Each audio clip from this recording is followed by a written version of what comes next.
t. Yeah. That's it's only like that because I've got it up by my mouth.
Brilliant.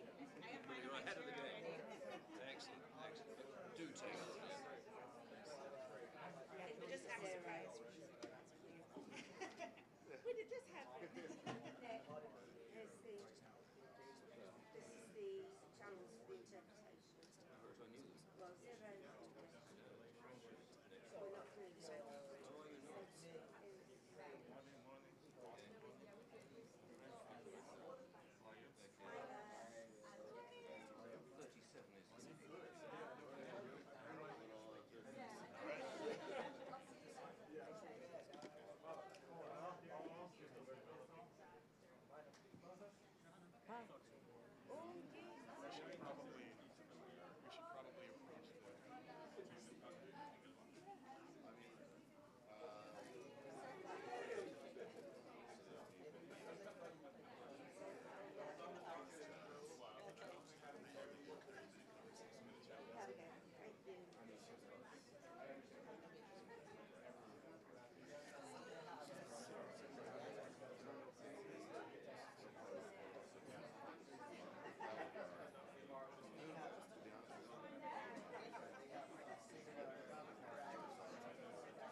Ladies and gentlemen, here in the Nature Positive Pavilion, can I encourage you, if you would like to, just a reminder, if you'd like to have an interpretation option, it is available in machines at the back, and we have English, Spanish and Portuguese available to you. So if you would like that during the presentation, please collect that. And can I encourage you also now to start to take your seats, please, as we'll be starting in a couple of minutes' time. Thank you very much.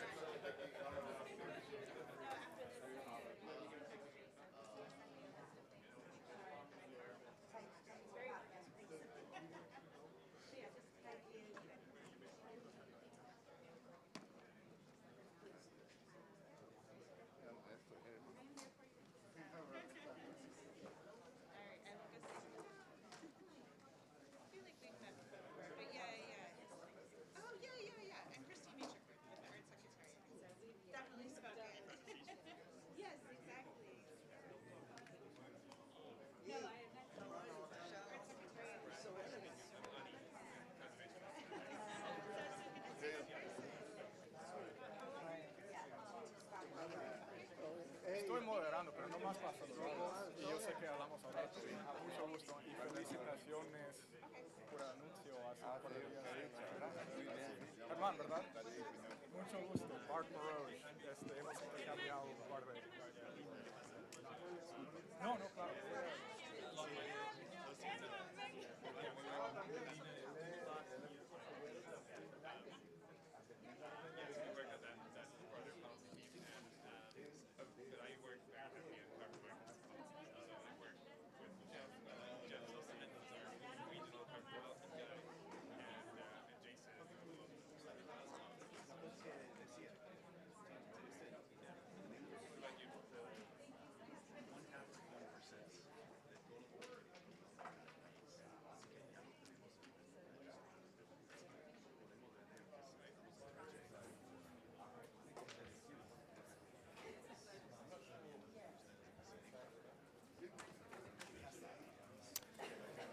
Good morning. That's it. Are you okay?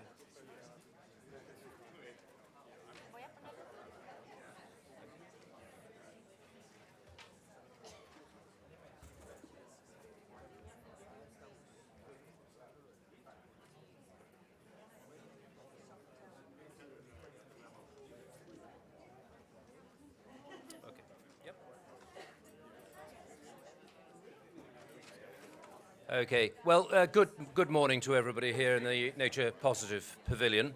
And lovely to see you all at 8:30 in the morning, and the place quite full. This is great news. Thank you very much indeed. If you've come in late or halfway through, you realize you ought to have your interpretation option for either English, Spanish or Portuguese, then feel free just to raise your hand and I'll bring them forward. We have options at the back there. And to remind you, if you've got them, channel 0 is for English, 2 is Spanish, and 3 is Portuguese. So with that, if I could encourage people to sit down, that'd be lovely. Thank you very much indeed. And the first session is being run under the auspices of the Environmental Defence Fund. And the moderator for this session is Mark Moroge. And Mark is the Vice President of Natural Climate Solutions at the Environmental Defence Fund. Mark. Well, thank you so much to the Nature Positive Pavilion for having us, and thank you all for joining us here. I know it's a long walk and an early morning, so we're very grateful. It's awesome to be amongst so many friends and colleagues, as well as seeing some new faces in the room. We've got a great set of panelists today, so I think my job is to create as much space and time to hear from them. I'll try and be brief here. You know, we know how essential the role of tropical forest conservation and the accompanying sustainable development is for a stable climate future and, frankly, a world that we all want to live in and enjoy. And we know that increasingly there are needs and opportunities to point a way towards high integrity forest carbon crediting as a growing means to strengthen and support large-scale tropical forest conservation and sustainable development. Many of our panelists on the stage today are at the cutting edge of showing what those high integrity crediting programs look like in practice, whether it's through the World Bank's Forest Carbon Finance Facility or through compliance with the Art Trees standard and participation in the LEAF Coalition. You know, I would note that many of us here on the stage and many of you in the audience were also part of a recent process to try to consolidate a viewpoint from civil society and indigenous organizations around what high-integrity tropical forest crediting looks like. And I hope that you'll find that it very much looks like what you're going to see and hear from these people on the stage. So without further ado, I'm very pleased to introduce our first speaker, who's going to give a little bit more on some of their own perspective on what good looks like in this space, participation and opportunities for further improvement. I'm very pleased to pass the mic over to, it's hard for me to see everybody, to my colleague Juan Carlos Hintiach, who serves, amongst many other things, as the Executive Secretary of the Global Alliance of Territorial Communities. I would also like to note, and I hope, Juanca, that this does not embarrass you, that Juanca has dedicated his life to strengthening the territorial and human rights of indigenous peoples in many different dimensions, to such an extent that he was actually recently nominated for a Nobel Peace Prize. So I just wanted... we are thrilled to have you and to listen and learn from you, Juan Carlos, and I would love to just ask you two questions, the first of which being, you know, understanding that these concepts around jurisdictional red are predicated on trust between government and between indigenous peoples in particular. And can you share a little bit on where you've seen progress in this trust building and what remains to be done to keep things moving in the right direction? Over to you, Juanca. Muchas gracias. Thank you very much, Mark. Hay traducción, ¿no? Ok. Otra vez, mi nombre es Juan Carlos Hintiach, yo soy del pueblo Shuar, de la Amazonía del Ecuador. Para mí es un gran privilegio compartir esta conversación, saludar a mis hermanos de Ecuador, a los pueblos quichua, de las organizaciones, a los líderes, a lideresas todos.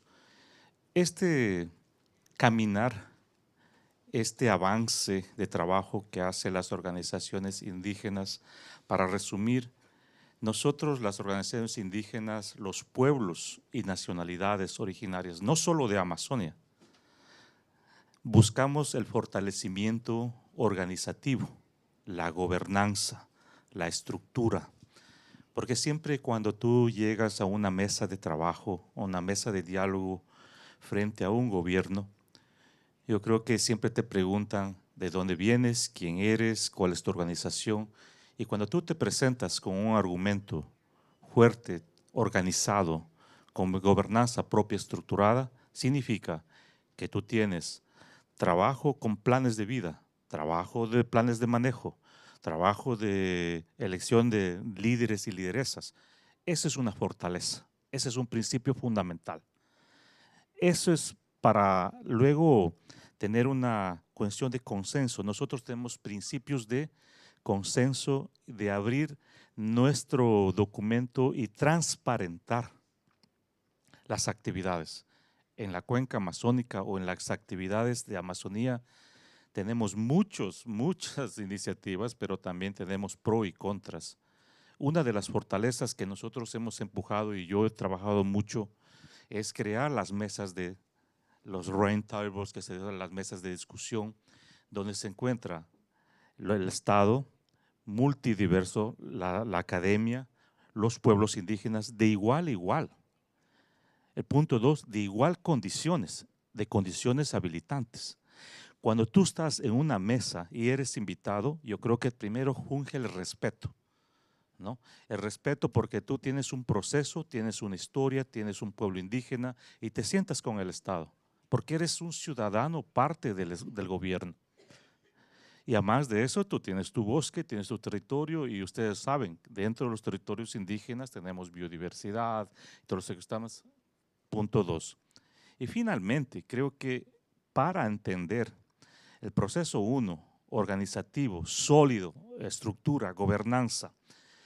2, condiciones habilitantes, donde tú llegas a una mesa de trabajo con respeto mucho, generas este proceso de solidaridad, confianza y diálogo. Para luego, al punto 3, llegar a un eje de implementación y de acción en el territorio. Porque si no existe eso, compañeros, en mi punto de vista, creamos una cuestión de desconfianza. Y el mejor proyecto que exista, diseñado, si no existe la transparencia, la confianza, no se va a dar el ejecútese. Y termino con un tema de acción, pero con propuesta que tiene el movimiento indígena. Ese es el caminar. Ese es el trabajo que hemos venido haciendo mucho tiempo con las organizaciones y siempre, nosotros tenemos mucha paciencia entre nosotros, diferentes pueblos, idiomas, estamos 1, 2 noches, 3 noches conversando en nuestro propio sistema biocultural, intercultural, que eso es difícil transmitir, pero hay que tener paciencia para entendernos mutuamente. Muchas gracias, Mark. Thank you so much, Juan Carlos.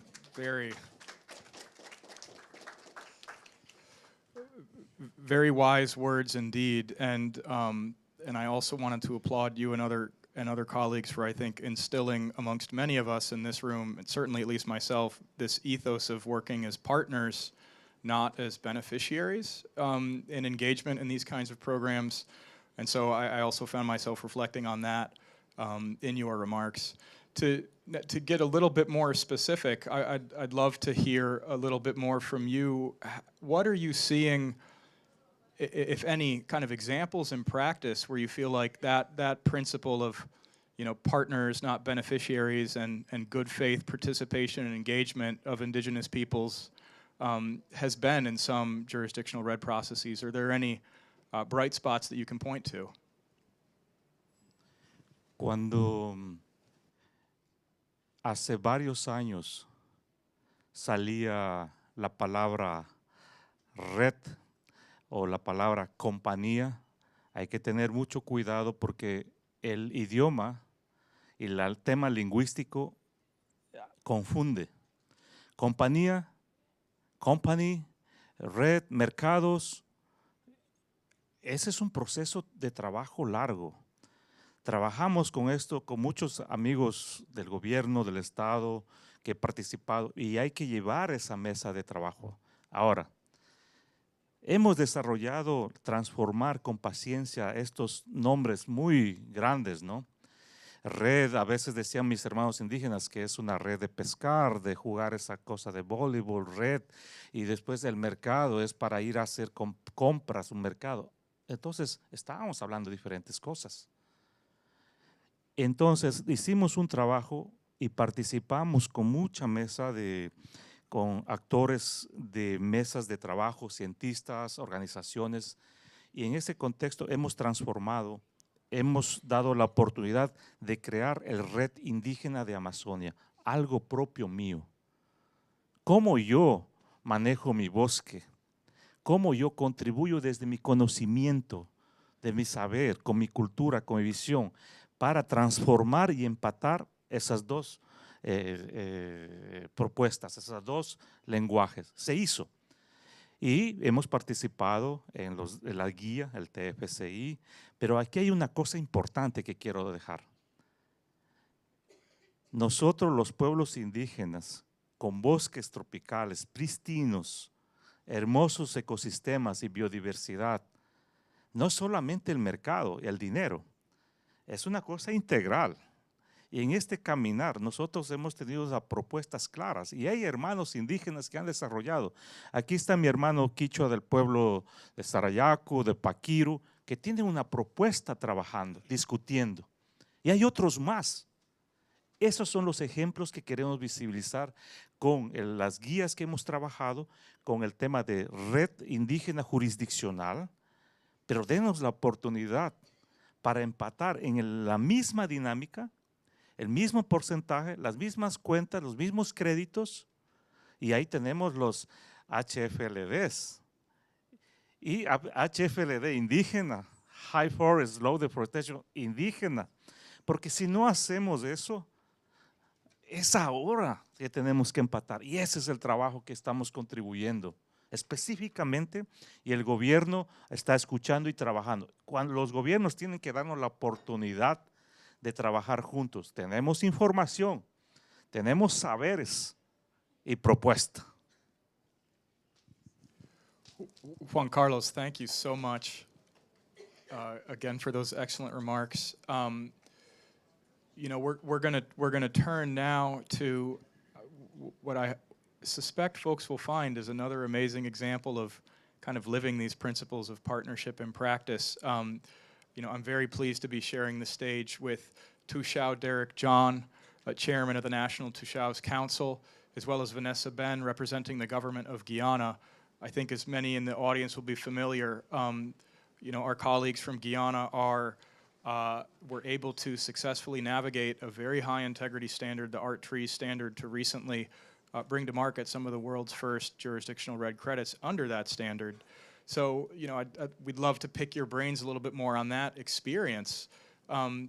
If you don't mind, Vanessa, I'd love to start with you, and we'd love to hear just a little bit more about precisely, you know, the contours of your JRED program and how you went about fostering that principle of partnership in the development of that program itself. Thank you very much, and good morning, everyone. Thank you for bestowing the privilege upon me to sit between these two distinguished gentlemen, chiefs. I feel very honored. And I thank you all for your presence here and your interest in what we're doing in my country, Guyana. We are on the northern coast of South America, the only English-speaking country of South America. We find it important sometimes to mention it. 216,000 square kilometers with over 85% covered with tropical forests. With regard to the importance of the involvement of indigenous peoples in the JRED program and JRED Plus program in Guyana, I should start off by saying that the overall program is managed and overseen by what we call a multi-stakeholder steering committee, the MSSC, which comprises government and NGO representation. But integral amongst those are representatives of the indigenous peoples. So to my right, our Chief of Chiefs is a member of that decision-making body, as well as on the government side, there's the Ministry of Amerindian Affairs, or Indigenous Peoples Affairs, and the Indigenous Peoples Commission. All three of those organizations are legislated by the government by our constitution. But additional to those, there are all four of the indigenous peoples advocacy groups in the country.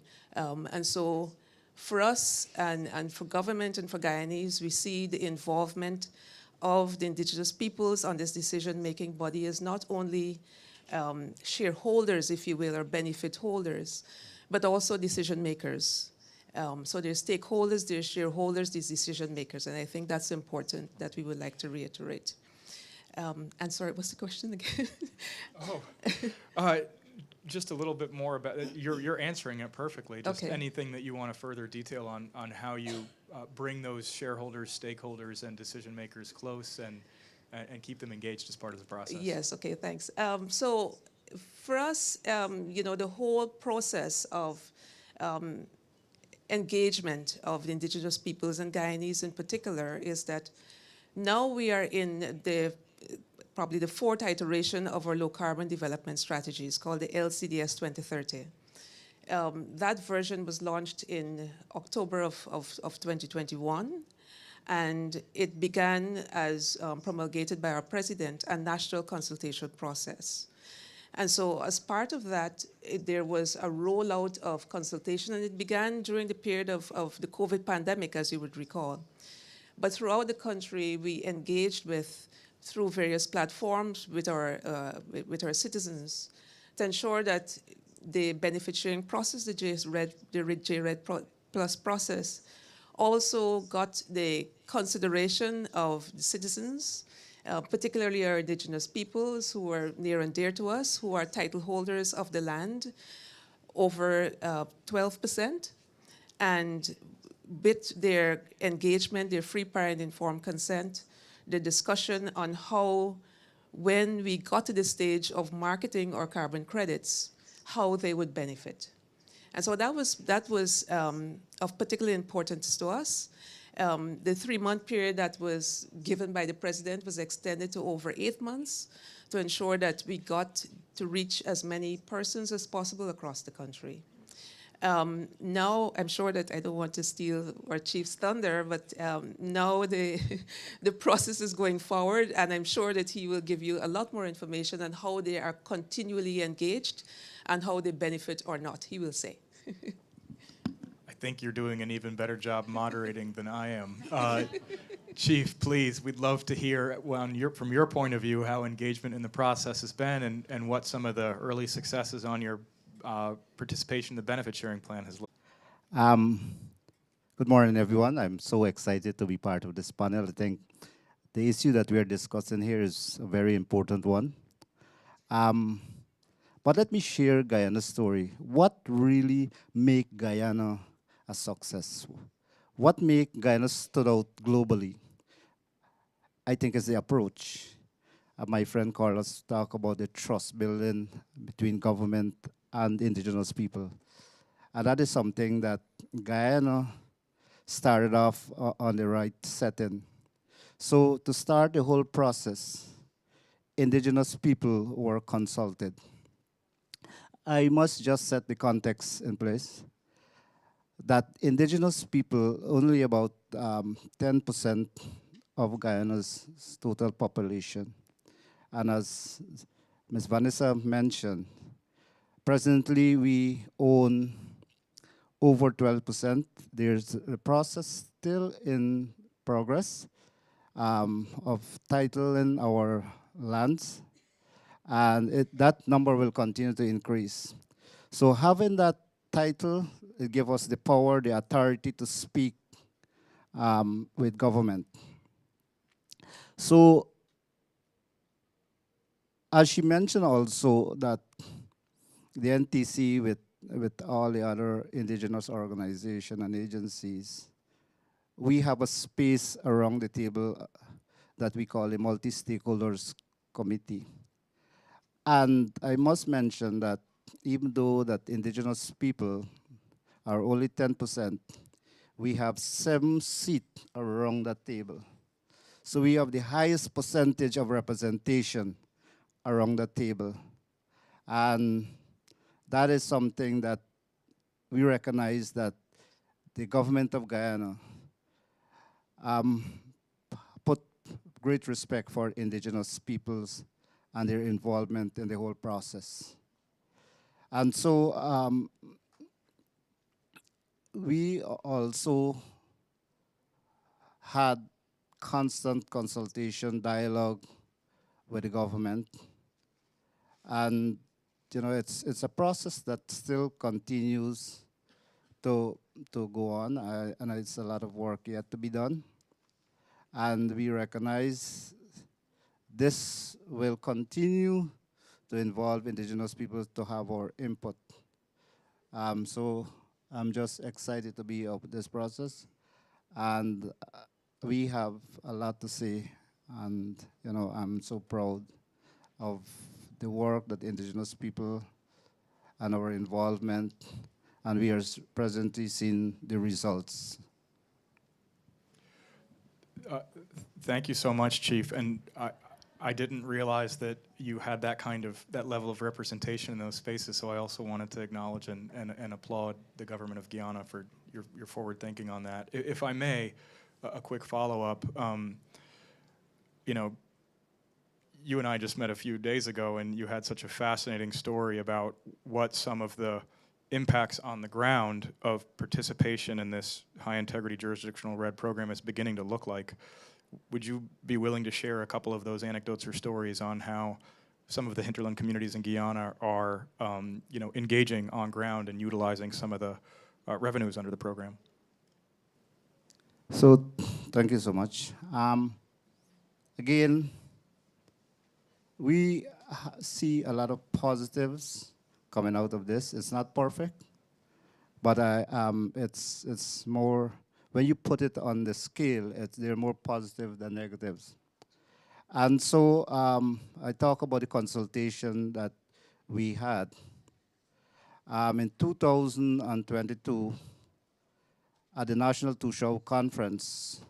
So the National Tushao Conference, we reach as a body with all indigenous leaders, 242 indigenous leaders reach with the government of Guyana and other stakeholders, and we discussed, we looked at different areas how we would like to see this whole initiative benefit indigenous people. And coming out of 2022 National Tushao Conference, we had a unanimous decision that we will support this initiative, the RED Plus initiative. We also looked at the benefit sharing mechanism.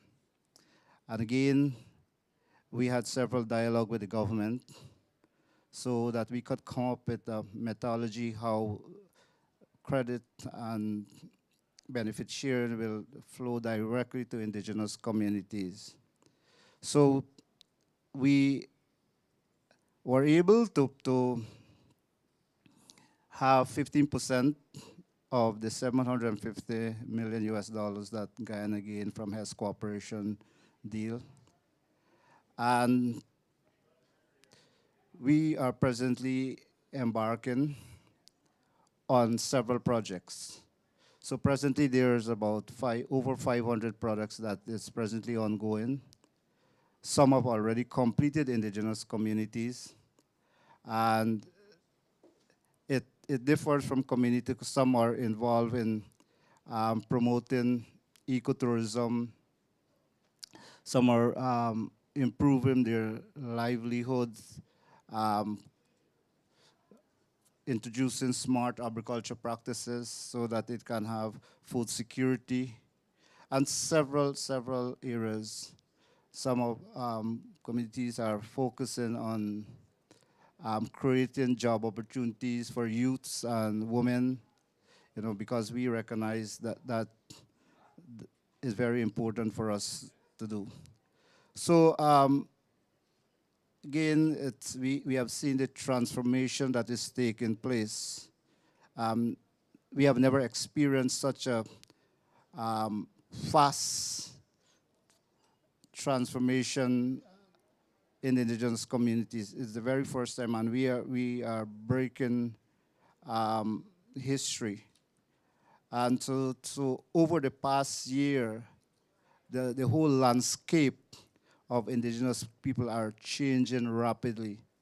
And it is the result of the negotiation and the deal and the dialogue and the respect with indigenous people and the government of Guyana. Thank you so much, Chief. That's honestly inspiring. As you know, as I think many of us in the audience will know or have directly participated in, you know, these results that we're beginning to see and hear about are often like decadal builds, and in many cases, some of these more recent, very positive developments under the Art Trees standard are very much building upon the foundations and progress laid through the World Bank's Forest Carbon Partnership Facility. So I hope folks can find through the course of this session how, you know, these various initiatives are working in tandem and not at odds. And so with that in mind, I wanted to pass the mic now to my colleagues, Maria Elena Herrera, who is has an instrumental role in Costa Rica's jurisdictional RED program development, as well as John Verdiak, who oversees climate policy work at TNC. TNC, as many know, also has an instrumental role in helping shape the contours of the FCPF and other such global initiatives. So I'd love to hear briefly from you, Maria Elena. Could you describe a little bit some of Costa Rica's path through engagement with the FCPF? What have you seen as some of the highlights and also challenges there? Bueno, buenos días. Muchas gracias, Mark.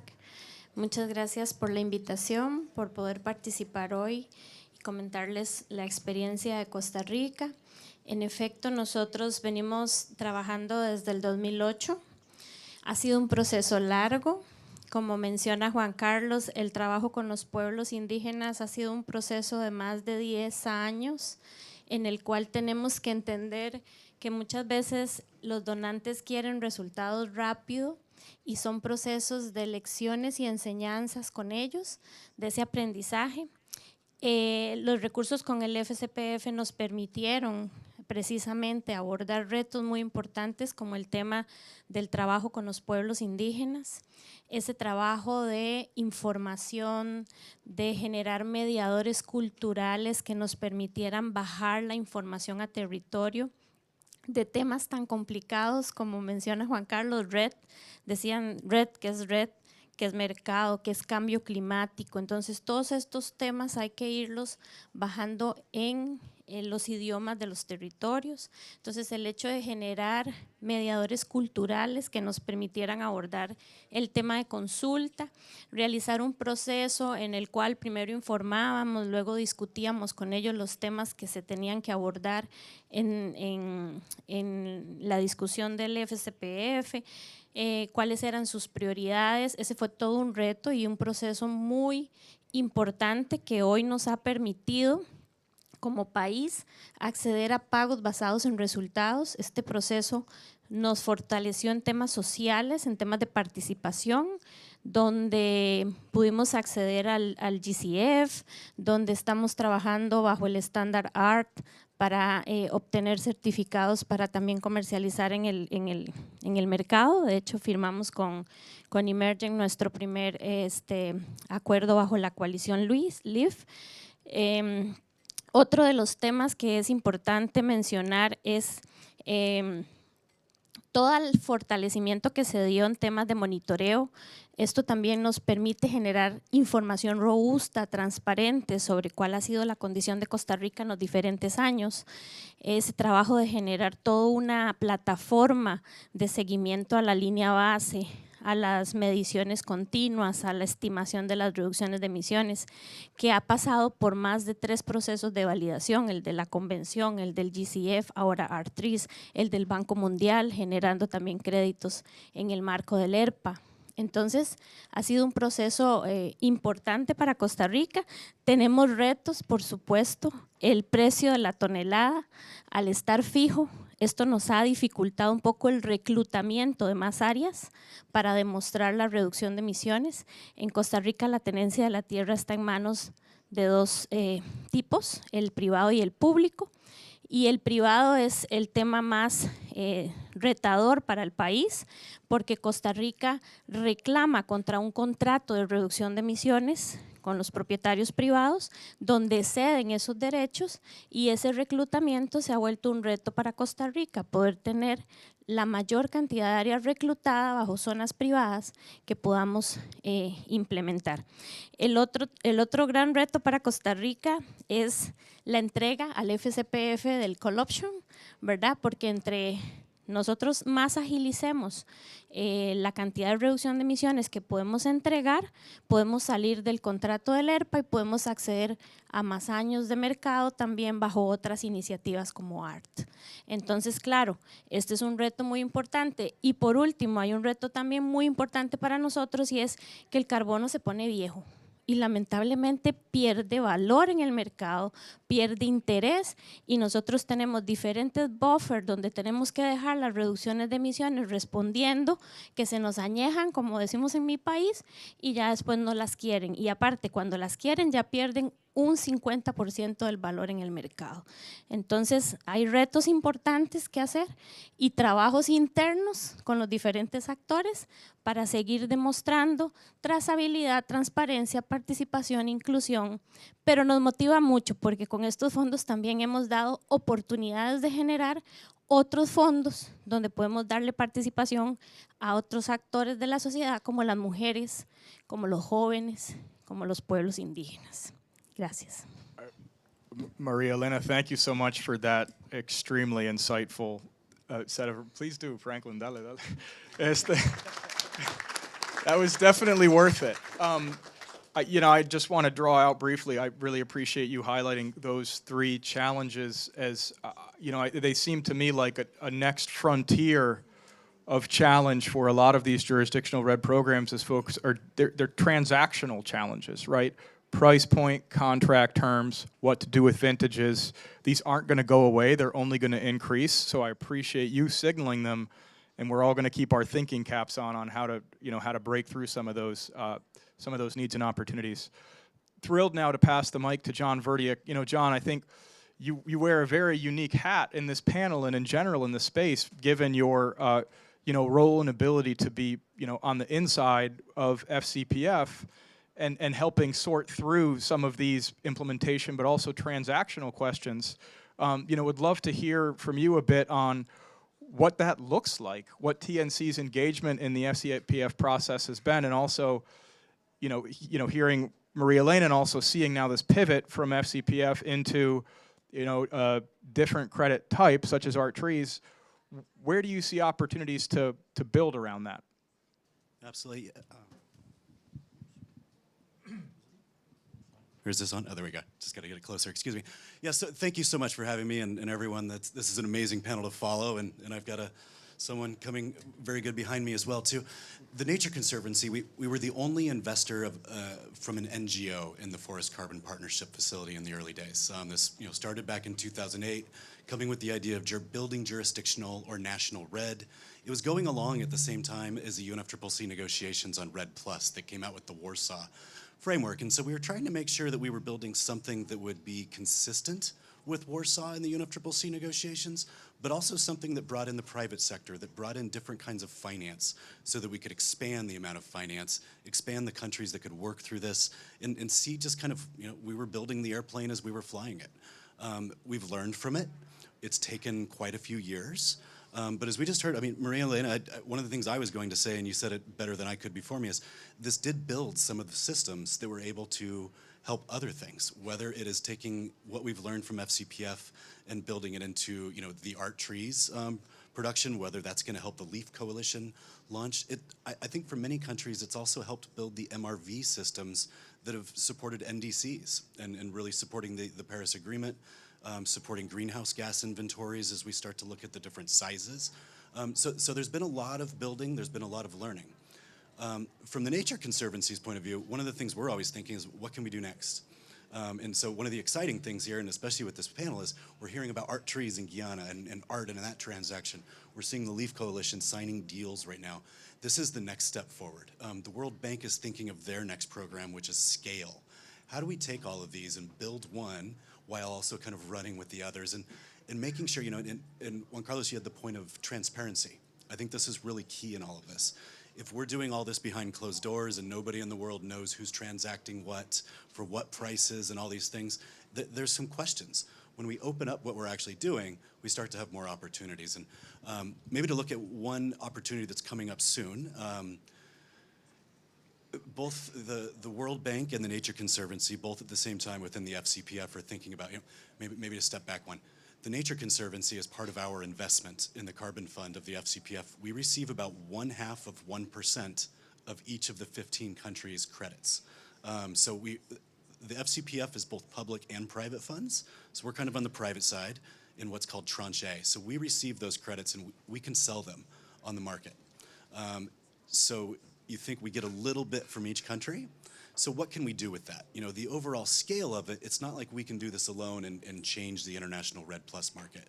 But what we're trying to do now is think through ways of how can we create an auction facility, get out there, make sure that there's an auction, have many different buyers, find out what the price point is. We heard about the $5 per ton coming in the FCPF has not made every country really happy. Let's just say it in that way. Obviously, countries would like to receive a higher price. With a higher price, they can do more work on the ground and just kind of reinvest that and do more and more. And this is where I think that, the price floor in the LEAF Coalition of $10 is a floor. We're seeing tons, we're seeing sales like in Guyana that got higher prices. How do we fetch that? And then as the Nature Conservancy, how do we make sure that we can leave that auction, not just for ourselves, but how can we hand it to the other countries in the FCPF and let them use it? What templates were our lawyers able to draft up and build on so that we can hand something to countries and maybe open a door for them that they didn't know was there before? Absolutely. Thank you so much, John. And that's fascinating to hear how TNC is thinking about creating that kind of leverage, for forest countries through its, use of those FCPF credits. Wanted to pass the mic now over to another superstar panelist pairing here. Rosalind, you've done a great job of keeping a low profile, but if I may ask you to join the stage with Aaron at this juncture, and a woman who needs no introduction, Rosalind Fasua-Jay, linchpin in Ghana's amazing jurisdictional RED program and really global thought leader on RED, as well as Aaron Blumgarten, CEO of Emergent, the transaction facilitator for the LEAF Coalition. I would love to hear a little bit from you both further on this line of thinking around, what does this evolution, and I don't want to call it a pivot, evolution and consolidation and strengthening of high integrity J-RED kind of at the intersect of FCPF and our trees, the LEAF Coalition look like? Rosalind, if I may, I'd love to hear from you on what does it look like? How do you, as a forest country, how do you see the interplay between those two programs, FCPF and Art LEAF? Thank you very much, Mark, and good morning. Apologies. I had an event here earlier. These stools were not so comfortable for me. I'm sitting over there, so it's been amazing listening to Maria Elena, who is my sister, to Wanka, who is an amazing brother, and to John, and to see Aaron and the new people I'm meeting from Guyana beyond Kevin. So thank you so much for having us. What does that look like, FCPF into LEAF? Ghana has a 15-year record of being with the FCPF. So when John talks about 2008, that's when we started as well with readiness, and that process gave us grants that helped us strengthen our institutions, work through governance, work through safeguards, very important, both on the social and environmental side, work through harmonizing institutions that before were not really speaking. I mean, the issue about forest lands is quite tricky because you have agriculture within our landscapes where forests are. They are neighbors. And we are coming from a history of the agricultural sector blaming us for taking lands that they would have used for agric, and the forestry sector saying that you're also encroaching within our forests. So, I mean, these were issues that were very contentious. Who was really going to talk about them? We all knew our mandates. The mandates have been clear. I come from the Forestry Commission. Our mandate is to reduce deforestation. Red Plus is not entirely new to us. That's what we have to do on a daily basis. But we needed the resources to incentivize a conversation that looked beyond just the turf wars to looking into the win-wins and the positives. What could we do? So from 2008 to 2018, we had to identify our drivers of deforestation. Collectively, I've heard multi-stakeholder platforms being mentioned. We use the same approach. We had a National Red Plus working group. We went into thematic working groups on carbon accounting, MRV, safeguards, consultation, and participation. Very, very important. And that process of readiness made us realize that really we could work to enhance agricultural productivity on farmlands and also grow back our forest and protect what was existing. Very, very important. And we had to understand what sort of interventions were going to help us do that. So our Red Plus strategy launched in 2016 has 5 programs. And these programs are according to the key commodities we have in Ghana. So we have a program for the cocoa belt. Ghana, obviously, a big player in the cocoa industry, second largest producer of beans on the global market. And then we also have one for our savanna landscape, where we have shea that being produced, shea butter for cosmetics all over the world. And then we also have one for our mangrove landscape. And there is a unique landscape where we have characteristics of the savanna and the high forest, so more like the buffer that is in between the savanna and the high forest. And then we also have one for a unique biodiversity hotspot. Now, all these we are designed with a jurisdictional approach also to prevent leakage, because nobody is going to grow cocoa up north. Nobody is going to grow shea down south. And these were some of the benchmarks and the safeguards we put in place. And we also put in place these benchmarks with a sound understanding of what our local communities wanted. What do they want to see? They want to see high yields. They want to see that their forests are protected. And eventually they've come to understand that the forests provide the microclimate for agriculture. If you're going to take out all the trees, you're going to lose your soil moisture. You're going to have a lot of complications. Initially, you have so much sunlight, so you might have a higher productivity, but it's very short-lived, and you don't have sustainability. And through that process, we have been able to generate our very first emission reductions for our cocoa landscape through the FCPF, giving us about $4.8 million paid in for just 2019. We are currently going through the next reporting cycle for validation and verification, 2020-2021. And in that process, we had the Leaf Coalition also come up with a call. What is it that can be done extra? We are increasing the price. I have a different sort of thinking on this whole price conversation. I mean, I'm not going to fight with Aaron here. $10 $10 is great. $10 is amazing. It's beyond $5. But when I look at the FCPF, I look at the aggregation of support. Somebody had to hold our hands, give us a structure with $5. It started with a grant, the readiness grant. Then we went into the forest investment program, which was $50 million to Ghana. All these were in grants. And then we have the $5 coming in to buy the carbon. And then we have 95% of the emission reductions to use against our NDCs. So it's a whole package. If you don't break it down, you're going to think it's just $5. That in no way means that $5 was okay. We wanted more. And then now we have $10 coming in through the Leaf Coalition. But $10 is not coming in with those grants. So if we think $10 is so much, you need to look at the unpacking of things that would go on. For example, with the World Bank, we are not paying for validation and verification fees. And that's why we support, I'm sure that this evening we are going to meet, for example, the JTAP and what it's going to do. Because, I mean, there's no pot of money in the country to do that. And so that migration for us, we believe that we have the structures that made us understand, that made us respond to the Leaf Coalition call.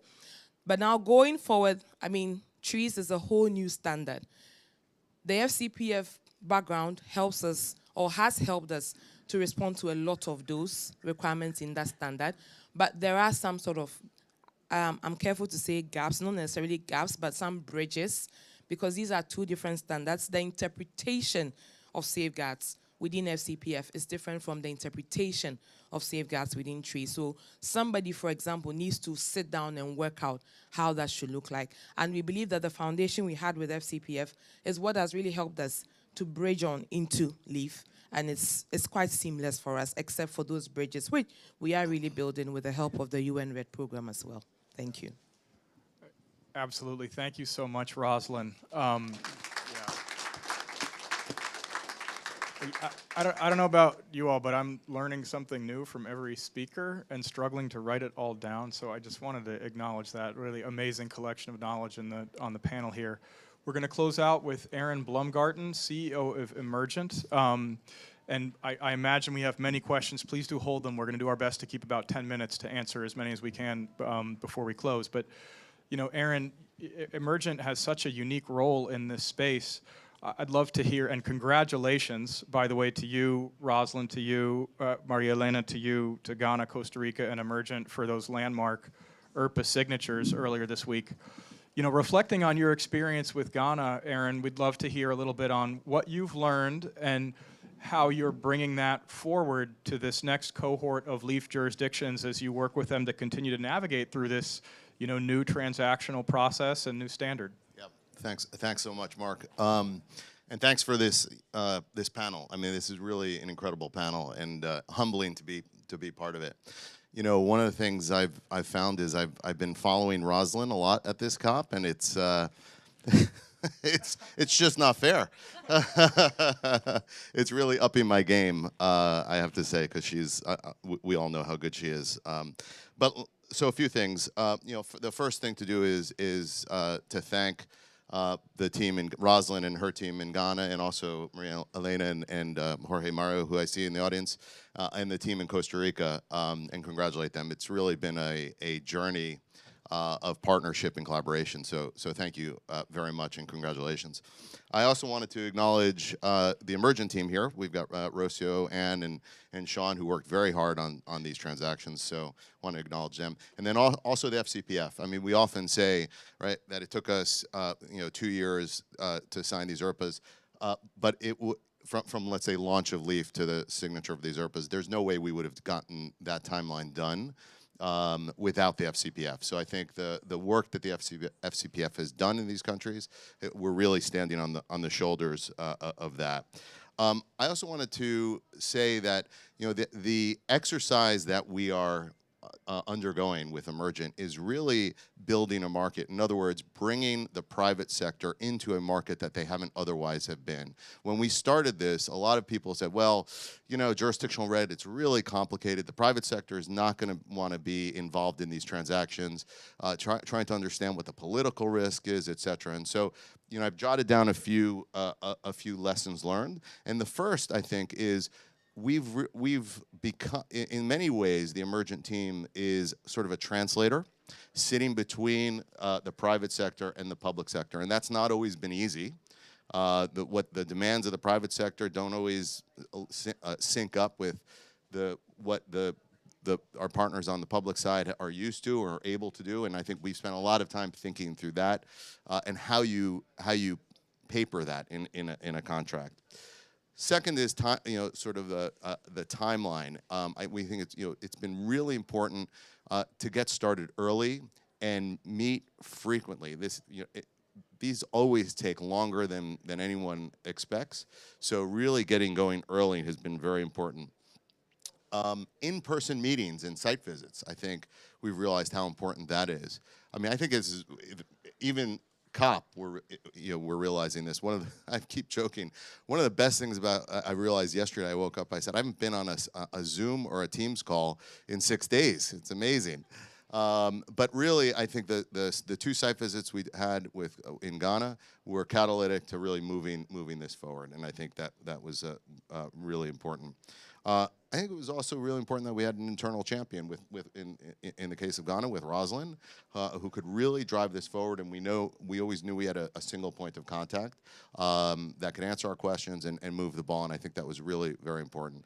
Also, the political will and the real political will at the top, and let's not forget about the utility of, let's say, forcing mechanisms like COP, right? Really important for us to drive to get this over the line by COP. Also, Emergent as a nonprofit intermediary, I think has also been very helpful. We've got, this is a first of its kind transaction because we've got multiple private sector buyers as well as public sector buyers. And so providing a single point of contact for Ghana, and also on the other side, a single point of contact for the buyers, I think has been very helpful. And then of course, our favorite topic, which is price. We know, look, you know, when we launched $10, it was double the price that was out there in the market. We know that's not the price, that's not enough. That's not the price we want to end up with. And we are really thinking through how do we, how do we increase that price? Acknowledging that the broader voluntary carbon market is really in a downturn. So how do we, part of this is also just driving demand, right? So the more demand we have, the higher the prices can be. But we're trying to be very thoughtful around how we get that price up over the months and years to come.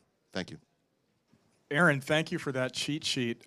We have a few minutes for questions. I just wanted to take a pause, and can we please give a round of applause to our phenomenal panel? And so we're gonna, as you all know, we'll be a little bit short on time here, but we very much invite conversation post-session. I think we'll take questions in volleys of 2. So please, the first 2 folks who want to raise their hand and get theirs out there, I'd ask you to please be concise and direct in your questioning, and the same for speakers. And then we'll see how many volleys we can get through. I'll just take 1 minute to close us out. Jason, please. This is really a comment, so I'll keep it short. But I just want to acknowledge and commend everyone here for succeeding. In a sense, we're here like at the end of a race. We're here at the finish line applauding the fact that there's been this achievement, but I want to acknowledge, and building on something John said, you know, we're celebrating 10 years of the Warsaw Framework for REDD+.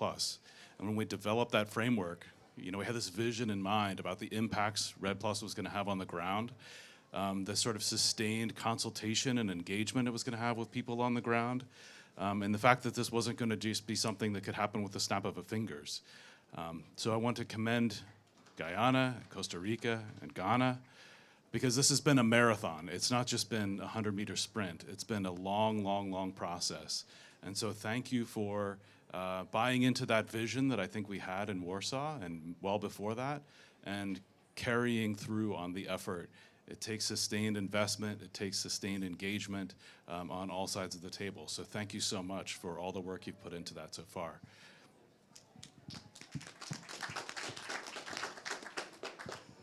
Thank you, Jason. Don't be shy. It's too early, I think. Yeah. Hello, my name's Tim Clares with UNDP. Great to be here. Thanks, everyone. Fantastic panel.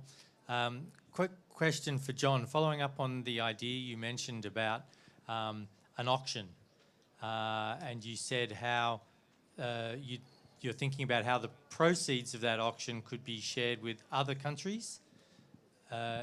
So that's not the countries that generated the credits. It's other. How's that going to work? Good question. It's always, you know, the Nature Conservancy, we're a nonprofit organization also. So we put our own money in as our investment of $5 million into the FCPF. We sent myself in airplanes or a hotel to all the meetings. So we had some operational costs that we need to recuperate and make sure that we're not allowed to lose money as a nonprofit. So our goal is to get the $5 million will be plowed back into the Nature Conservancy to pay for all of those costs and to repay the kind of internal loan that we had to take to do this. At the same time, all of the additional revenue is going to be, you know, we're going to get a little bit of additional revenue from selling the tons of 15 different countries. We looked at numerous different options of what we could do this. We could give a grant back to each of the 15 countries, but we don't actually have an office or a legal entity in many of the countries. And it was small enough of the amount for some of the countries that it would have cost us as much to do the grant and to monitor it as it would have actually to give some of the money back to the country. What we're doing right now is we're waiting. And the other thing with FCPF is each country is on a different timeline. Some of them are doing their first transaction and a second on a different year. And so the finances are kind of trickling in. what we're doing is we're going to basically bundle it. We haven't decided which country yet, but we want to do one impactful, either putting money in to do an upfront technical assistance and implementation, maybe of a LEAF country or of an ART country, but we haven't exactly decided. We need to work through where we have our own country offices so that we can legally do the work, but it's a hard decision. You know, do we do it a little bit in 15 countries? But what we decided is probably to do it really well in one country, and hopefully then the next thing with that too is that technical assistance or whatever work we end up doing, the country can sell those credits, and the country ultimately ends up with the finances at the end.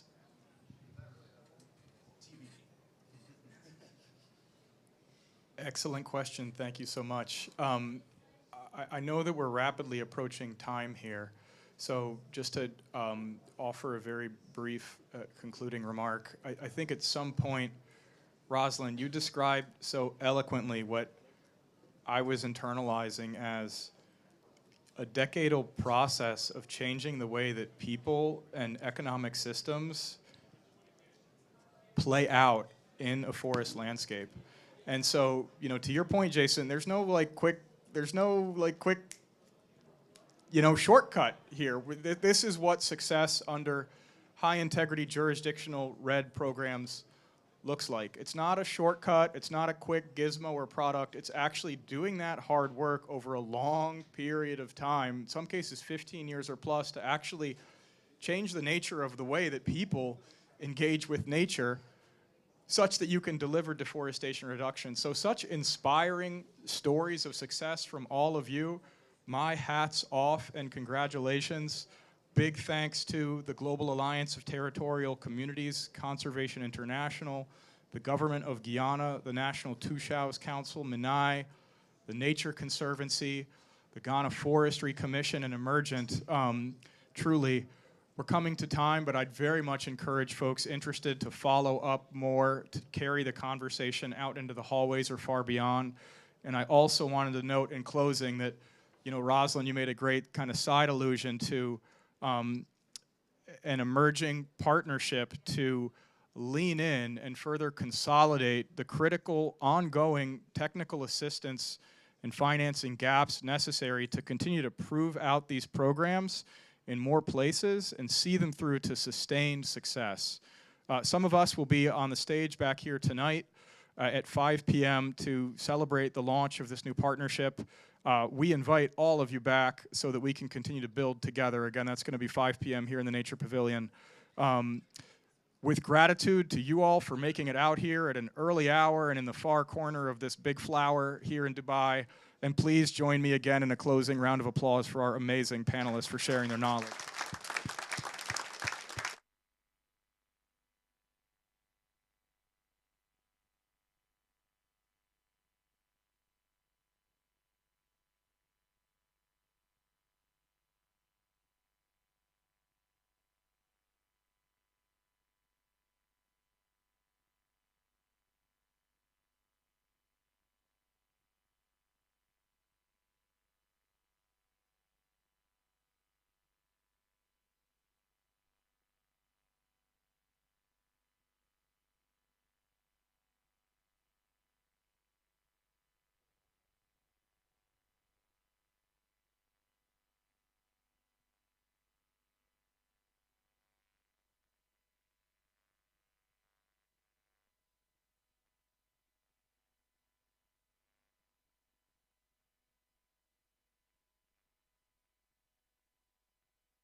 Right, well, good morning, everybody. I'm sorry for the slight delay there. There's one or two minor little technical hitches which we've had to overcome. But we are feeling confident enough to be able to proceed, so I hope that's the case. First things first, if I may, there is a gentleman who is able to provide both Spanish and Portuguese translation for us.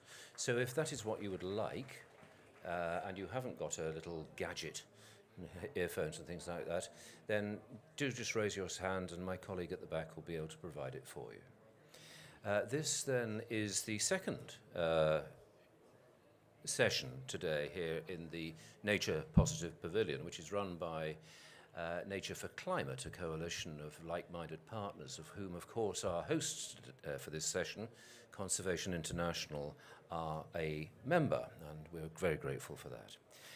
So this session is to be moderated by Angelica Maiolo, and Angelica is a research fellow at MIT, no less.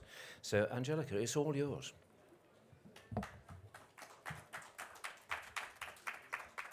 Thank you, Nicolas. Good morning, everyone, and welcome to our event, Research to Action, Insights for Conservation from Afro-Descendant Communities in the Americas, hosted by Conservation International with the support of MIT Environmental Solution Initiative at the Afro-Inter-American Forum on Climate Change, and Angelica Maiolo. And also I lead the Afro-Inter-American Forum on Climate Change, and it is my privilege to be this morning facilitating this event, and it's also our great pleasure to have you all here today. In this morning, we are gathered here for two important objectives. First, to share the result of the unprecedented CIA study entitled Recognizing Afro-Descendant People's Role in Securing Nature in the Americas, and second, to launch the Afro-Inter-American Forum on Climate Change Research Network. So to kick off this event, we have some welcoming remarks from relevant global leaders working to promote sustainable development, biodiversity, and climate change policies, and obviously with a great commitment with Afro-descendant communities in the Americas. So in this regard, I will introduce our first welcoming remark from Luis Gilberto Murillo, former Minister of Environment of Colombia, founder of the Afro-Inter-American Forum on Climate Change and current Ambassador of Colombia to the United States. So Ambassador Murillo sent a video to us, so please play the video.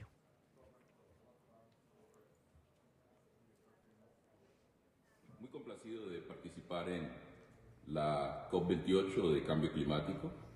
Mis agradecimientos a MIT, también al Foro Afro-Interamericano de Cambio Climático que creamos en MIT junto a ese equipo tan importante de académicos en la iniciativa de soluciones ambientales de esta importante universidad. También a Conservación Internacional y a los que dirigen esta iniciativa tan clave y a sus miembros en todas las Américas. En los últimos años, los responsables políticos han empezado a reconocer y a realzar el papel de los pueblos indígenas y los pueblos afrodescendientes y comunidades locales en la conservación de ecosistemas estratégicos. En América Latina, 133 millones de personas, una de cada 4, se identifican como afrodescendientes y ocupan más de 2 millones de kilómetros cuadrados de tierra. En gran parte se encuentran las zonas de gran importancia para la conservación, zonas de gran riqueza ambiental. Por eso, celebramos el lanzamiento del estudio sobre contribuciones de las comunidades afrodescendientes en la protección de la biodiversidad en territorios colectivos de Brasil, de Colombia, de Ecuador y de Surinam. Estas comunidades están haciendo acciones muy importantes y nos complace que Conservación Internacional y el Foro Afro-Interamericano de Cambio Climático han desarrollado este estudio. El estudio aporta evidencias sobre cómo las comunidades no solo trabajan en la conservación de la biodiversidad, la han protegido, la han conservado, han mantenido esa naturaleza en las Américas, sino que también cómo están desarrollando medidas muy efectivas de respuesta a la crisis climática. Igualmente, quiero hacer un reconocimiento al lanzamiento de la red de investigadores del Foro Afro-Interamericano de Cambio Climático, que inicia con investigadores y líderes ambientales afrodescendientes en diversos países como Colombia, como Panamá, como Ecuador, como Brasil, entre otros. Esta importante red va a aportar a una agenda de investigaciones en temas como cambio climático, biodiversidad, bioeconomía, inclusión social, justicia climática. Es una gran iniciativa y les deseo muchos éxitos en el desarrollo de todas sus tareas. Muchas gracias. Thank you to Ambassador Murillo for his words. Now is the turn of the main host, another environmental champion, the leader who has gathered us here, the one who incorporated the Afro-descendant perspective in Conservation International, also founder of the Afro-Inter-American Forum on Climate Change. It's my pleasure to introduce Kelvin Ali, Senior Vice President of Strategy, Delivery, and Fund Partnership of Conservation International. Thank you very much, Angelica, and welcome to, and thanks to Ambassador Luis Murillo, who has been a champion on this issue, and welcome everyone. Thank you for coming and participating in this session today. So I'm going to talk a little bit about, more broadly and put this work in focus, because Conservation International has been a proud partner of this initiative that is really been focused on building out a program that is focused on people of African descent in the Americas, and really focused on leadership. How do we empower and highlight and make visible the leadership that's coming from Afro-descendant communities? I'm excited to be here at the Nature Positive Economy Pavilion.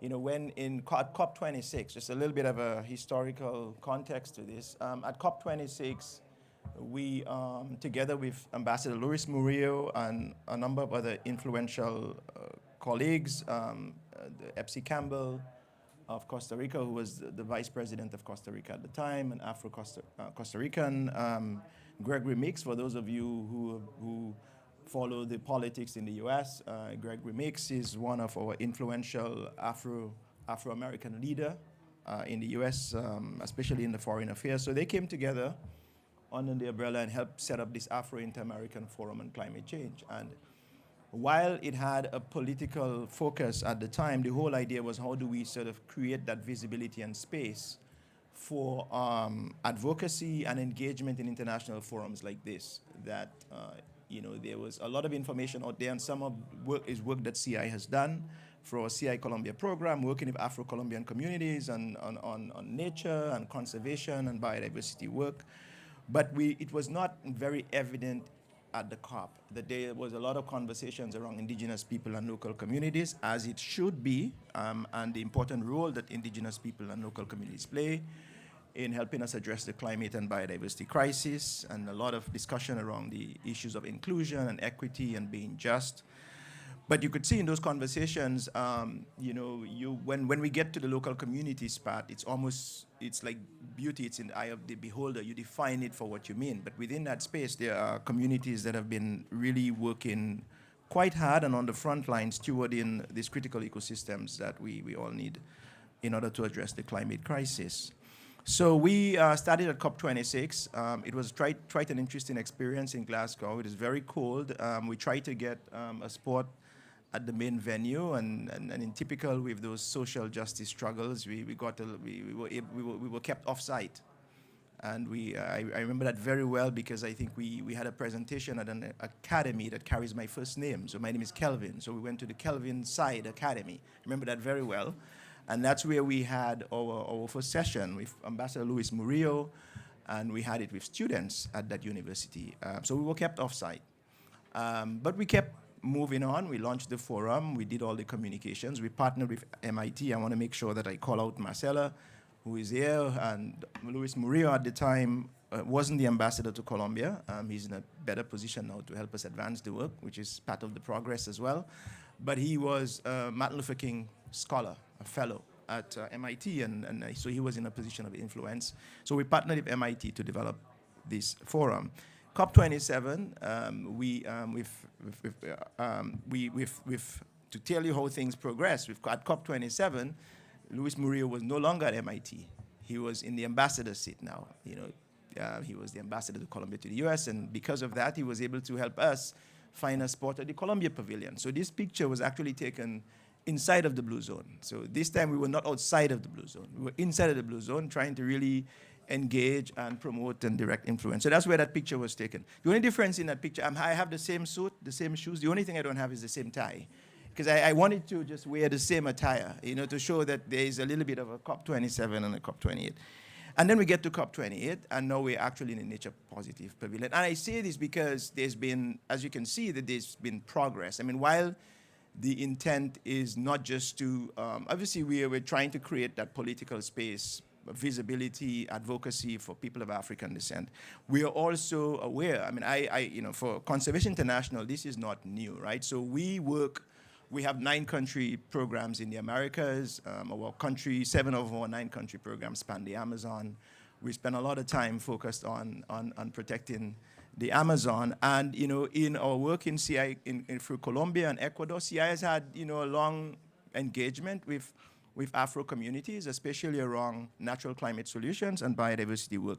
But it's not been evident at a regional and global level. So why CI? Why does this matter to CI? And CI is a big partner on this. I'm really appreciative of the leadership from the organization. We have here today Dr. Marta Rosero Pena, who will talk about some of the research we have done. But Marta joined us last year, and the organization has made a huge investment in that work. Why does it matter for CI? Obviously, as an organization, we have had a long history working with indigenous people and local communities in the Americas. We see that as very central and important to the global agenda that we are working. You cannot,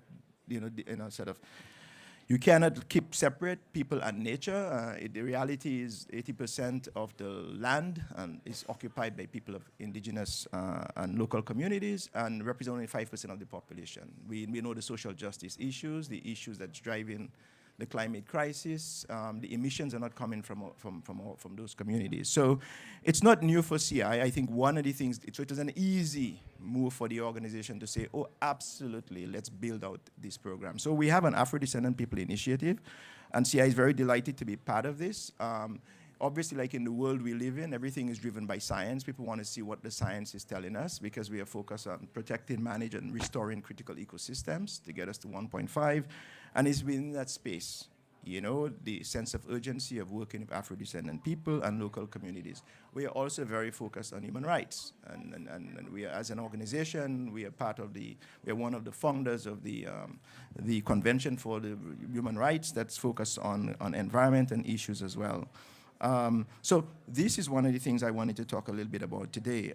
Big focus of our program is on community innovation and engagement, where we are looking to strengthen Afro-descendant people's organizations across the Americas. You heard the Ambassador Murillo put out a very interesting statistics. 1 in 4 people,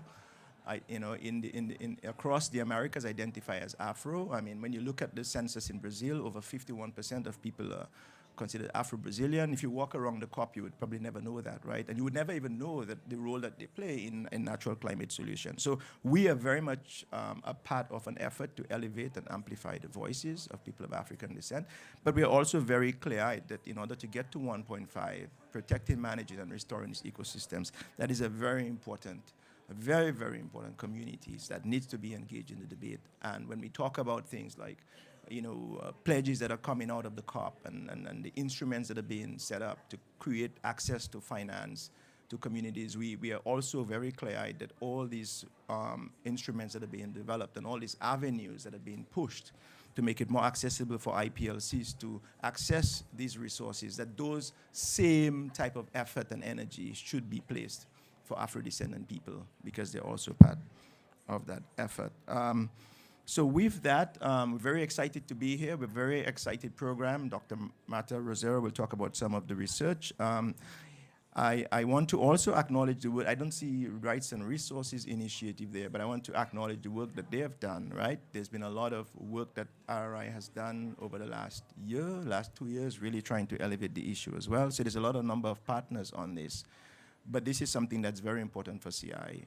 And to the point where we've invested a lot of effort in developing that program.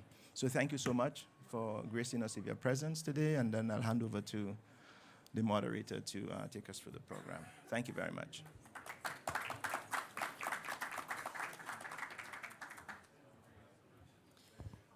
Thank you, Kelvin. Now is the time to share the result of the unprecedented CI study recognizing Afro-descendant people's role in securing nature in the Americas, which compels evidence of contributions of Afro-descendant people lands to biodiversity conservation and climate mitigation in 4 countries. To do that, I would like to give the floor to the leader of this study, Marta Rosero.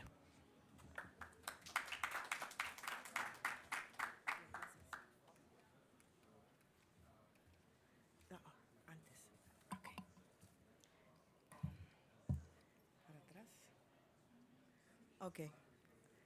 Good morning. I'm Marta Rosero. I'm an Afro-Colombian woman, and I'm the Social Inclusion Fellow at Conservation International. Thank you for attending this event.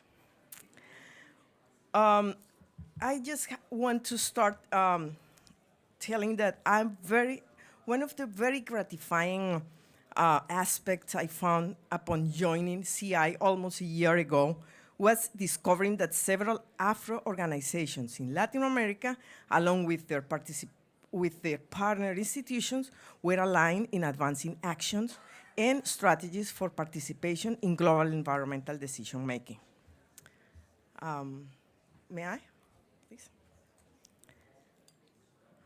These organizations drew attention to a profound gap created by a lack of systematic data accounting for the Afro presence in the America and its relationship with nature. It's a great pleasure for me, an honor, to be here today sharing some of the results of a research work that is already in publication stage. The research has been conducted with colleagues from global field programs and more Center for Sciences at Conservation International, and the closest collaboration of the University of Florida, the MIT Environmental Initiative, and the Afro Inter-American Forum for Climate Change. So let's start. Okay. In recent decades, environmental policy decision-making have begun to acknowledge the role of indigenous people and local communities addressing climate change and biodiversity crisis. But the role of Afro-descendant people in conservation, in conserving diversity and securing carbon have garnered less attention. This is deeply concerning because, as Kelvin and the ambassador noticed, is that in Latin America, 133 million people identify themselves as Afro-descendant people. 1 out of 4 people.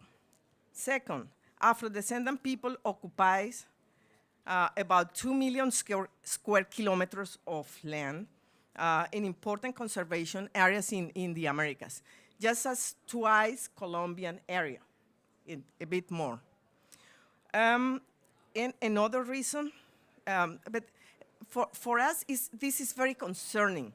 Why? Because this overlook on Afro people has been limited, and one of the reasons is that they have been limited understanding of the role of Afro-descendant people in conservation. And another reason is the limited understanding about how those areas are, the richness and the values of these areas that inhabited by Afro people are for conservation. So we want to contribute to bridge this gap. So we use a mixed method approach. One is spatial analysis, and the other is the social environmental historical approach, okay? So one approach is telling us what, where, and the other approach is telling why. Okay, and then we focus on 4 countries: Brazil, Colombia, Ecuador, and Suriname. in this session, I will present first briefly the results of the spatial analysis, and then I will enter of what the social environmental historical perspective is telling us about. In the spatial analysis, we compile and gather data of 4 countries for just recognized land. It's not only is it titling, but also recognized as customary land.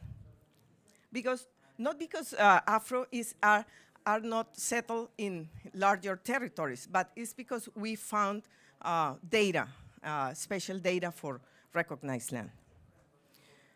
What we find in these Afro-descendant people, they govern or manage just 80.9 million hectares of land,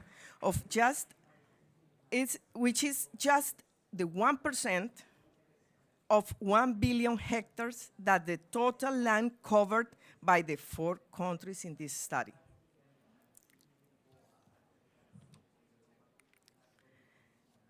Okay. We find in this slide, I present the findings that contribute with the understanding of the biological values of Afro-descendant peoples in this land, in these recognized lands. And we find that there is a high biological diversity and high irrecoverable carbon in these lands, in these 8.9 million of recognized land. So let's talk about biodiversity. The map that you see here in the left hand, is a map that the deep blue color is showing that almost 65% of the recognized Afro-descendant lands harbor high biodiversity. This means that considerable portions of Afro-descendant territories are on the highest 10% of the areas in species richness globally. Biodiversity data shows that recognized lands harbor a total of almost 4,000 species, of which 9% and about 400 species are listed under the threatened species by UICN Red List. To recall, the irrecoverable carbon. To recall what is the irrecoverable carbon. It refers to the vast store of carbon in nature, such as tropical forests, wetlands, peatlands, temperate forests, mangroves, which are vulnerable to get lost by human activity. Yeah? If lost, these reserves could not be restored by 2050. Why 2050? This is the time calculated when the world must reach net zero emissions to avoid the world's impact of climate change. So, in the right-hand side, the map of irrecoverable carbon, the story is similar to the biodiversity part. Half of the Afro-descendant people's land in the studied countries contain high levels of irrecoverable carbon. Per hectare is more than 25 tons for irrecoverable carbon, meaning that these lands are essential to keep our climate under control. Okay. To provide you with other highlights of this study, we can say that recognized Afro-descendant lands are not only high biodiversity and irrecoverable carbon inside, but if we found that Afro people's territories have 3 times higher densities of threatened species than the buffer areas or the surrounding areas of these regions. There is 3 times higher in the Afro-descendant lands than in buffer zones or surrounding areas. We can say that the territories of Afro-descendant peoples become a refuge for threatened fauna species. Okay? But these lands are under pressure. So if you look at this figure, which shows the forest loss from 2000 to 2001, forest loss is increasing in all 4 countries, yeah, of the study. Overall, the forest loss is much lower in Afro-descendant people's territories than in the surrounding areas, or even nationally, as you see there. But this tendency is increasing. Okay, now I want to go into the social environmental historical approach. This analysis confirms that high biodiversity and irrecoverable carbon in Afro-descendant lands are not by accident. In other words, why after almost 500 years of Afro presence in the Americas, there is positive landscape transformation in Afro territories in terms of conservation of biodiversity and carbon? The social environmental historical literature review in the 4 countries looked at cultural knowledge, botanical information, settlement of African descendant peoples in the Americas. This review shows the high biodiversity and high carbon have strong connections with what? With environmental practices of Afro-descendant people. And I want first to refer to the knowledge systems of flora and fauna transported from Africa, from tropical African regions to tropical regions of the Americas. Particularly, the literature underlined the vast botanical and domestic animal species from Africa that contributed to the food security of European people, also from African people themselves, and the economic of the America to date. Sugarcane is an example. Plantain, cows, pigs, sheep, goats were brought from Africa, tropical Africa to tropical Americas. Okay. The environmental literature also mentioned that all these practices and knowledge and species supported sustainable agro-production systems and forest management systems of the America. Afro-descendant peoples incorporated and adapted their needs and to the tropical areas that they settled in the Americas because these were very similar to the places that they have had forced to live. The practices. They practice sustainable agrobiodiversity systems and management lands as opposed to the monoculture systems of plantation of the European settlers. For example, Afro communities created what it is called by scientists food forest. Afro people replicated forest canopies, structures, creating places and reservoirs for medicinal and ritual and dietary purposes and agricultural practices. Maroon or Cimarron people developed survival strategies for that. For example, they need to hide their crops to eat, minimizing land clearing, avoiding fires, otherwise they got caught by masters. So those practices were survival strategies as a way to be that supported their resilience and adaptation to these lands. And also, these practices helped to adapt Europeans to the tropical environments. So we argue that these practices form a very strong connection between Afro communities and the areas in which they settle.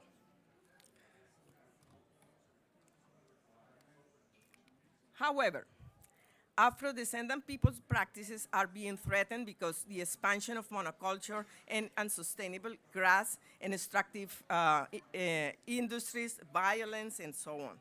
But we could say that the worst threat is that Afro people replace their sustainable practices and strategies that they have maintained over 500 years of inhabiting the Americas.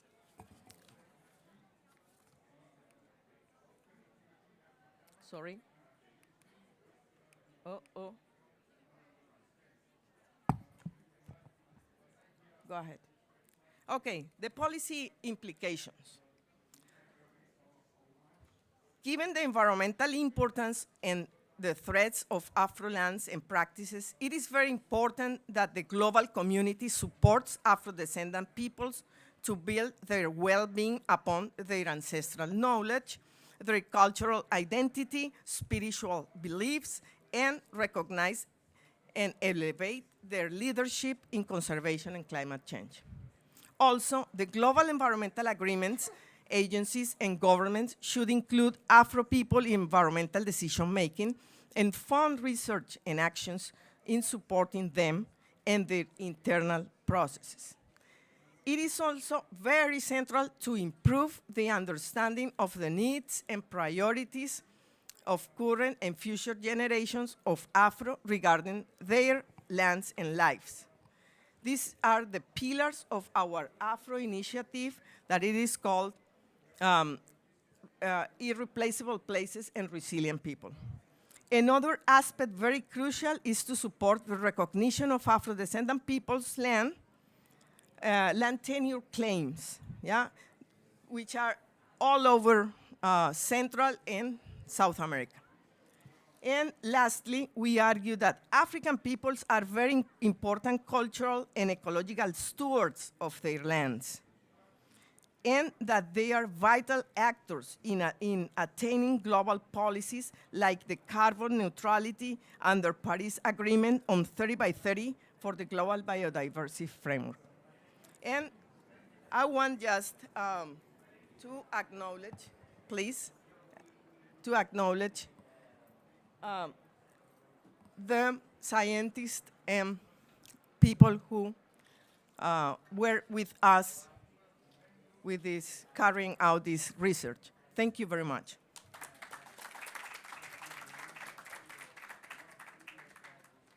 Thank you very much. Thank you very much, Marta. And as I said earlier on, this one? Thank you very much, Marta. And as I said earlier on, I think the first question we got asked when we started doing that work was in typical fashion, well, Afro-descendant people or the Americas, food, we dance, we party, we do all these other things. Where is the data that shows the role that people of African descent are playing? And I think, you know, as in everything else, especially with this body, I think this is it's going to be a very important data point to establish the data that shows when we talk about being inclusive and a more whole of society approach to address the issue in front of us. As you can see from Marta, we have some really very excise and precise evidence of that, which we think will be very helpful, especially in a body like that, as we continue to promote advocacy and visibility. So at this time, I wanted to introduce a very good friend of mine who I am sure at some point in this venue, in this area, you may have seen her speak. Hindu is the board member. She's the planetary guardian. So she's the earth guardian. She does a lot of work on indigenous people and local communities. She's a global ambassador for that work. She's a board member of Conservation International. So I'm going to ask Hindu to come up and grace us with her presence and just give us a reflection on what you have heard and why you think it's important for this agenda of Afro-descendant people to be part of this whole climate change discussion. Thank you. Thank you very much, Kevin, and hi, everyone. Firstly, I'm really impressed by this study that's showing data, showing scientific evidence of what you are talking about for too long. So this is very impressive, and really thank you, Marta, for these presentations. And I believe that this study can be translated and then shared to as many as possible people, from scientists to the conservation organizations that are acting in their daily life on what's happening. So as my friend Kevin said, I am coming from Chad. I am the co-chair of the International Indigenous People Forum on Climate Change. And of course, as African, I'm always very sensitive about the Afro-descendant around the world who didn't choose to be in those lands, who have been forced to be in those lands. And at the end of the day, of course, they adapt this land to be their home. So they are the best people who can show us when we talk about adaptation, what is adaptation? Adaptation is not only like sleeping and waking up and saying like, oh, there is rain, okay, let's move there. Adaptation is also over time, and those people's experience over time, how they get treated, how they get adapt to different ecosystem, and how they are very close attached to their original culture. And I really love seeing that also in this study. So as you said, if people are watching Netflix, go watch. There is a documentary called it halt. Halt is showing how importance of Afro-descendant history on the food productions, on the food conservations, and the land protections, and how they are using like the different way of doing the mix between the culture and the protections of the environment. That have been proposed to me by a friend. It's very impressive. So it's not only like in the report, but it is also in the documentary that people must to look at it. So Afro-descendant peoples and African peoples, we are not just like good dancer, good singer. No. Peoples just like things, you can do the dance, you can do the sing, but no. Peoples have the culture and identity who are linked all together. So peoples are not acting in silo. So that's the things we are passing also from one generation to another one. As the community coming from the oral culture, so the way of passing traditional knowledge from one generation to another one is through song, through culture, through dance, through food. So it is not only like culture like in silo as what we are seeing in the Western world. It is the way of transferring a traditional knowledge. And this is really very important and is very well highlighted also in this study. So as we are talking on the climate change issue, I'm happy that Ambassador Alba come here and talked with you. I get the chance to go in Mexico, and I went to the Ministry of Foreign Affairs to discuss with them. They are the first one who have the legislations, who have indigenous peoples and Afro-descendants, to see how they can protect the land right. And then Latin American countries start also to see how we can have the specificity of the collective land right by Afro-descendant, because that's also another thing. They are not like advocating for an individuals when you go to really deep around the forests where they are.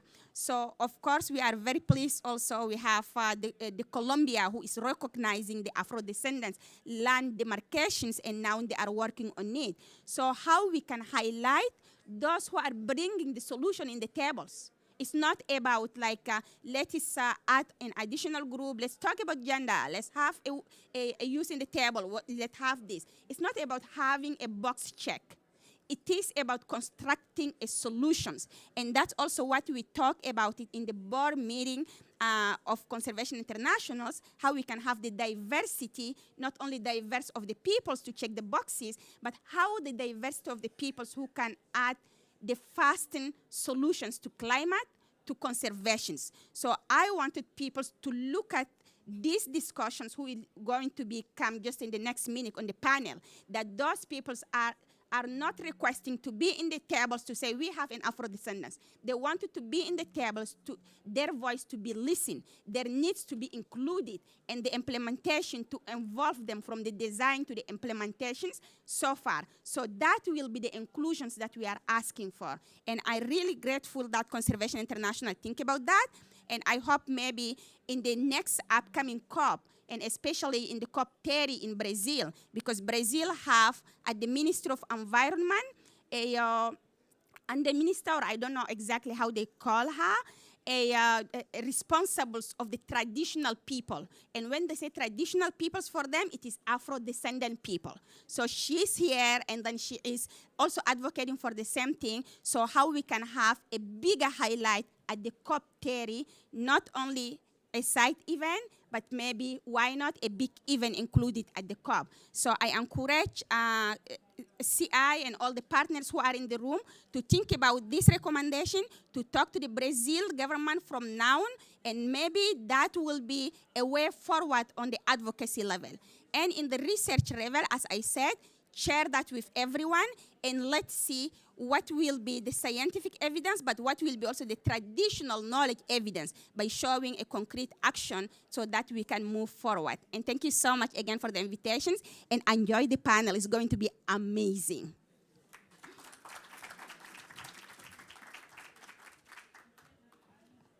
Thank you, Hinda, for your valuable insights. We're very honored to have you here sharing with us in this event, and I want to welcome our participants in the panel. So we have in our panel experts and practitioners from each of the countries that were studied during the research. So Marina Marcal from C40 from Brazil, Pablo Minda, a professor from Ecuador, Hugo Javini, leader from the Samaca community from Suriname, and Luis Sevillano from Colombia, a chief of party from Juntanza Étnica from Adivoca. So please join us.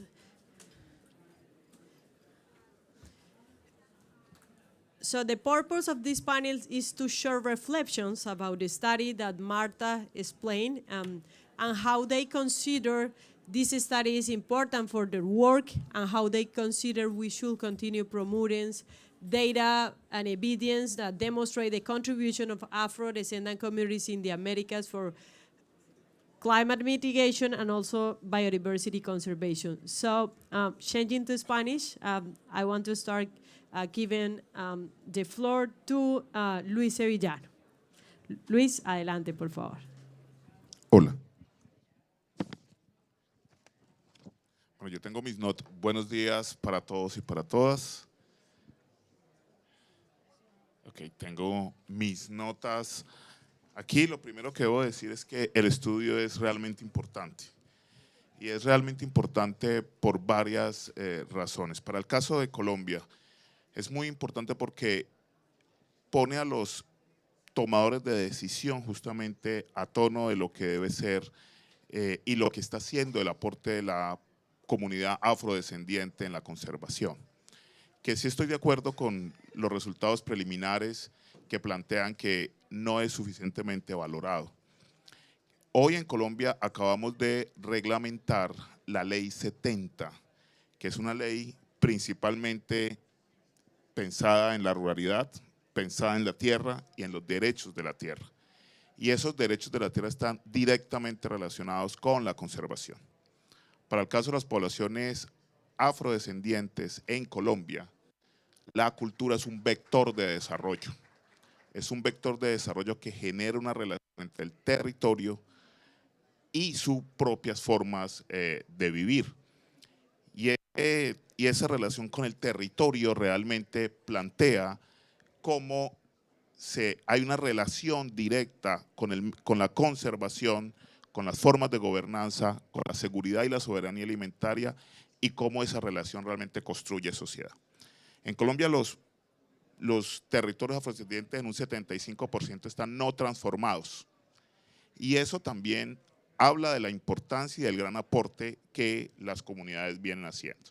Entonces creo que es muy poderoso el resultado inicial o digamos todo el antecedente, el background inicial sobre que definitivamente el aporte no ha sido suficientemente valorado, pero que definitivamente hay una necesidad de continuar insistiendo en ese rol protagónico de las comunidades. Ahora, las comunidades tienen en la base cultural un enfoque de cómo gestionar el territorio como tal. Lo segundo que me parece muy poderoso realmente es cómo este análisis reafirma el trabajo que acerca del chocó biogeográfico se viene adelantando. Cómo este análisis definitivamente reafirma esa apuesta de chocó biogeográfico que plantea que el aporte en la captura de carbono, el aporte en la biodiversidad, el aporte en los diferentes, digamos, aspectos, está concentrado en buena parte en las comunidades afrodescendientes en Colombia. Las comunidades afrodescendientes tienen contacto con varios ecosistemas estratégicos, el ecosistema manglar, bosque tropical, y esto definitivamente en Colombia está generando, digamos, un punto de quiebre muy importante allí. Y yo quisiera plantear un par de cosas finales en entendiendo que el tiempo es en televisión y en la COP es corto, plantear un par de cosas finales aquí.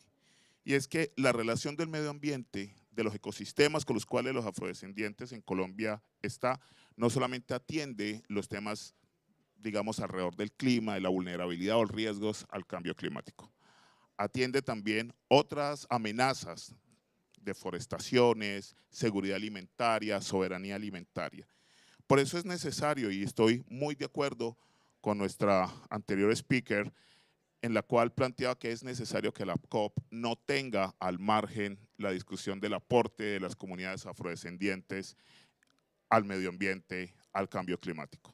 Debe ser fundamental, debe ser una línea de trabajo de la siguiente COP en la cual no solamente se pone de antemano que las tradiciones, las formas de gobernanza y las formas de gestionar el territorio son importantes, hacen un gran aporte, sino que la apuesta política de los territorios colectivos busca justamente en la conservación garantizar formas de buena vida de los territorios.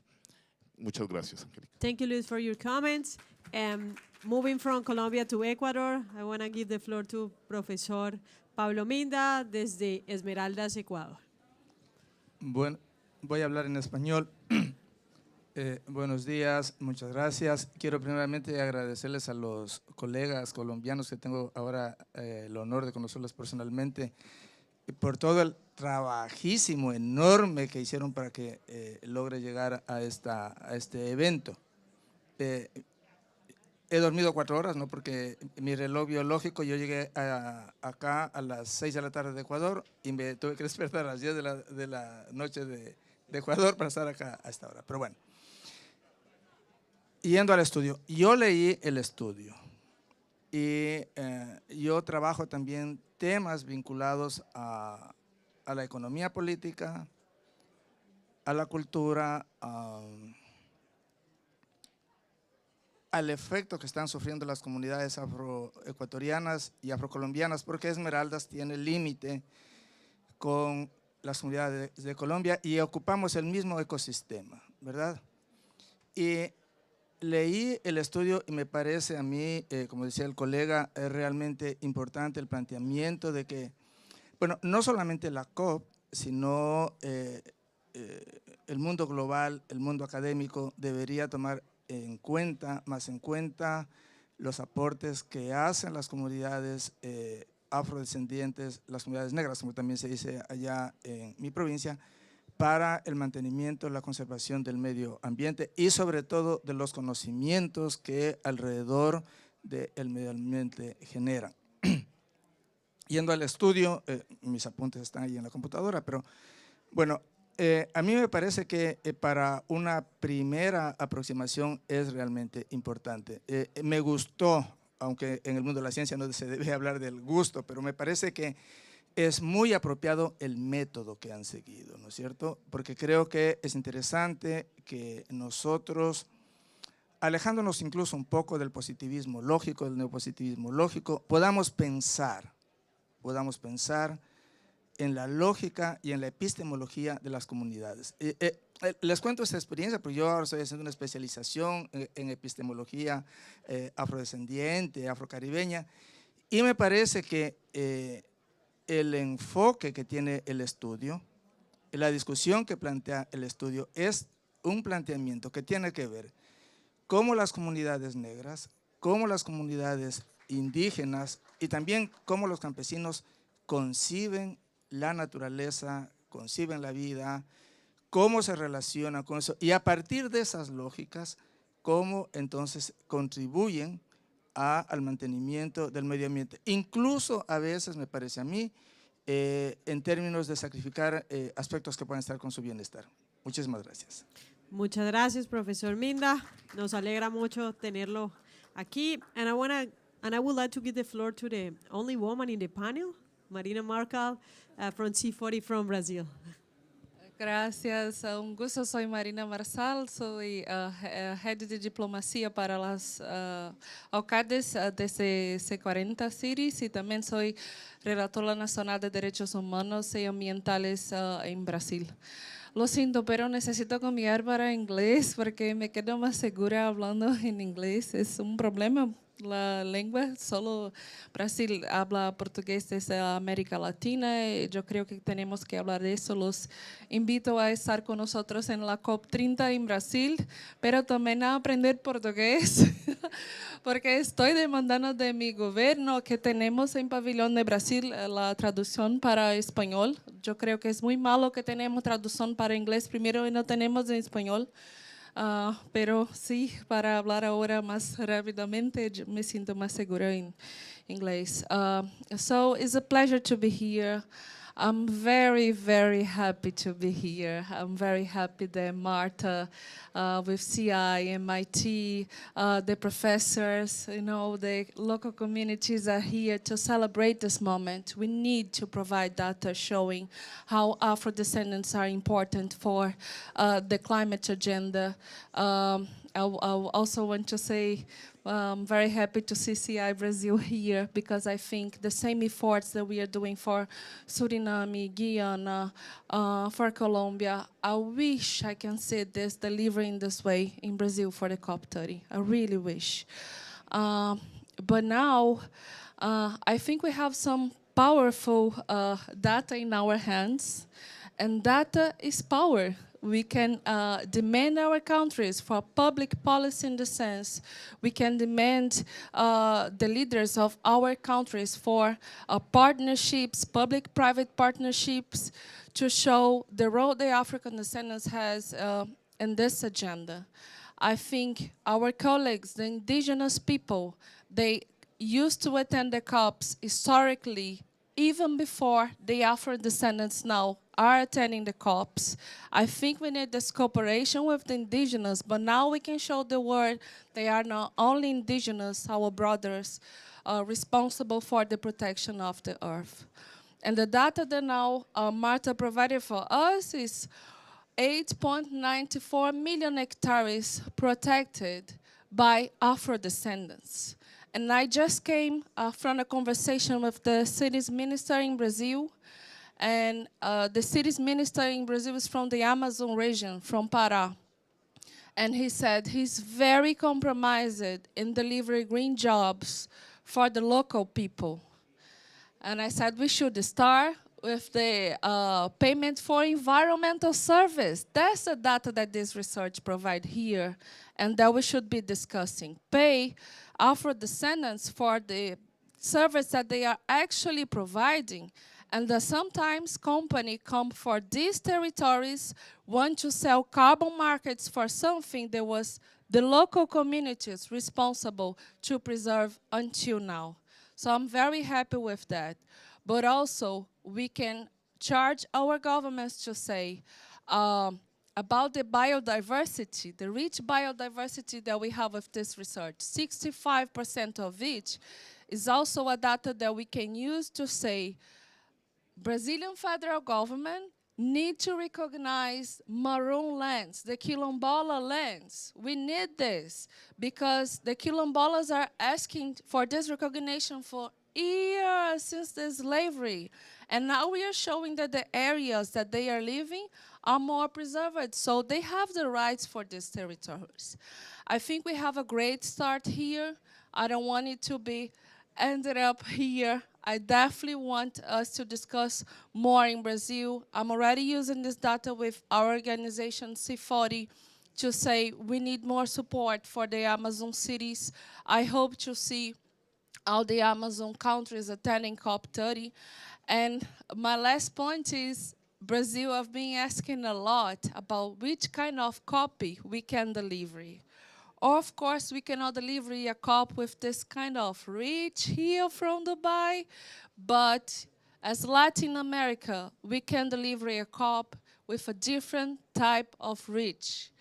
A reach for culture, a reach for the way that we explore, we enjoy, we share the nature in our country. And I really hope everyone here at COP28 can get inspired for COP30 and we can think better what we want for the other COPs. I don't want to have a COP60, so I really hope COP30 can change our mindsets And I'm very happy. I want to say congratulations for Marta, for CI, for MIT, and thank you for that.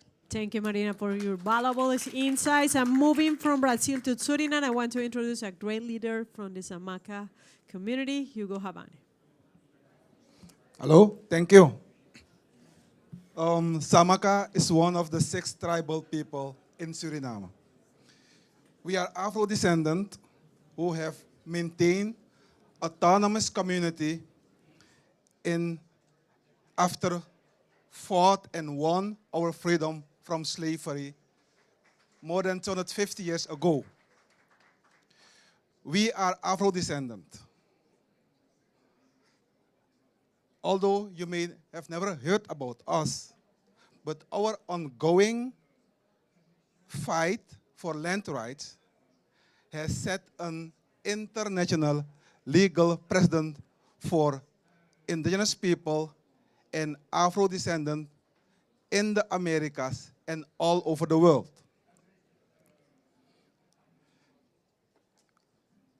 My ancestor escaped from slave rebellion and found refuge in the rainforest of the Amazon.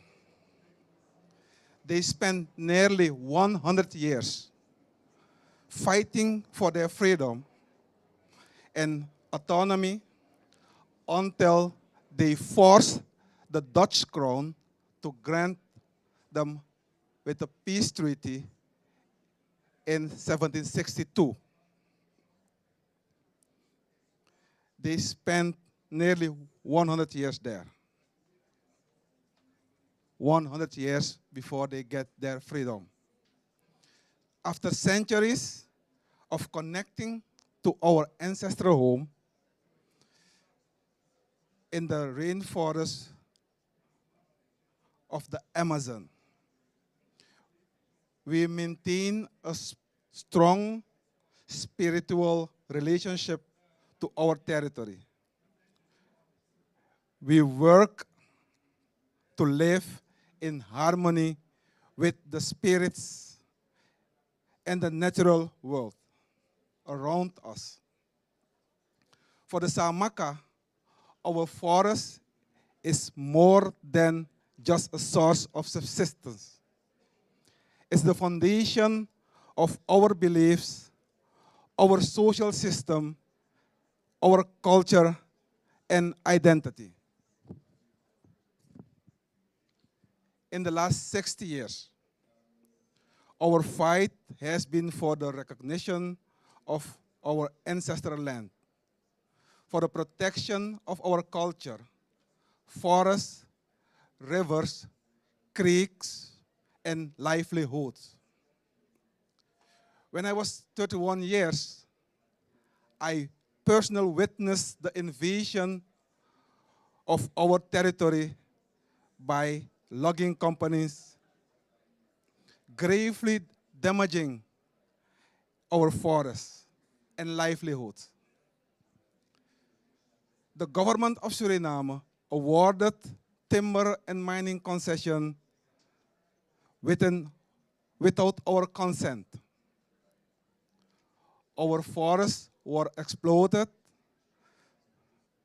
farms were destroyed, and drinking water resources were polluted. We then stand up, organize to defend our land against those violations. We held meetings in all the Samaka communities. It's almost 74 Samaka communities along the Suriname River. We seek for international support. We file complaints and petitions to the government of Suriname.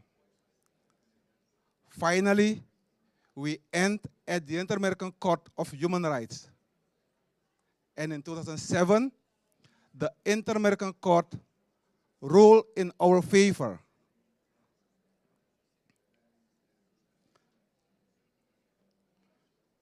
It was a landmark judgment for indigenous and tribal people in the Americas, but also all over the world. I was telling that in 2012, the Palenque people in Colombia get their land rights thanks to the Samaka judgment. And I know also that in most of the famous universities in the world, the Samaka judgment is a ruling judgment when go on land rights, FPIC. So this judgment require government that when there are major economic development, free prior informed consent of indigenous and local communities / Afro-descendant is required. With this legal precedent, the Samaka have paved the road for Afro-descendant and indigenous people to claim their fair share of the financial resource of climate funds. Together, we can make a difference. Let's join forces and claim our place at the negotiation table, because we exist as Afro-descendant who has the same bond with the forest as indigenous people. Therefore, contributes to forest conservation and combating climate change. Thank you. Thank you, Hugo, and thank you a lot to all the great speakers and audience for being part of this lively event from the Afro-Inter-American Forum on Climate Change. We just want to announce that in the next day, we're going to be launching the Afro-Inter-American Forum on Climate Change Research Network, when we have the privilege to have Marina, to have Lu, to have the Professor Minda, the Professor Pablo Palacios, to have from Universidad Javeriana, to have Marcela Angel from MIT ESI. Hope you continue enjoying the rest of the COP 28. Please, this is a great opportunity to contact each other, and we hope to see you again at COP 29 with more environmental advances for Afro-descendant peoples. Thank you all for coming.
Jose?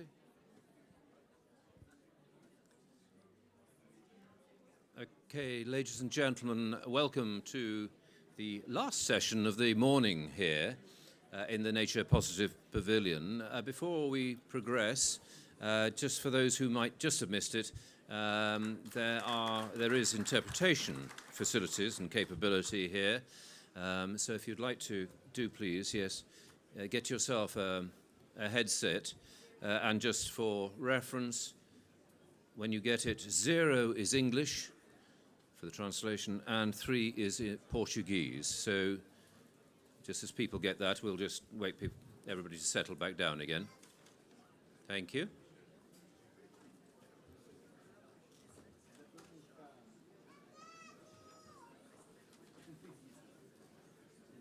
Okay, well, that's lovely. Thank you very much indeed. And again, thank you very much indeed for attending this session here in the Nature Positive Pavilion, which, of course, is run under the auspices of the Nature for Climate Coalition, of whom, of course, the Nature Conservancy is a proud and very much valued member. Now, of course, the Nature Conservancy not only have produced for us a rather intriguing agenda for this next session, but they've also compiled a rather equally intriguing panel as well. And so to introduce them, and indeed the subject, I'm pleased to introduce Jose Otavio Passos, who is, I'm terribly sorry, Director for Brazil in Amazon. Please, Otavio, thank you very much indeed. Thank you. Eu vou falar em português e depois eu vou fazer algumas perguntas em inglês. Tá certo?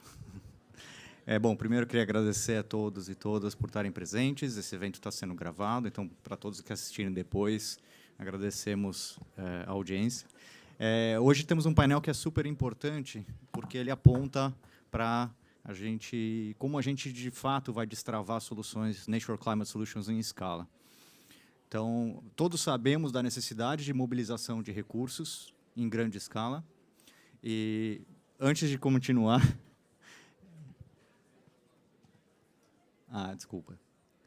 Deixa eu, então, aproveitar a pausa que me pediram para falar que, ali atrás, no fundo, para quem não viu ainda, nós temos uma experiência de realidade virtual com óculos 3D, no qual vocês podem ver as soluções baseadas na natureza, na prática, estando lá no meio da Amazônia, no Pará, num projeto de agrofloresta e cacau que a gente tem. E ainda tem um bônus, quem assistir isso ainda ganha um chocolate feito por produtores nossos lá da Amazônia. Então, eu recomendo muito que assistam a realidade virtual e podem procurar a Fernanda, que está ali no fundo, depois da sessão. Depois da sessão, porque a gente gostaria de contar com vocês aqui. Podemos continuar? Tá bom. Então, eu acho que esse painel é muito importante, porque a gente sabe da necessidade de mobilização de capital para dar escala para essas soluções. Só, por exemplo, o plano de restauração, ou ambição de restauração do Estado do Pará, deve exigir mais de 10 bilhões de dólares nos próximos anos. Então, a gente sabe que o gap é muito grande, a gente sabe que existe uma necessidade imensa de recursos. Ao mesmo tempo, um estudo que a TNC fez aponta que menos de 8% dos recursos para o setor de uso do solo são destinados para práticas sustentáveis. No caso do Pará, também, para usar como exemplo, isso dá menos de 60 milhões de dólares por ano. Ou seja, a gente está muito longe de chegar na necessidade de recursos que a gente precisa para, de fato, destravar essas soluções. E eu falei só do plano de restauração, não estamos nem falando, por exemplo, de recuperação de pastagens, de pagamento por serviços ambientais. Agora, para quem trabalha nessa área, a gente sabe que existe capital disponível, muito capital disponível, e interessado em investir com impacto. Existem possibilidades. Mas agora é justamente a hora que a gente precisa começar a discutir como é que a gente cobre esse gap, como é que a gente aproxima essas iniciativas privadas do setor público e dessas necessidades de capital. E esse painel é muito sobre isso.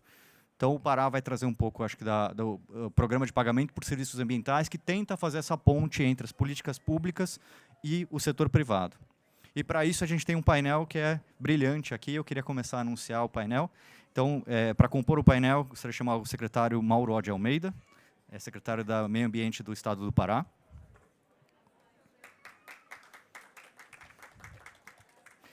Almir Suruí, líder indígena.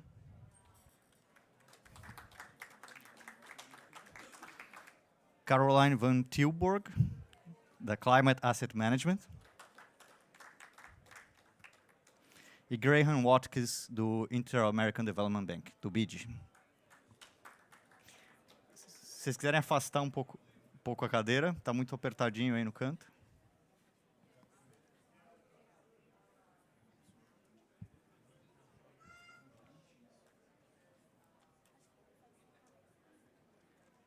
Fê, se quiser pôr a cadeira dele aqui no meio. Se quiser pôr essa cadeira menor aqui no meio. Bom, eu vou começar então fazendo uma pergunta para o secretário Mauro. Secretário, o Estado tem apontado e tem falado muito sobre uma mudança de modelo de desenvolvimento, que é justamente para focar nessa vocação que o Estado, para alavancar o capital, alavancar esse crescimento a partir do capital natural. Então, você pode nos contar um pouquinho sobre como é que o Estado pretende fazer essa transição? Alô. Bem, bom dia a todos e a todas. Eu vou falar em português também. Bem, o Estado tem se desafiado a fazer não uma coisa, mas um mosaico de ações que possam garantir exatamente essa transição. Vou dar exemplos. Aqui, no Brasil, já se teve a experiência, por exemplo, de projetos de assentamento. Mas aí as pessoas pegaram, dividiram a terra, deram os assentamentos, ponto. No Brasil se teve o cadastro ambiental rural, a experiência de inscrição do cadastro ambiental rural para a regularização ambiental. Se fez a inscrição e depois não se prosseguiu com a validação e monitoramento desse cadastro ambiental para saber os ativos e passivos. Da mesma forma, quando a gente fala em pagamento de serviços ambientais, a gente não quer só o pagamento pelo pagamento. A gente quer chegar com assistência técnica rural, a gente quer chegar com a visibilidade daquela pessoa que vai receber pelos pagamentos de serviços ambientais. Vou dar outro exemplo. O açaí, que hoje é consumido mundialmente, mas ainda mais consumido no Brasil que no mundo, apesar de ter maior valor agregado no exterior do que no próprio Brasil, a cadeia do açaí é toda quase feita na informalidade. E o açaí, ele é um fruto, ele é uma árvore que dá nos manguezais. E, apesar da Embrapa já ter hoje experiência de pesquisa e científica em terra firme, o açaí é de manguezal. Então, a gente tem que casar esse pagamento de serviço ambiental com a manutenção dos manguezais e mais fazer com que essa visibilidade do produtor de açaí se torne, além de receber por um pagamento, ele também seja formal. O produtor de açaí que vende o açaí no ver-o-peso, ele vende sem nota fiscal, por exemplo, que é um instrumento de arrecadação tributária. E quase todos os municípios do Brasil não têm autonomia de gestão administrativa municipal. Portanto, se você não fizer o conjunto que envolva não só a iniciativa privada, mas também o poder público, mas não só o poder público federal, estadual, mas o municipal, sobretudo, você acaba não criando condições para que essa política se manifeste. O que a gente está começando agora, com essa experiência de pagar R$ 1.300 por hectare ao ano, ao pagamento de serviços ambientais, numa iniciativa que traz junto a TNC e traz patrocinadores e investidores privados, é exatamente fazer esse link do público e do privado e criar esse mosaico de ações e alternativas que vão propiciar essa transição. Obrigado, Mauro. Acho que você trouxe a perspectiva pública, mas também tentando fazer como indutor do privado. Eu queria agora passar para o Almir, para ele contar um pouco da experiência de um projeto, para quem não conhece, é um projeto que foi pioneiro no espaço do desenvolvimento de projetos de carbono, que foi o projeto de carbono florestal Suruí. E eu queria que você contasse um pouco para a gente, Almir, sobre essa experiência e um pouco lições aprendidas dela, e o que você acha que que a gente pode aproveitar para conseguir avançar essa agenda, principalmente em terras indígenas, em territórios de comunidades tradicionais. Ok. Então, bom dia, ou boa tarde, né? Eu não sei, bom dia. A nossa experiência do povo Paiter Suruí com o projeto Carbono foi um grande desafio, né? Nós tivemos o projeto certificado em 2009, né? Então, no Brasil não tinha muito essa discussão, mas a gente acreditou que esse projeto poderia trazer uma experiência e como eu trouxe. E primeiro, como fazer gestão de um território indígena que é coletivo. Também tem grande responsabilidade das políticas públicas para a conservação e proteção da mesma território, né? Então, é uma responsabilidade compartilhada a partir do projeto que foi apresentado pelo meu povo e também da política do governo federal. Então, assim, o que ensinou a gente é planejar e também fizemos etnozoneamento, onde nós escolhemos que a gente pudesse continuar produzindo agricultura que o meu povo está, né, produzindo, como café, cacau, banana e outros produtos da floresta também, como a castanha. E o desafio foi não entenderam muito o que é esse tipo da política, né?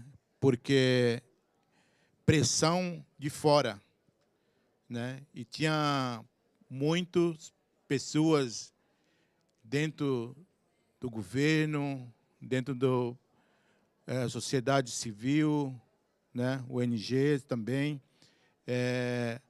contra esse sistema naquele tempo. E dividiram o povo Paiter Suruí, né? Falava que ele estava vendendo o seu território e que não era verdade, que o projeto ia tomar o território deles, mas também que não era verdade, né? Porque a metodologia que nós usamos e consulta do prévio e livre, né, a gente fez com o nosso povo, era totalmente o que o nosso povo queria. Então, isso todo vem trazendo esses desafios grandes, né? E hoje é um momento muito grande. Agora, quase 11 anos depois, a gente está retomando o projeto, né? A gente está buscando parceria para que a gente possa retomar o projeto. E o que restou, quer dizer, o que ainda continuou como resultado do projeto foi esse projeto de café, né? Café sustentável. E hoje o café a gente vende para empresa Três Corações, né? Totalmente sustentável, que hoje é a maior renda do meu povo, né? Que é esse café sustentável que o Três Corações paga dobro do mercado brasileiro no preço de café do povo Paiter Suruí, né? E também temos grande reflorestamento, o projeto Pamine, que é de restauração do nosso território, e a gente já aproximadamente já plantaram mais de 1 milhão de mudas nativas do nosso território, né? Então, assim, o que acabou também, o nosso projeto foi desmatamento. E o povo Paiter Suruí não tem poder de polícia para impedir isso, né? Então, foi muito como o governo foram atuando e foi cada vez mais prejudicando através dessa pressão de desmatamento. Mas hoje, acredito que meu povo está mais preparada e mais consciente de fazer gestão desse tipo de projeto. Então, essa experiência que eu posso dizer, falar para vocês do nosso povo Paitesuruí. Obrigado. Muito obrigado, Almir. Eu vou passar para o inglês agora. Almir, you highlighted the pioneerism of the project you developed and the challenges that you faced that ultimately led to issues in the project. But you also highlighted that it left a legacy. The project left the coffee production and a partnership with a big company that buys that coffee. So part of what was left after you developed the project is the contact with private companies and private sector, in this case the coffee sector, that helps move forward the sustainability and development in your territory. So we heard the perspective from the public sector, we heard the perspective from indigenous peoples. I would like to hear a little bit from you, Caroline, about the perspective from the private sector. So in order to gain scale, NCS need to be, they need to consolidate innovative business models. What are the challenges and opportunities you observe on building an investment strategy for NCS? Well, thank you for that, and also thank you for the opportunity to speak. And I will also build a bit on what my previous speaker was saying, because we actually provide a solution or a possible mechanism that helps private capital to flow towards projects in the field. So I'm working for Climate Asset Management, and Climate Asset Management is a partnership between HSBC and Pollination. And we only invest in nature. So investing in nature for livelihood improvements, that's actually what drives us. And we have two strategies in place, one for the Global North, which is called the Natural Capital Facility, that is really geared towards institutional investors. But what is more important for you is our second strategy, which is designed for the Global South, and that is the nature-based carbon strategy. And that actually offers a solution to corporates that have a decarbonization strategy, but are all looking for high-quality carbon credits. So what is that we do is that we use the money and we invest it in nature-based solution projects, both from a conservation as well as from a restoration perspective. And the kind of project you could think of are, for example, the agroforestry projects that generate multiple returns. We're also looking at mangroves, wetlands, sustainable grazing, forestry and agroforestry kind of activities. So the complete AFOLU sector for which you have seen methodologies under both Gold Standard, Verra or Plan Vivo. So we use their money to invest in these projects, and as a return we are seeking for the carbon credits as well as the additional benefits. And the carbon credits we ultimately allocate back to the investors in the fund. So our driver is really to maximize carbon credits as well as livelihood improvements and enhancement of biodiversity. So these kind of initiatives that you see, how would we invest? So we would provide the financing. We help the client in order to get through the whole carbon asset creation process. And once the carbon credits are generated, we see that as a repayment to our investment in these kind of projects. That is in a nutshell what we do. Thank you. Thanks, Caroline. So Graham, I think there is a gap, and that the multilateral development banks have been playing an important role on actually trying to bridge that gap. How can that funding gap be? How that funding gap can be supported by multilateral development banks to leverage public resources? Hello. So I know the official language of COP is Portuguese, but I'm going to continue in English. I also wanted to start this off by basically saying that yesterday in our board, a board of directors, we actually approved a project for Pará of $300 million, which is a policy loan. So it's actually directed towards changing or moving forward those changes in policy that need to be changed in order to be able to do payments for ecosystem services, to do the bioeconomy, to move the agenda forward. So we're trying to think about how we can help both countries and subnationals, so states, actually move the agenda forward. And this is a bit of a first from our perspective. First, because it looks at this issue, and the second first is it's done at a subnational level. And I think we started off this presentation basically saying there is an opportunity here. There's a huge opportunity in terms of natural capital solutions, nature-based solutions, and what we can do with them.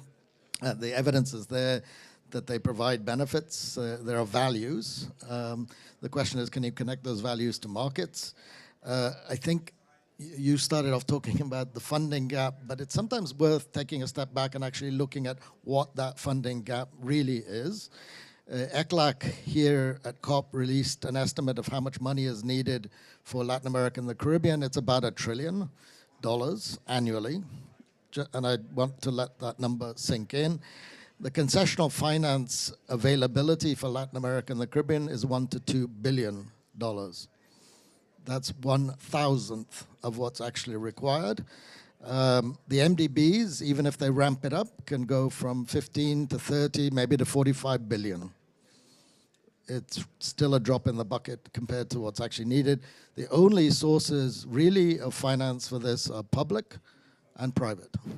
So if we want to scale, we have to be looking at how we're going to accelerate those things.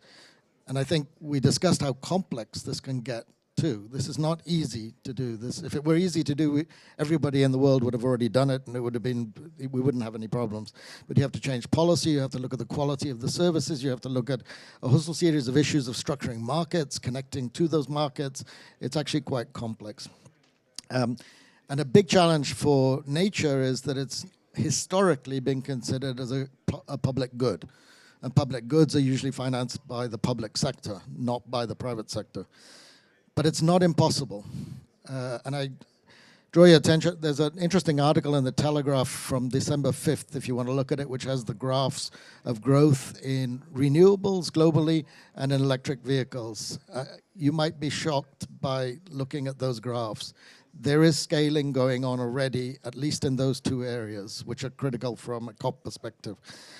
Market exists in those two areas, but the scaling is coming because you're enabling private entry into the system.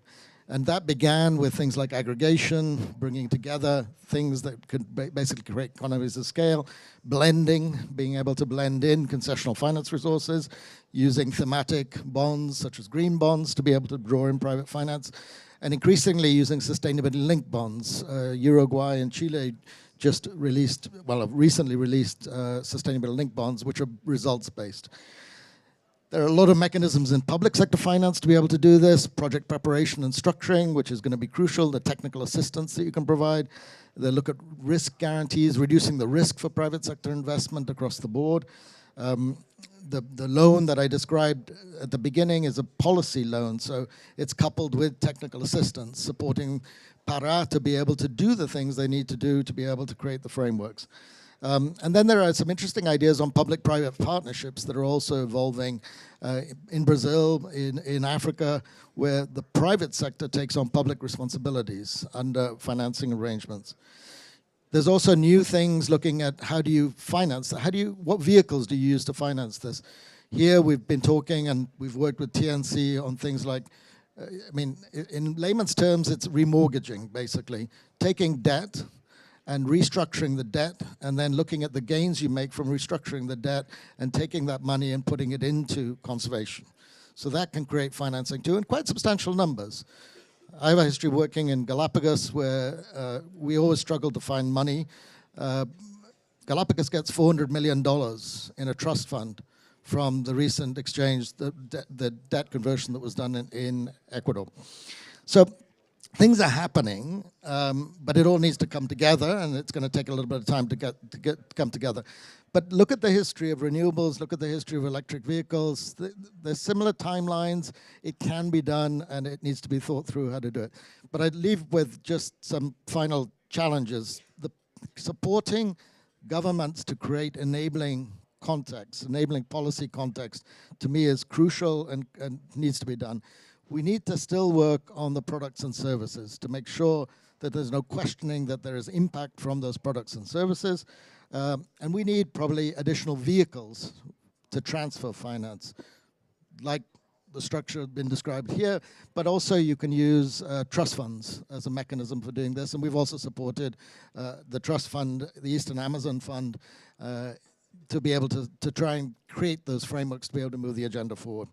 And I want to end by saying, look, concessional resources are important. They're crucial for this stage, but they're not what we need to be aiming for at the end as an end game. We need private finance, and we need to make sure public is aligned to that. Aligning public-private is what will give us scale. Thanks, Graham. I'm going to switch to Portuguese. Mauro, o Graham trouxe bastante, acho que um contexto bem interessante, que fala bastante sobre como vários mecanismos diferentes podem apoiar a construção de políticas públicas que depois abram espaço ou que atuem de forma conjunta com o mercado. E a necessidade de existir um investimento significativo via mercado, né? E eu queria, assim, o governo do Pará tem feito muitas coisas, tem recebido bastante, tem avançado bastante com a agenda, mas claramente existe um papel a ser feito pelo setor privado. E eu queria entender de vocês como é que vocês estão avançando para atrair esse capital privado para investimento em soluções climáticas. Bom, obrigado pela pergunta. Primeiro, agradecer ao Graham, em nome do BID, por eles terem aprovado finalmente o nosso projeto. É o primeiro PBL que o Pará aprova. Acho que ao longo dos anos o BID tem essa linha de crédito, mas foi a primeira vez que o Pará aprovou e tem uma razão de ser. Exatamente porque esse tipo de financiamento, esse tipo de... Mesmo privado, se vier, ele tem que ter um background nos organismos institucionais públicos. Além, evidentemente, de se fazer parceria, como a gente faz com a TNC e com tantas outras ONGs que a gente tem trabalhado. E se encontra no Brasil uma encruzilhada de que o Estado tem que ser menor, tem que ter menos gente, tem que ter o servidor público não é tão valorizado. E o Pará quer mudar essa história também, com o PBL para investimento em políticas de fortalecimento institucional. Este é um aspecto. Um outro aspecto que a gente está recebendo colaboração é do UK Pact, uma linha de financiamento em que o Reino Unido apoia a nossa estruturação da bioeconomia, da sociobioeconomia, para que a gente ganhe escala na elaboração de projetos. E esse é o outro elemento importantíssimo que a nossa colega também trouxe, que é de elaboração de projetos. Agora a hora é de implementação.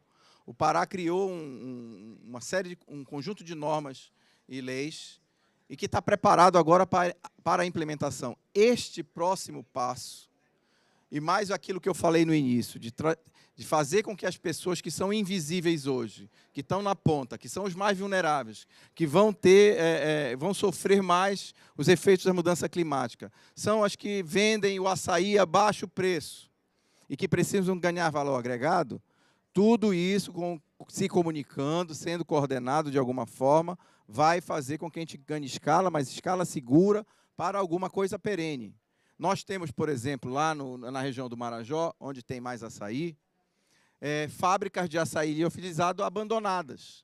Já se tentou isso, mas por conta que se não se fez o ciclo completo da logística, não fez o ciclo completo do recebimento do mercado, daquilo que você vai produzir, o projeto é de curto fôlego, ou de fôlego curto. Portanto, a gente precisa mudar essa lógica e fazer com que os projetos sejam de longo prazo, não de longo prazo de implementação, mas de longo prazo de permanência, para que a gente consolide isso. Há muitas nuances, como eu disse. E o que é importante, esse evento agora, é que a gente não olhe apenas para a caixa pagamento de serviços ambientais, mas tenha os olhos bem abertos para que só ele não é a solução. Nem o mercado de carbono, só ele não é a solução. Mas um conjunto de ações e incentivos políticos e conexões público-privadas que podem dar o resultado que a gente pretende. E eu espero, convido quem tem aqui do setor privado, venha conversar com a gente. O ambiente é propício, é acolhedor, é importante. As portas estão abertas para investimentos, mas investimentos seguros e íntegros que a gente pretende fazer no estado do Pará. Obrigado. Obrigado, Mauro. Going to switch. Vou mudar para inglês as próximas duas perguntas. Mauro brought how the state can actually play a catalyzing role, and with the connection with concessional capital and the policy-based loan that Graham just announced of 300 million, I think it sets the scene for success in the future, but it will create the environment for private sector to come and fill that gap.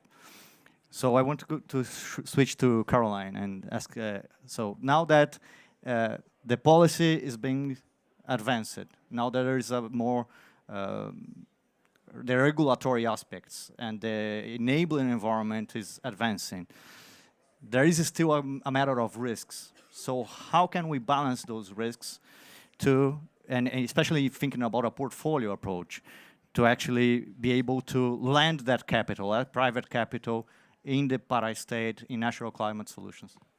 No, thank you. And well, first of all, I can't agree more with what you were saying, is that first of all, we need to think at scale, because you can only restore ecosystem when you look at it from a scale perspective and not looking at it from a pilot project perspective. And in order to trickle private money into nature-based solutions, you also need to look at the risk of reversal, as was explained, because carbon ultimately ends after 30 or 40 years, but we still would like to have the communities to continue with the regenerative acting on the ground. So as was said earlier, there needs to be an additional income stream that allows those communities to really start doing agroforestry or any other land-based solution in a more regenerative fashion. So in order for this private capital to trickle down towards ultimately the communities on the ground, we need to understand the risk. And on the one hand, you have obviously the risk in relation to the carbon credits itself, but private corporates are also very sensitive to any form of reputation risk. So it is also on the task of climate asset management to do really extensive due diligence. So we look at the ESG and impact, but also compliance. And obviously we look at the capacity of the project partners on the ground, their track record. But most of all, we also look at their ability to have a strong connection with the communities, because ultimately it is the communities that restore the land and they are the custodians of the land. So then they need to be rewarded as such as well. So we really look very strongly at ultimately the livelihood and the communities that are part of the nature-based carbon projects, and that there are the sufficient incentives in place. And carbon, we see that more as an accelerator for those activities to start, but there needs to be a carbon benefit sharing mechanism. But most of all, ideally, there needs to be an additional income stream, whether it comes from coffee, other forest products, but it needs to be designed in a holistic fashion, so that we know for certain that once the carbon revenues dry up, because the crediting period has passed, that at least the communities continue with those activities, because it actually generates more benefits.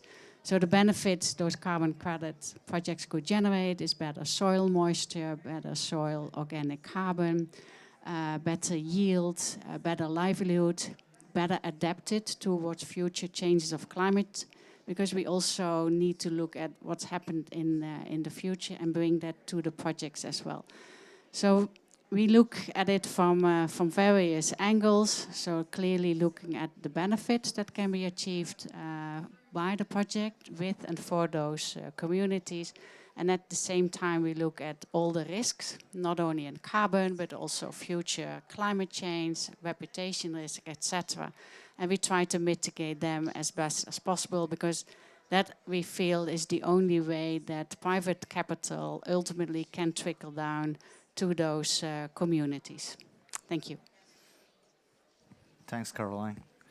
You mentioned some things that I think are critical for this to succeed. So you mentioned scale, you mentioned capacity of partners on the ground, you mentioned rewarding communities for the environmental services that are provided. So Graham, we have been speaking more broadly about what's the enabling environment, what are the conditions from the public sector, from the private sector, what role the communities play on this. But ultimately, all of this have to land in actual projects.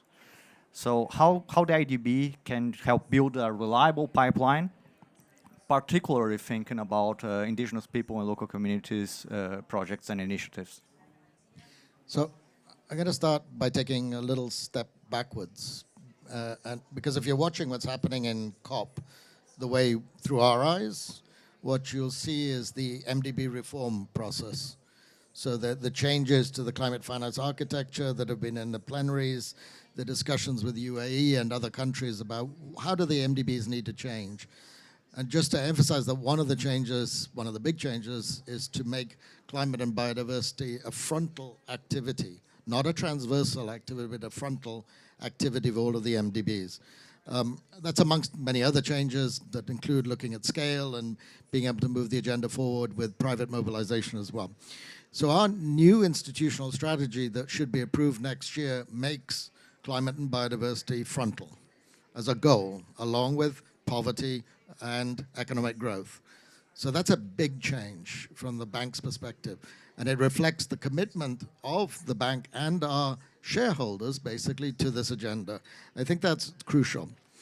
Here at COP, we've also, it's not to say we haven't been working on this issue, we've been working on it a lot, but we've been announcing a lot of innovative financial mechanisms, new ways of bringing in finance to the agenda.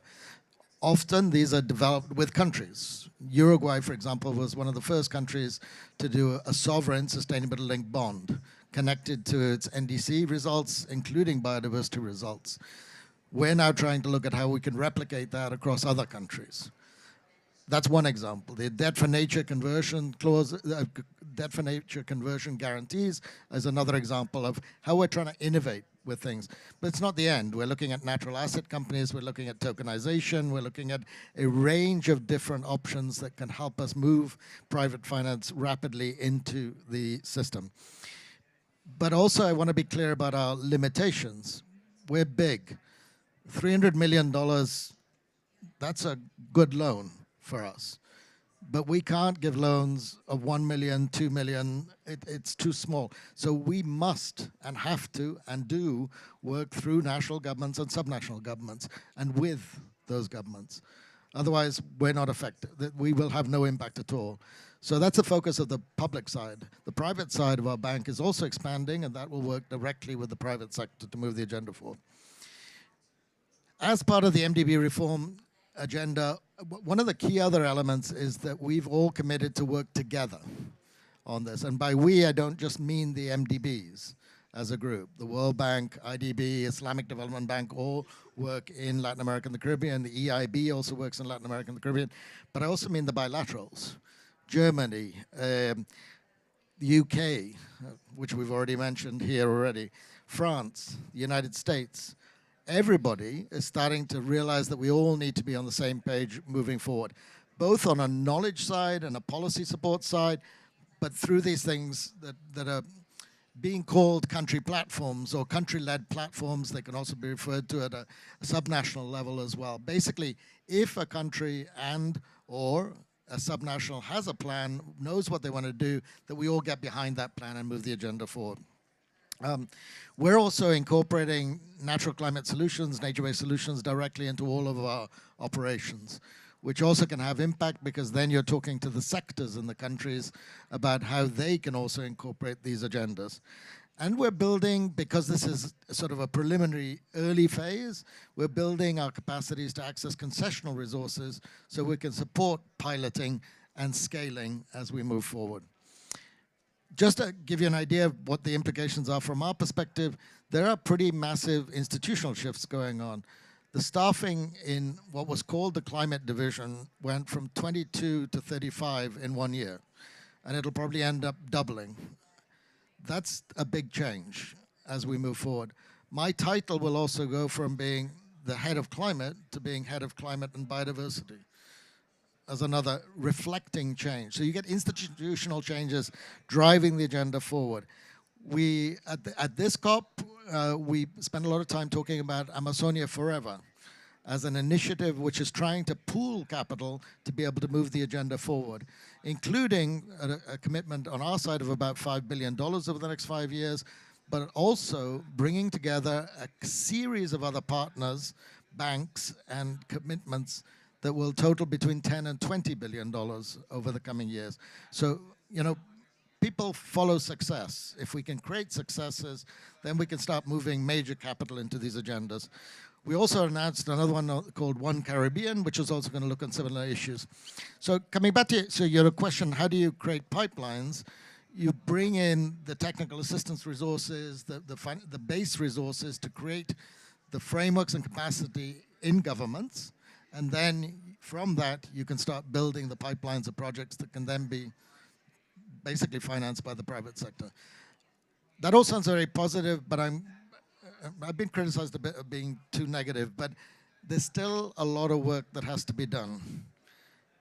We're not in the same place with nature-based solutions, natural climate solutions, that renewable energy is. We have a long way to go, but we're building the basis for doing that to connect the private sector and to be able to scale using private sector finance to be able to move the agenda forward.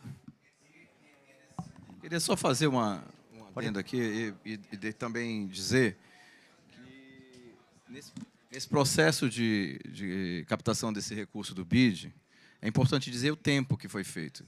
Até ele realmente se efetivar com a primeira etapa da transferência, vai dar quase 2 anos, né?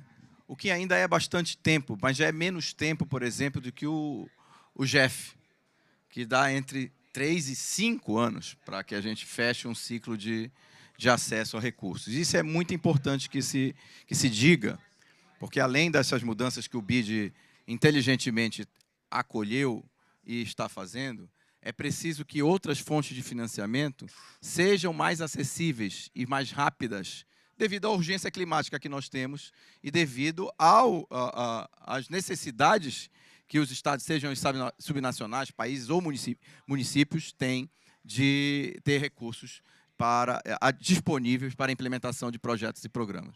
Portanto, além de me congratular com o BID, parabenizar por essas mudanças que estão sendo feitas, esperando que nas próximas vezes a gente consiga diminuir mais ainda o tempo de liberação dos primeiros recursos de financiamento. Obrigado.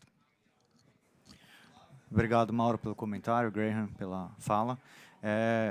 Acho que tocamos em alguns pontos que são super relevantes. Eu acho que uma fala que você fez, Graham, sobre o Natural Climate Solution não estarem no mesmo lugar ainda que energia, que é transportes, é muito relevante. Inclusive porque a gente não tem muito tempo, né? A gente continua tendo um desmatamento significativo, a gente tem uma área muito grande para restaurar nos próximos anos para atingir o net zero, né? O Pará se comprometeu, assinou o Race to Zero. Então, tem muito a acontecer. E aí, Almir, eu queria tudo isso, né, essa coordenação nesse nível que o Graham está falando, a coordenação entre bancos, entre países, que é super fundamental, porque ela destrava e cria, é poderosa, né, a coordenação nesse nível.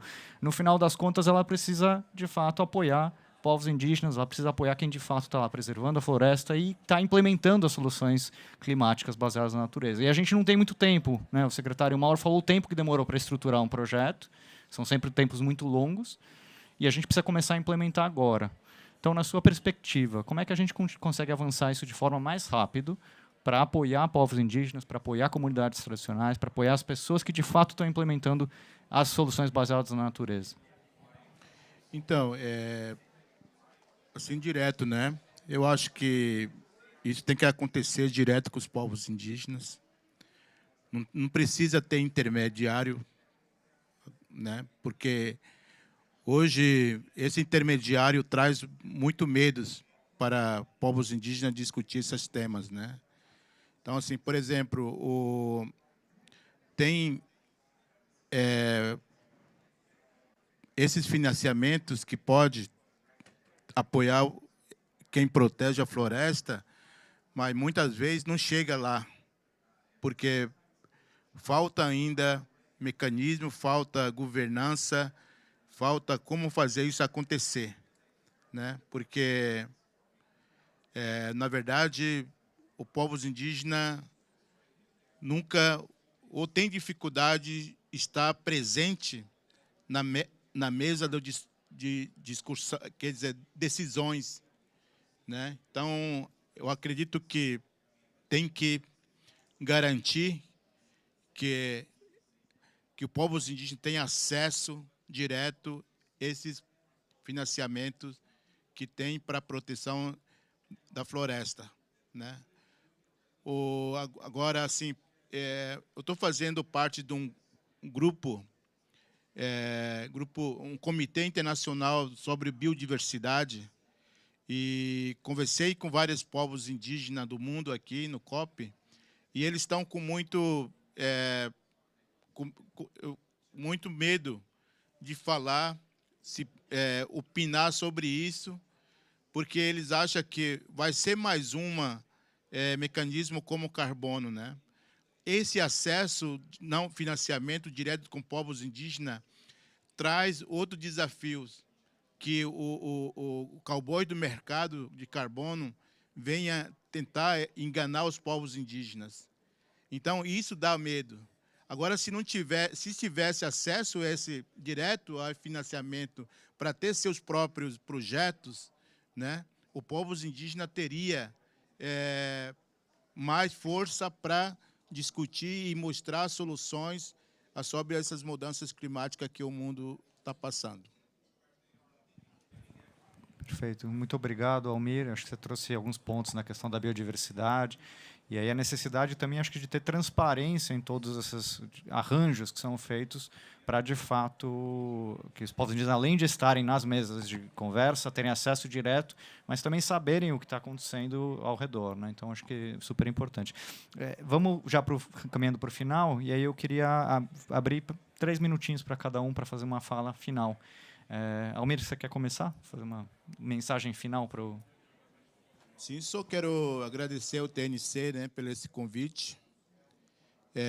Com certeza, esse diálogo sempre traz uma grande reflexão para que a gente possa melhorar ou refletir como atuar junto com essas políticas, essas oportunidades também, né, para que a gente possa realmente garantir o que desejamos do nosso mundo ser melhor sustentável, né, com o clima equilibrado, respeitando os nossos serviços, que são os potenciais para fazer isso, como floresta, e também respeitar o direito daquelas pessoas que estão ligadas direto a esse serviço também, como povos indígenas e povos tradicionais no mundo. Então, só agradecer mesmo. Obrigado. A gente que agradece, Almir. Vou passar para o Mauro, só porque a gente faz em português, depois a gente faz as falas em inglês, para não terem que ficar trocando. Agradecer também, Zé Otávio, na sua pessoa e a TNC, pelo convite, e dizer que a gente fez um esforço muito grande no Estado do Pará, a partir da coordenação da Secretaria de Meio Ambiente, mas envolvendo diversas secretarias. Há projetos como o PBL, que envolvem 12 secretarias. Há outros projetos, como o de bioeconomia, que envolvem 18 secretarias. Há outros projetos, como o de regeneração, também, que envolvem mais de uma dezena de secretarias. Não é uma coisa simples. E o Brasil tem uma característica que os estados têm tamanho de países. E isso também não é trivial. Então, portanto, a gente precisa de criar condições institucionais, como eu disse, de fazer com que as coisas aconteçam e na nossa contraparte, né, o que os bancos e entidades privadas entendam que também precisamos do seu apoio, agilidade e confiabilidade. O que nós, nos últimos 5 anos, pretendemos passar para as pessoas foi confiabilidade, integridade, reputação, para que as pessoas, sejam elas jurídicas ou físicas, possam ter tranquilidade e venham ajudar-nos a fazer uma transição diferente, uma transição verdadeiramente ecológica e perene para o futuro e que garanta, sobretudo, a nossa sobrevivência. Mais uma vez, obrigado pelo convite. Obrigado, Mauro. Caroline. Thank you so much. And I think my final words are basically building what was said previously, and that's actually building bridges. Because on the one hand, we have the local communities with all the knowledge and understanding of what's happening on the ground. And then obviously we also have the more governmental agencies that build and have the regulations in place. And then on this end of the table where I'm sitting, representing the private sector that actually has the means to channel that money through various mechanisms, and in our way it is through carbon credits with benefits that ultimately needs to go to the local communities. But I also hear that we all have requirements, and I think I really would applaud to have a more open dialogue to see whether we can build those bridges so that ultimately money flows to the right people. Thank you. Obrigado. Graham. So, interesting choice of people to be on the panel, and I think it does cover the bases, as it were, as what is needed. So thanks also for inviting us to this. Maybe just leave you with the messages that we actually came to COP with, so the IDB group came to COP with, which were basically, one, we're open for business. We are committed to actually tripling the amount of finance that goes into climate and biodiversity over the next 10 years compared to the last 10 years. And that's probably an underestimate of what we'll actually end up doing. We came also with a message on innovation, that we need new ways of doing business. The traditional forms of doing business are probably insufficient to deal with the challenges we've got, and the urgency of the challenges that we have today. And then the third message actually was that Amazon is going to be one of our focal areas, that the Amazon Forever program is building, it's generating a lot of interest, and it's going to be sort of again, a different approach, but a new approach to regionalizing the way in which we attack the problems and deal with the problems. And in that sense, obviously working very closely with indigenous communities and subnational institutions that are responsible for the management, and actually at the end of the day are the ones that are going to do all the work. Our job is just to help and facilitate. So thank you for the opportunity, and Okay, and eu queria agradecer também, Graham. I would like to thank you for the support, for the partnership that we have been building, and that's absolutely critical and transformative. So I'd like to thank you in the name of TNC. And to the panelists, Almir, Graham, Mauro, and Caroline for being here with us. And if you want to see how natural climate solutions actually look like, you can get the VR experience, and you can also get what comes from that, which is the chocolate that comes from the Amazon. So thank you very much for everyone for attending and for our panelists.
guys find out? I'm just going to let people know about the interpretation. For those who've just come into the pavilion, can I just mention that there is an interpretation option for you at the back. So if you wish to have English or Portuguese as a translated opportunity, then do just go to the back of the pavilion there, and you'll be given, I think it's 0 for English and 3 for Portuguese. We'll start in about 2 or 3 minutes. I think we're still waiting for somebody.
Okay, well, welcome, very warm welcome to everybody to the Nature Positive Pavilion this afternoon, which of course, as you know, is run under the auspices of the Nature for Climate Coalition, of whom, of course, Wildlife Conservation Society is a proud and, I have to say, a very welcome member.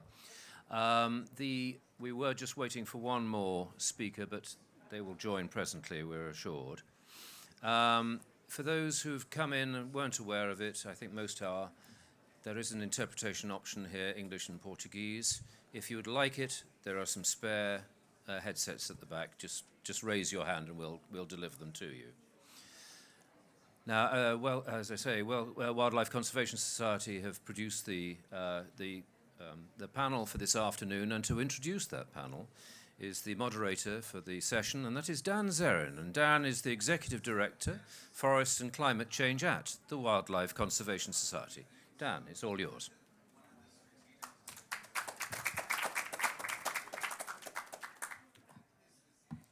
Thank you. Doesn't recognize my face.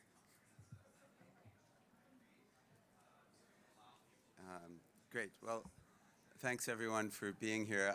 I'm afraid that first of all, our moderator we were expecting, who is my colleague Ashley Kemhai, is ill today, so I am stepping in and doing a bit of double duty. I will be moderating, but I will also do an initial presentation to kind of set the stage for the discussion that we'll be having.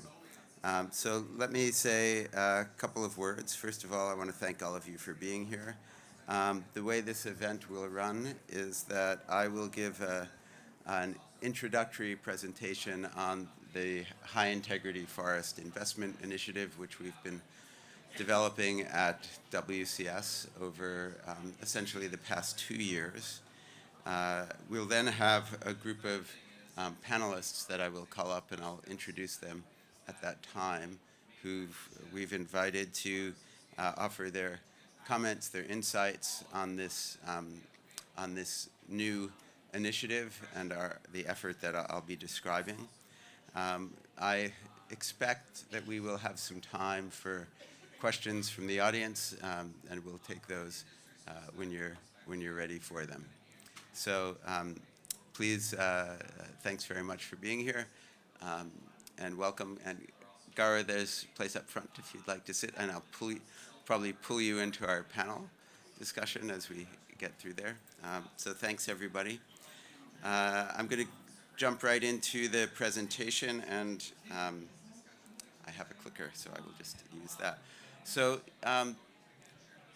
we've developed this initiative focused on the idea of how can we actually incentivize the conservation of the world's most biodiverse ecosystems, tropical forests that are largely undegraded, that have, for reasons that have evolved historically, not had a way of entering into the more systemic finance mechanisms like the carbon markets, for reasons that we'll talk about as we go through. These are places that are nonetheless quite important for climate regulation, for biodiversity conservation, and for the preservation of sociocultural values. And we'll talk about each of those things either in the presentation or during the panel.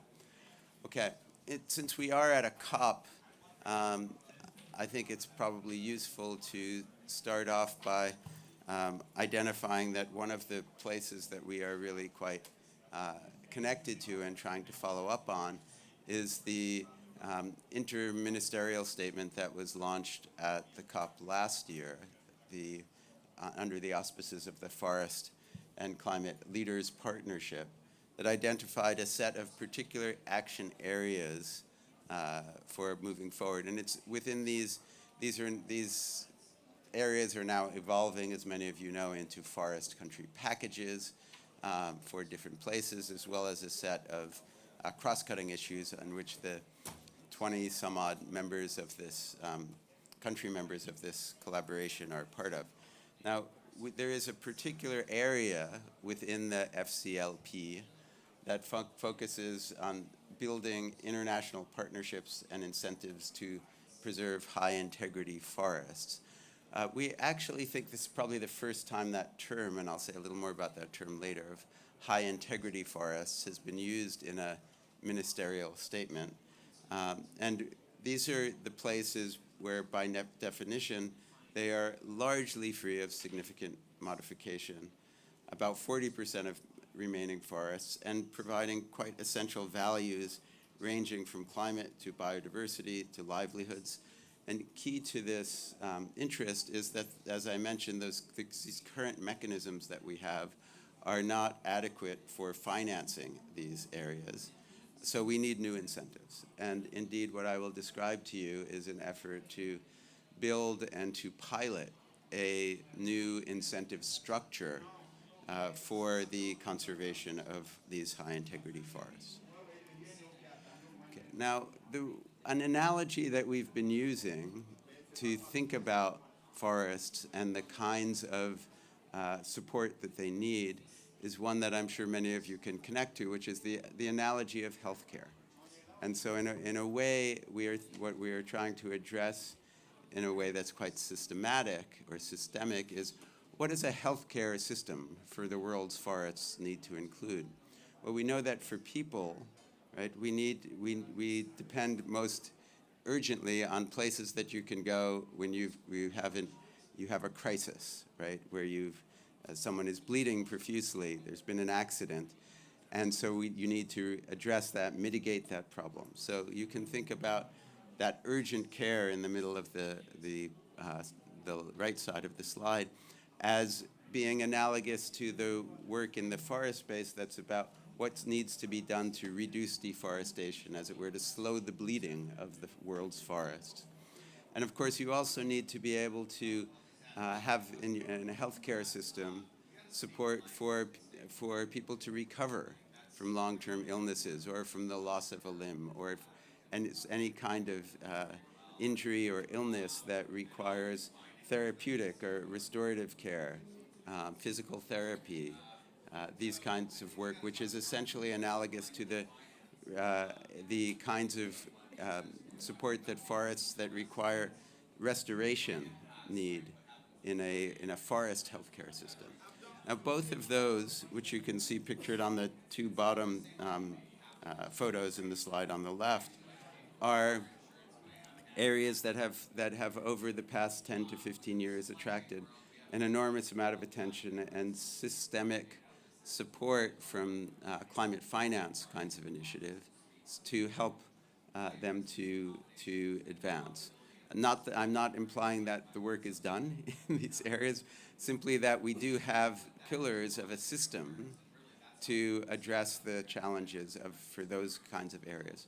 But what we're missing in the forest space is preventive care. What is needed, what do we need in a systemic sense to prevent forests that look like this, that are in very good shape and high integrity, often far from the forest frontier? What do we need to do to prevent that they end up being in places like this?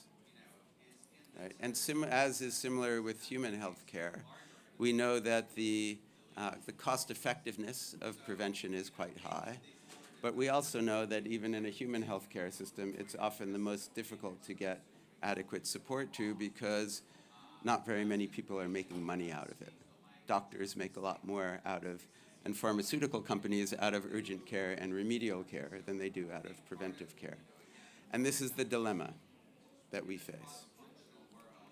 All right, so in designing this high-integrity forest investment initiative, and you'll see this acronym HIFOR used throughout, we're particularly trying to address this finance gap for high-integrity forests. The initiative, as it's been designed, is essentially a payment for ecosystem services program, and many of you are familiar with that category. Its intent is to incentivize the maintenance of climate regulation and biodiversity conservation by high-integrity tropical forests, by producing long-term finance to forest stewards, maintaining their role in climate regulation, and those stewards may be indigenous peoples or other traditional communities, they may be governments, to maintain their roles in climate regulation, essentially already what they are already doing to keep the Earth cooler than they would be without them, and buffering against climate extremes, which we know are critical roles that forests play. Protecting their biodiversity, which we know is among the highest on Earth. Preserving their sociocultural value, especially for indigenous peoples, who are their guardians in many places. But the initiative is not, and I think it's always important to specify what is outside of your scope. It's not red. And I'm sorry for people on this side if you can't see the bottom of the slides. I can't move the pedestal.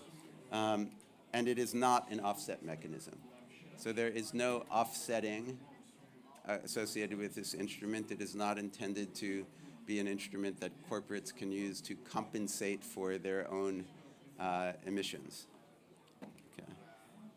One thing that's flagged, and I'm sorry again for the very bottom of this slide, is that when we talk about high integrity, we're talking about the ecological integrity of these systems. Ecological integrity, as many of you know, is a value that has been highlighted in the Global Biodiversity Framework. It's often referred even in the preamble language of UNFCCC decisions. It's defined as the structure, the function, and the composition of an ecosystem. And the easiest way to internalize what this means is high integrity is the opposite of highly degraded. So you can have, we all know what degraded forests look like. Okay, so how do we define the unit for HIFOR, since we're thinking about a kind of an incentivizing mechanism, a marketable mechanism? The unit represents a hectare of well-conserved, high-integrity tropical forest. What's missing from here is in a large landscape. So we're talking about large areas, not an individual, tiny piece of forest on the map. Well-conserved, meaning that the integrity, the ecological integrity is maintained over a decade as part of this mechanism, as part of an equitable and effective management of a site. And for high integrity, we use an index. So the idea of integrity is embodied in all of these frameworks. We've helped to develop and published about 5 years ago in the science literature a forest landscape integrity index, which gives a numeric value. It's in many ways you can think of it as the equivalent of the Human Development Index for forests. It is an algorithm, has different inputs into it. We can argue at great length about whether the inputs are precisely right, as people do with the HDI, but it is an effective index of what the integrity of that ecosystem is like. And so with HIFOR, we're trying to move from the idea, using the index, into an instrument that can actually help to conserve these areas. There are 2 key metrics that we have. For the biodiversity proxy, and it is a proxy, is simply the numbers of hectares of high biodiversity forests that are maintained with high integrity, and that's almost tautological because these high integrity hectares are the highest biodiversity places on the planet. And we also do look at climate as a climate proxy, focusing on the net absorption of CO2 into forest biomass over a decade. And we know that these forests are part of nature's climate infrastructure. On the whole, forests are absorbing about 30% of the CO2 we put in the atmosphere. This is part of their climate regulatory function. It doesn't capture all of it. Again, these are both proxy measurements. The highest integrity tropical forests are the ones that score in the Landscape Integrity Index above 9.6. You can see they're the green, the dark green here. I will say that based on our analyses over the recent years, forest integrity is declining almost everywhere. So although this does not fit into the carbon market context, the integrity of the world's tropical forests is declining. In fact, if you look in the red spots on the map, and again, apologies you can't see here, are areas that were high integrity in the early 2000s, where that integrity has been lost largely through fragmentation and degradation. That carries with it climate impacts on the amount of CO2 that is emitted associated with that degradation that rises to the billions of tons of CO2.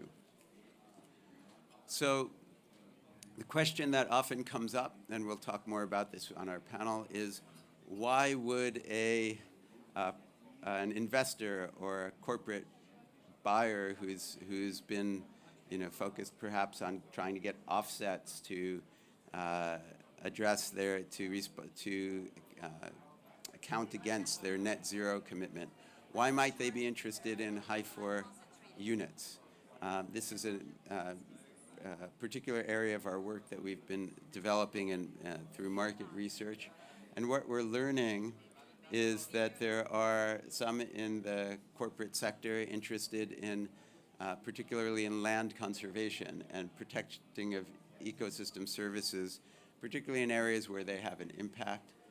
There's also broader interest in contributing to the goals of the global biodiversity framework, the idea that there's some future market in nature or biodiversity credits that has not yet emerged.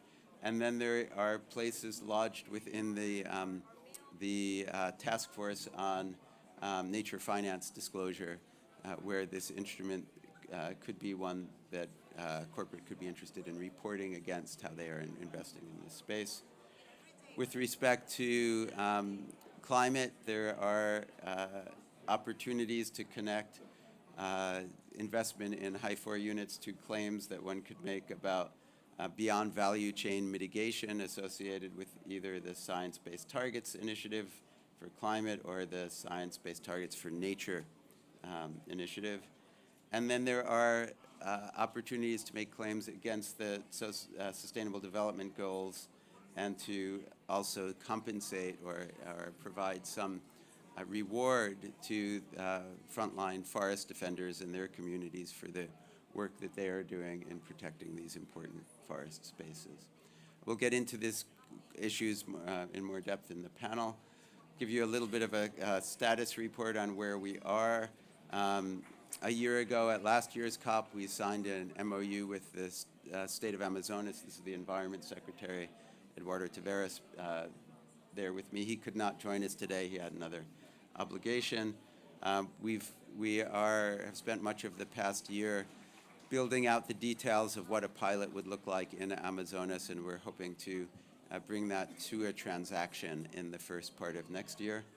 And then over on the right, we've just signed an MOU with the Ministry of Forest Economy and Republic of Congo and are working on our first pilot there in northern Congo. In Amazonas, we've also been going through the consultation processes with the community councils in the sustainable development reserves of Mamirawa and Amaná, which are our initial pilots in the state of Amazonas. So let's see, I think I was basically listing that there. There are important process issues in building this out around consultations and also around addressing the legal and regulatory context for doing these kinds of initiatives in the countries we're working. Yes, and I mentioned the MOU that we've just signed. And we've also been asked by the Central Africa Forest Initiative to develop and submit a proposal around the potential for implementing HYFOR in Central Africa. That's under review now. We've also been developing out the systemic aspects of this program. So a lot of this information is on our website, and what's not will probably be soon. That provides the justification, the general framework for this initiative, some of the market work. We're in the midst of some pricing analyses. We can say a little bit about that later, and the operationalization of this. And we've been participating in various reports around innovative finance for nature that have been coming out since the beginning of last year. And most recently, we're featured in a report that our colleagues at WWF put out on increasing international finance flow to sustain the Congo Basin's forests. On our pilots, this is a bit of a sort of pipeline of where we are.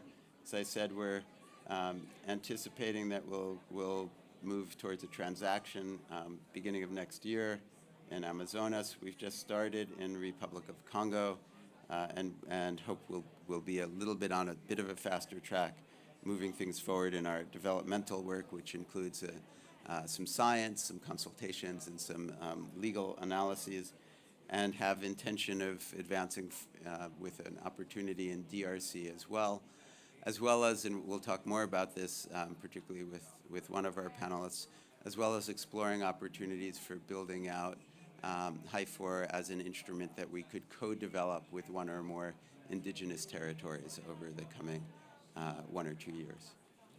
All right, that is the introductory presentation. I'm sure there's lots of questions from the audience, but I'm going to put those on hold for the moment while I ask our panelists to join us, and we'll get their input first, and then we'll proceed to questions from the audience. So if I can ask all of you to join as I introduce you, and apologies if I'm missing something from my introductions. Again, I'm stepping in for our planned moderator here.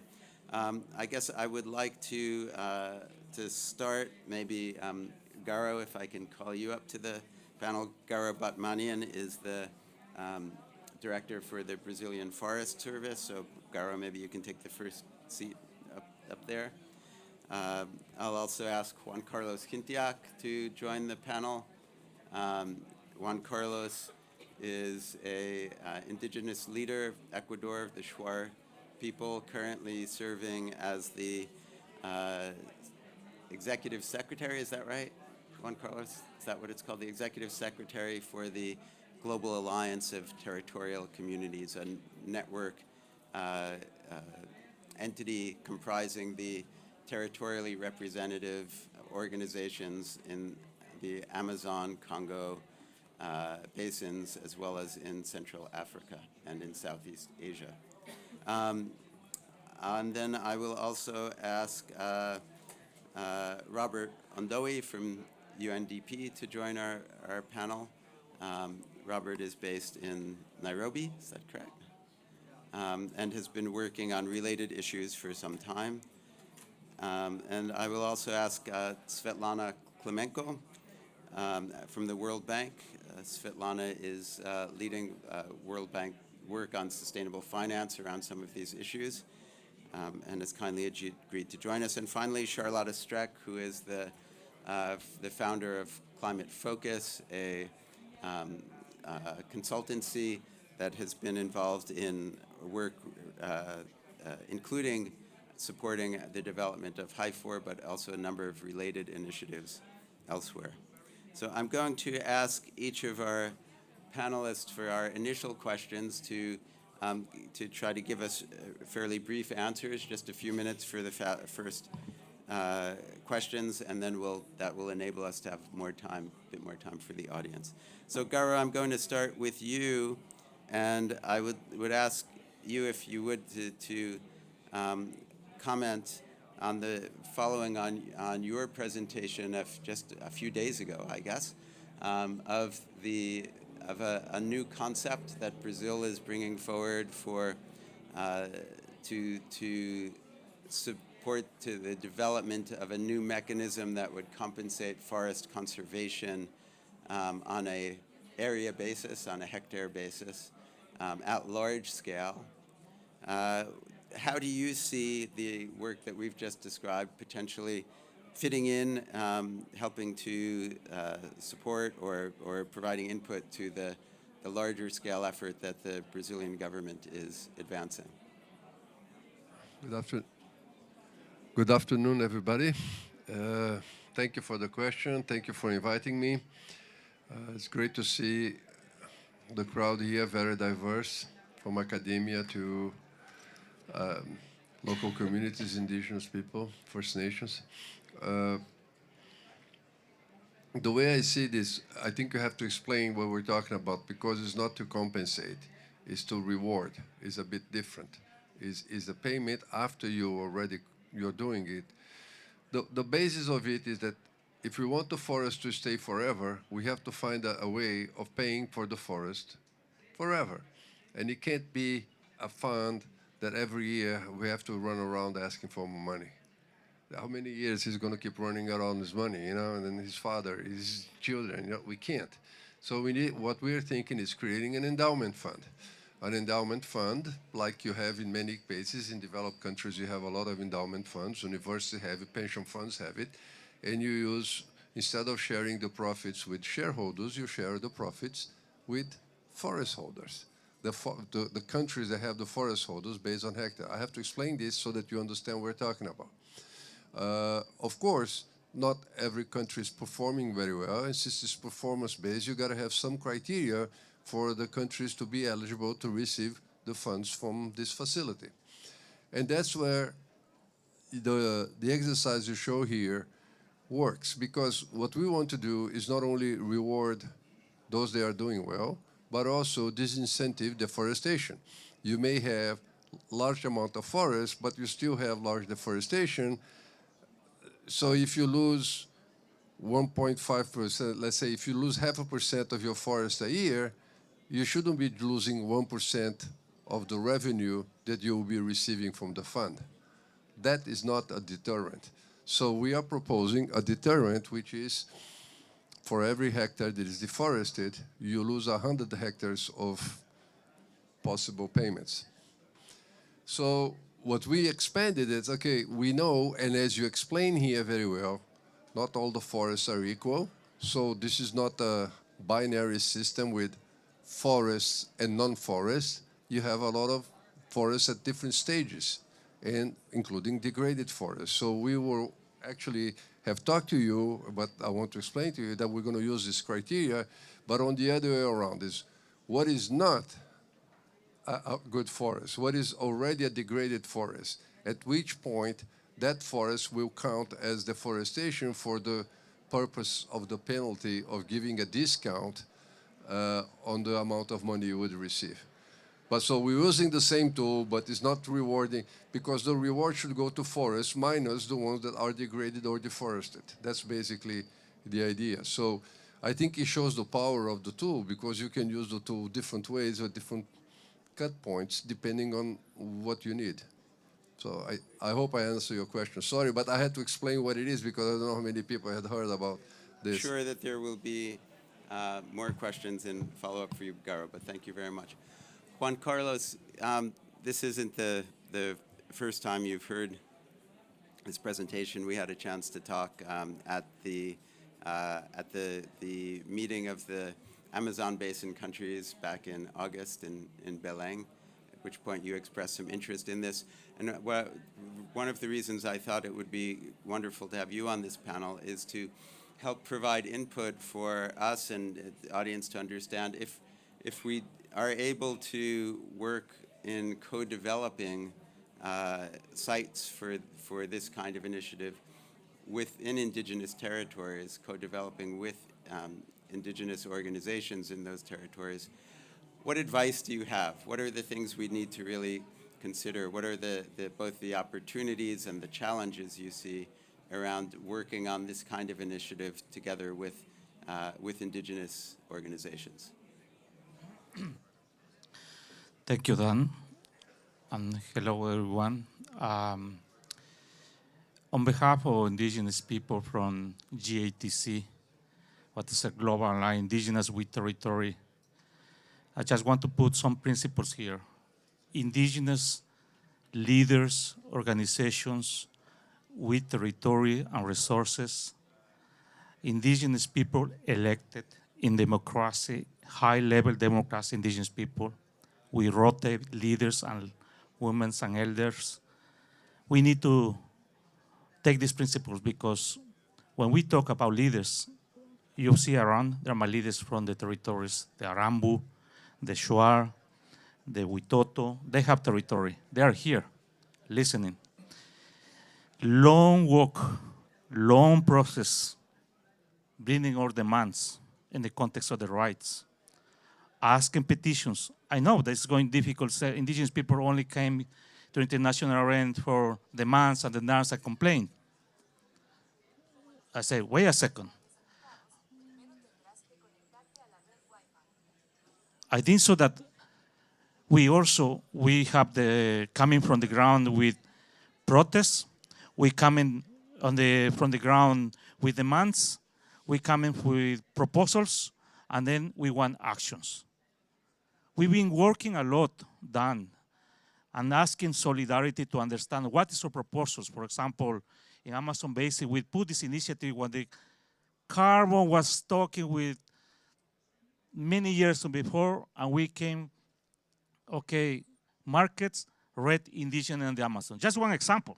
I need to explain this because that is between us how we do our consultation in the Amazon country, indigenous leaders. Each territory, each leaders, each people, they have their own perceptions, point of view. Thanks one again for this invitation because I think so we need to have the opportunity. Everything what we can do for forests, we are losing minute by minute. We are in the urgent permanent demand. Ecosystem, biodiversity, we cannot separate for us. We are part of these beautiful ecosystems. How many ecosystems we have in the Amazon Basin, my brother? 5, 3, many. 23. Who give more numbers? Exactly. For indigenous people, we are connected. We are only one. That's what was very curious. Because our knowledge, we put in data, sometimes very difficult to transfer because we have cultural perception, cultural opinions, biocultural language. The other day, my brothers Arambo, they were working for many, also 11, 12 years when they came from the ground with proposals in coming on demanding the rights. They have a proposal. 11 years. And now they are going to do in this action. I think so to conserve biodiversity, ecosystems, pristine areas. People is living there. We are living there. So that is my principle that in the context of human rights. Let's discuss about that. Enable conditions, yes. Let me transmit my propositions or my propose in your language that you can understand me with scientific numbers, scientific languages. We need to understand each other in the respect and common language if we are going to work for territories, for people. We need to save this. That is why I am interested, but my protocol is to consult to my leaders if I am going to join this. I don't want just the picture. I don't want just being because I am handsome. Yes, I am handsome, yes. But I have proposals done. Give me the chance how to be partners. Give me the chance. And I have my technical team, my knowledge, my leaders, my elders. We have knowledge. We can contribute. We can make more beautiful this done. If you are inviting us, I'm going to come back to my leaders and consult my protocols, and we're really to move forward. Everything we can do to save, to do catastrophe, come with us in the mark of the rights done. Thank you. Well, thank you so much, Juan Carlos. And certainly we look forward to further dialogue. And as I said, our intent is co-development with indigenous territories. And we're quite aware that the circumstances will be different in different places and that we will undertake those consultancies and can only do this in indigenous territories if we are working together. Thank you so much.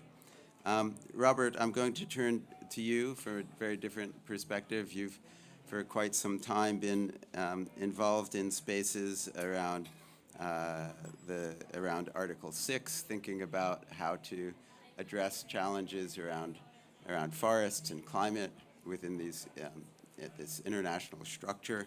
From that point of view, could you share what you see as both the opportunities and the challenges facing an initiative like the one that we've described here? Thank you very much. Thank you very much, Dan. Thank you for having me here. We spoke about this with you very briefly a few months ago in Brazzaville during the Three Basins Summit, and I'm glad to see that it has progressed this far. Congratulations to you and your team. Just looking at the presentation you gave, pretty comprehensive, dovetails quite well with our work at the UNDP's Regional Bureau for Africa.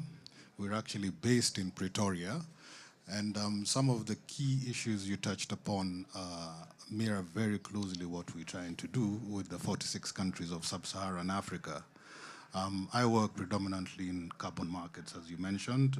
Some of my colleagues focus specifically on private sector engagement, which would be where we could kind of find an interface with you and the High Integrity Forest Initiative. And importantly, we also work a lot on SDG investment. So I think we have the right kind of structure to interface effectively with an initiative such as this. You're essentially creating a new asset class, which is very exciting. I've shared it with some of the countries we work with, and they're really looking forward to see how it pans out when you get through the end of your kind of pipeline and it all settles into something that can actually be taken to market. I looked at the map you put up, and the high integrity forests, I think, focus largely on the Central Africa region, with whom we work very closely, and extend eastward, I think, to northern Mozambique.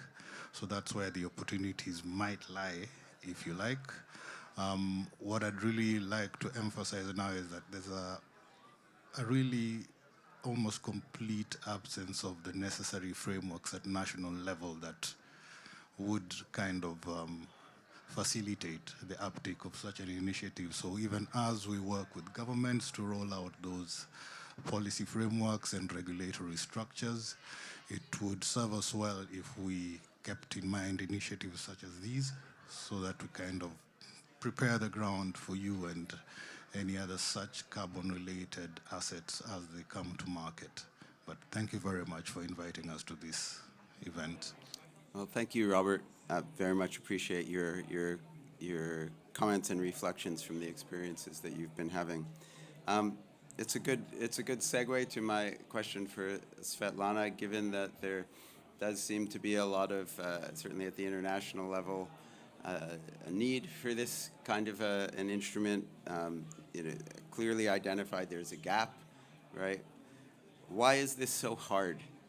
Why don't we already have modalities and financing already in place that can support these forests that we all agree are really very, very important?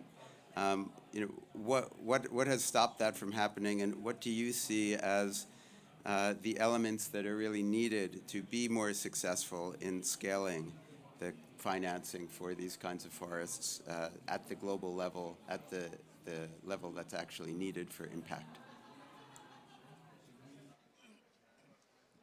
Does it work? Yes. Well, Daniel, first of all, thank you so much for the invitation to be on this panel, and it's a fascinating discussion. Today is my 9th day at the COP, and it feels like I have been here for a full year. So we started gradually taking stock of what we see happening, and interestingly, many people say that what makes this, one of the things that makes this COP different is that this is for the first time that nature solutions and nature finance discussions are really coming up very prominently. We had the high-level session on the finance day. There was the leaders panel on forests, and of course tomorrow we have the full day. So this is good news. It means that now we finally are really focusing on this. And my background is finance. So I have spent all my life doing different types of finance. Nature is quite new for me. And the reason why I shifted to work on this area is exactly what you said, that this is probably the most important and one of the most difficult areas to tackle. Energy is much easier. It's much more easy to conceptualize and understand. You build the plant, you destroy the plant, you build the new plant, right? How do you define nature? How do you put the boundaries? How do you put the price tag? How do we define the revenues which are generated by nature, which is exactly what Daniel is trying to do? So there is, so in my view, first challenge is that the area is so big that it is very difficult to reduce it to the terms which will be easy to grasp. So in this context, what it means is that probably to unlock all this, we need to look at the conceptually new ways to fund nature. And this is why we think that what Brazil and what Garo is doing is nothing short of being visionary. It is difficult. It would require a lot of work to put in place, but we think that that can be done. And frankly, if we don't do something like this, then we never will get where we want to be. I will make a couple more points. So very often when we look at nature, so first question is how can we bring the private sector into funding nature? Well, it is much more difficult than in the energy sector because there is no clear revenue stream that comes out of nature that can be specifically attributed to the particular activity. So here we have a significant gap. We can work on the blended finance solutions which will be linked to a particular sectors, such as, for example, sustainable agriculture, but still you will have a big areas, such as what we are discussing here today, where private sector probably never would be able to come in. And as Garo said, we cannot be relying on donations because today you have the grant and tomorrow you have a different government, you have different priority for the foundation, you have different something else, and you are left with nothing. So that is not going to work. It's important we keep this. I'm not saying that we should get rid of that, but it is not enough. Another area which is often referred to is, of course, the forest carbon markets. This is a very interesting area. And when I sort of saw Daniel's work for the first time, it struck me just how important it is to go in depth in identifying the quality and integrity of what we are trying to trade here, right? Because this is also a very new area, so we would need to do a lot of education, a lot of outreach. People in this audience probably spend their lives in one way or another looking at this subject matter. Even for you, I bet it is quite difficult to understand what we are discussing here, frankly. Imagine how is it for the rest of the world which is not as immersed in this. So first, we need to educate many different stakeholders. We need to come up with the common definitions. We need to acknowledge that we have to put in place conceptually new innovative solutions such as what Brazil is proposing. And then we need to converge a lot of different streams that are focused on nature finance that are happening in parallel so that they will be that they will have much bigger impact and that they will build on the same narrative. So thank you. Great. Thank you very much, Svetlana. Lots to come back to and talk about there. I want to pick up on one piece and turning to Charlotta, which is the potential role of the private sector in financing initiatives like this one. The private sector, as we've seen as it's emerged certainly in the carbon market space and other spaces as well that have to do with the environment, wants to do so in a way to be able to claim what it is that they're doing. They want to be able to show they're doing something that they can make a claim about. Often they want to claim that they can then trade with others in a market-like setting. Charlotte, I know you've looked into this quite a bit. Can you say a bit more about what kinds of claims would be relevant for the private sector to invest or purchase these units that we've been discussing here, and what do you see as both the opportunities in terms of this space and the challenges that we face in moving ahead? Thanks. Thank you. High-floor units are a new biodiversity and climate-related asset class. But in order to have private sector valuing it and investing in it, we first need to know exactly what it is, link it then to a claim or to a series of claims. That claim may or may not be transferable, tradable, and once you have a transferable claim, it is the first step to a transferable unit. HI4 is at the beginning of this journey from the definition to the claim, to the transferable claim, to the unit. But it is very important to get this right, to make sure that private sector has an interest in investing in HI4 units, because as the previous speakers have said, this is an important, relevant initiative. It is also in a way easier to explain, I think, than emission reductions or carbon credits. So after I've spent 15 years, twisting people's mind on trying to explain what an emission reduction is, it is a lot easier, right? It's a lot easier to explain why there is financing needed for high integrity forest. However, that claim that is linked to an investment and that should be valuable for a private entity needs to meet the requirements of a high value claim. It needs to be verifiable, it needs to be measurable, it needs to be accurate and precise. And we have looked a bit into with the WCS team and the type of claims here.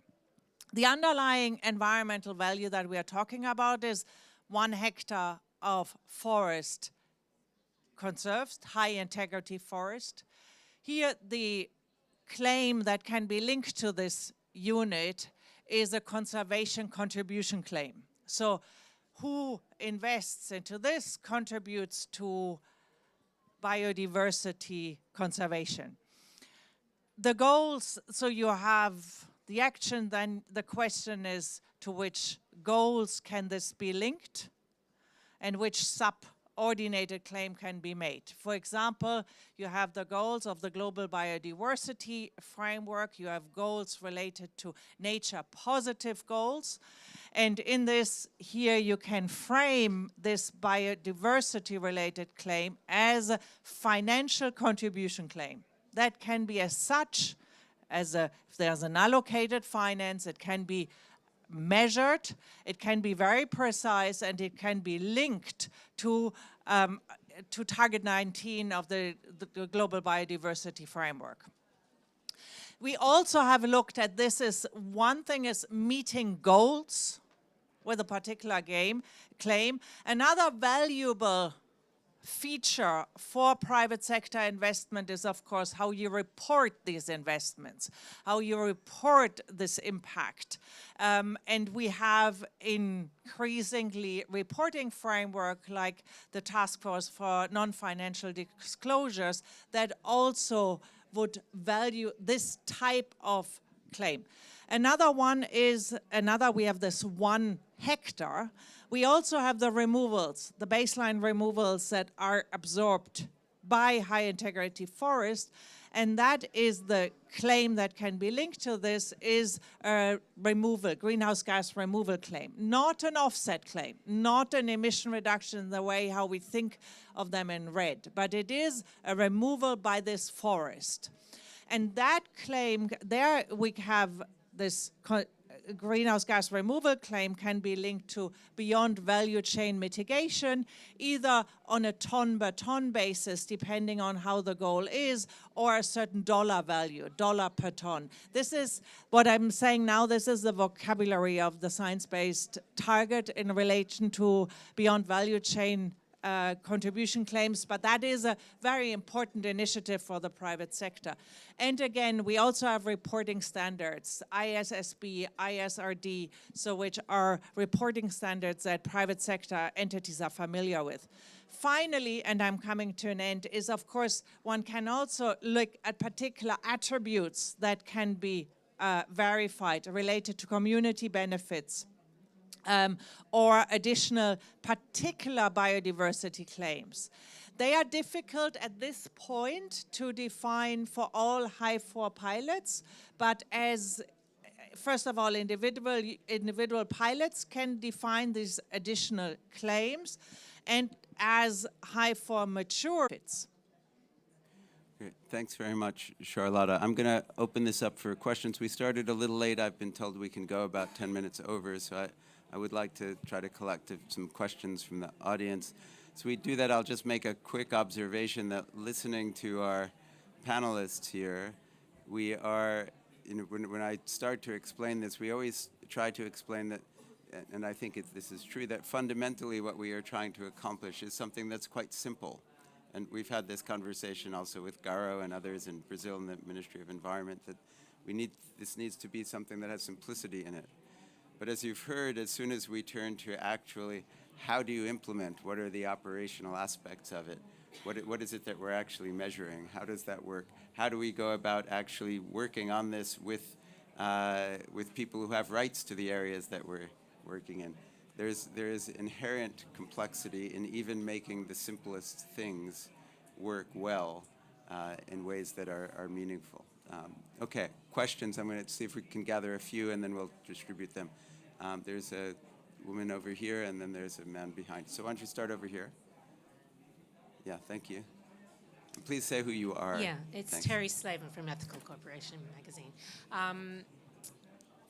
The LEAF Coalition is trying to do the same thing, set up to do the same thing through jurisdictional RED+. I'm just asking if this is going to compete with that. Why is the gap? What's the gap that this is trying to fill that the LEAF Coalition isn't able to fill?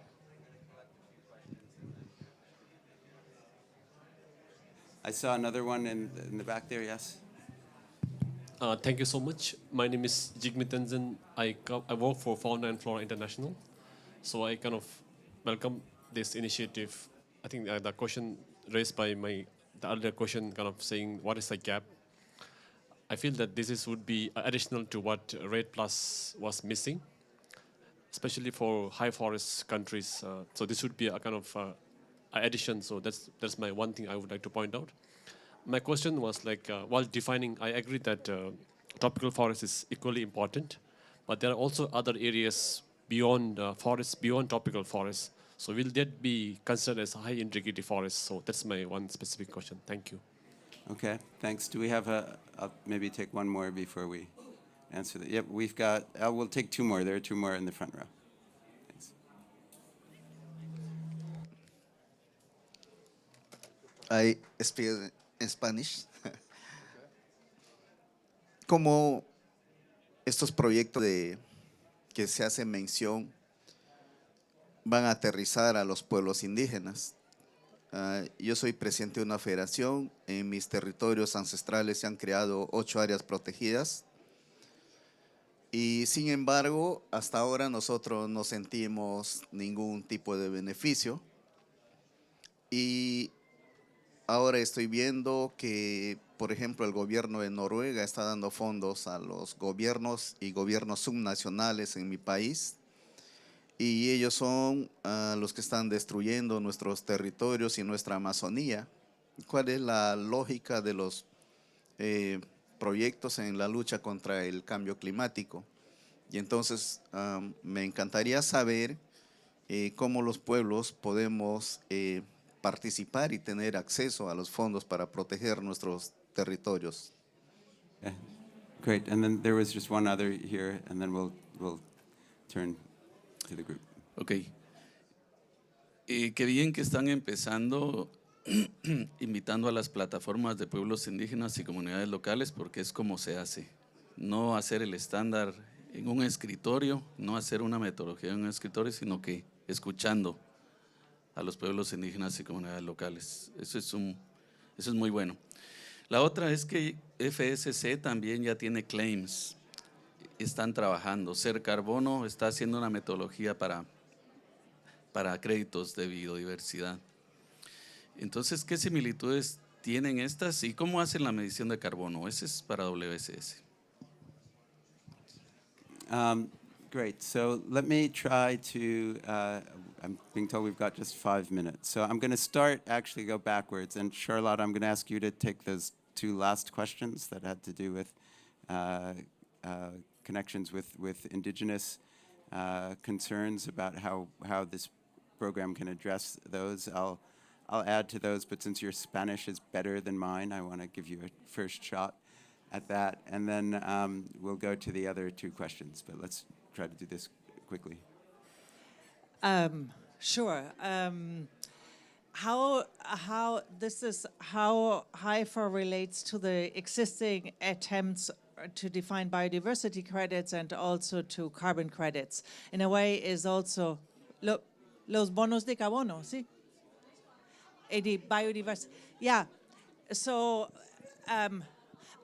Biodiversity is very, very hard to define and to convert into some kind of harmonized claim, contribution, anything. So at this point, what HIFAR is doing is taking the high integrity forest and the definition of high integrity forest as a proxy for the biodiversity that is in there.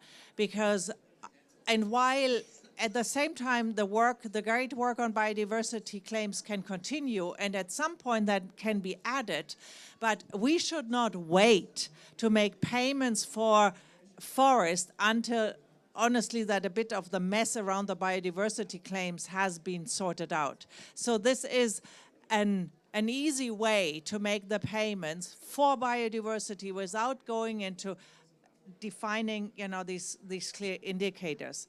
And on the indigenous and participation of indigenous peoples, or why the governments get the money, I think for the donors, donors give money government to government. This is how the UN works. This is how bilateral cooperation works. It's unfortunate. I'm not part of it, but we can't change it. But this offers the opportunity to also give finance directly to indigenous communities. And I think we are all very much aware that this is needed.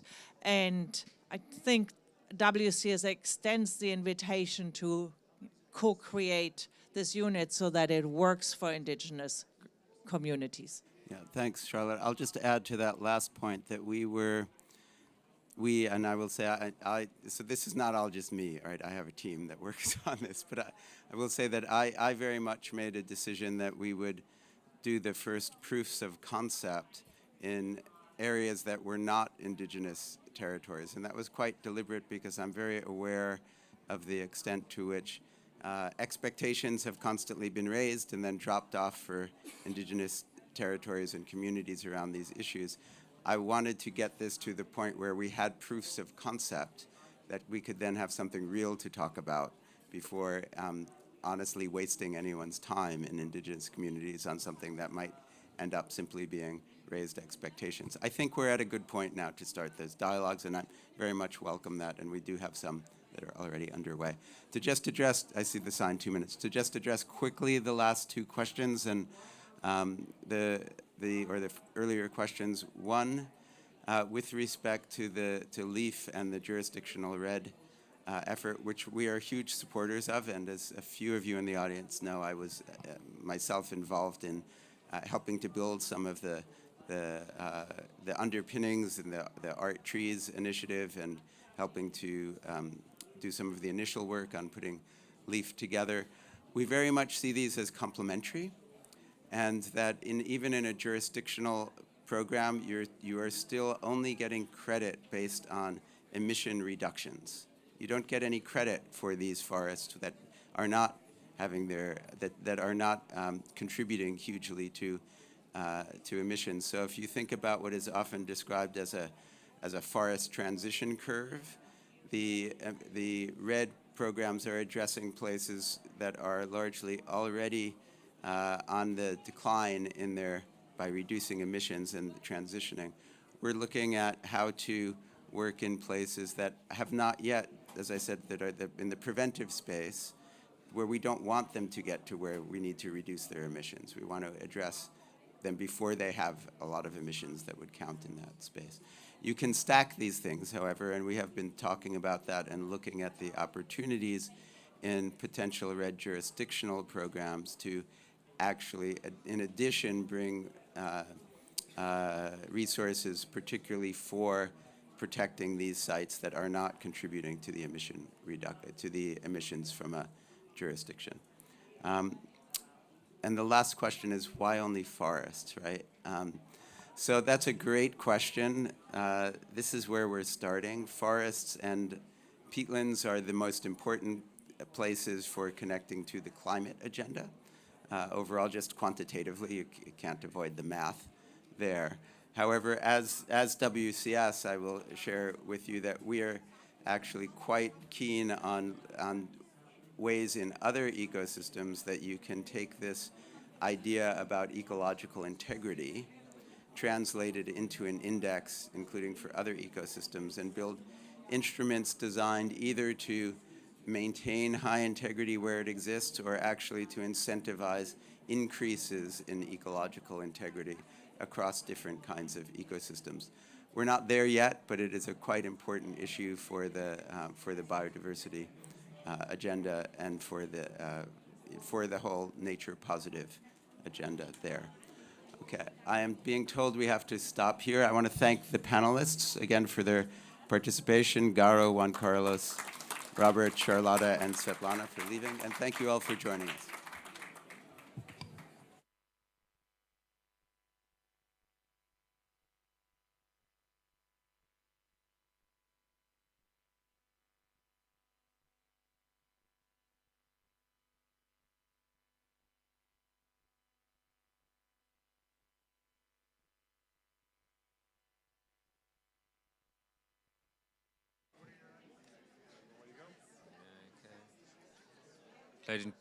Ladies and gentlemen, when you leave, please remember to hand in your earphones and the little translator machines at the table. That'd be much appreciated. Thank you.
Okay, well, welcome to, a very warm welcome to the Nature Positive Pavilion this afternoon, everybody. It's good to see you. Thank you very much indeed. As you may know, the pavilion is coordinated by the Nature for Climate Coalition, of which, of course, the Smithsonian Institute is a member, and we're very pleased that is indeed the case.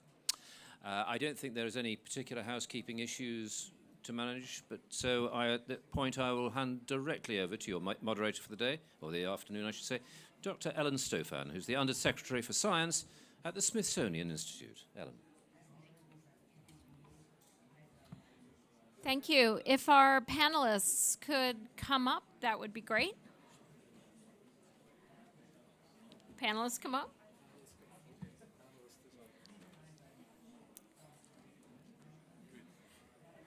Excellent.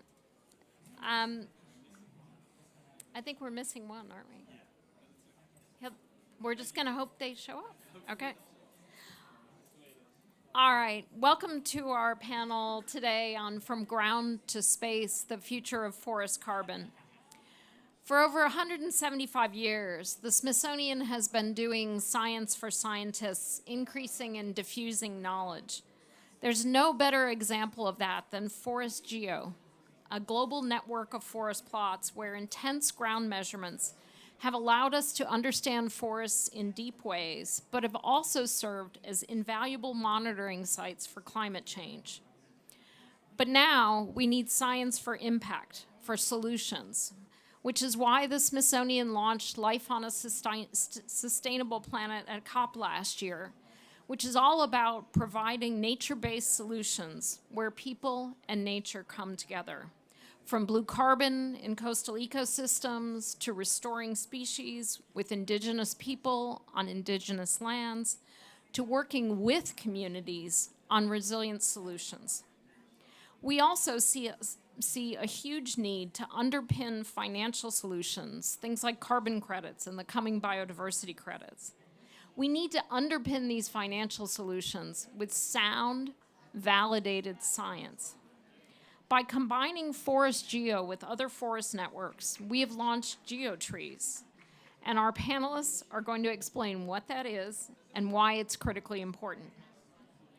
Our panelists today are Dr. Stuart Davies, the Director of Forest Geo, and the Frank H. Levinson Chair, a Senior Staff Scientist at the Smithsonian Tropical Research Institute. Dr. Christian Samper, who used to be part of the Smithsonian, but who is now the Managing Director and leader of Nature Solutions at the Bezos Earth Fund.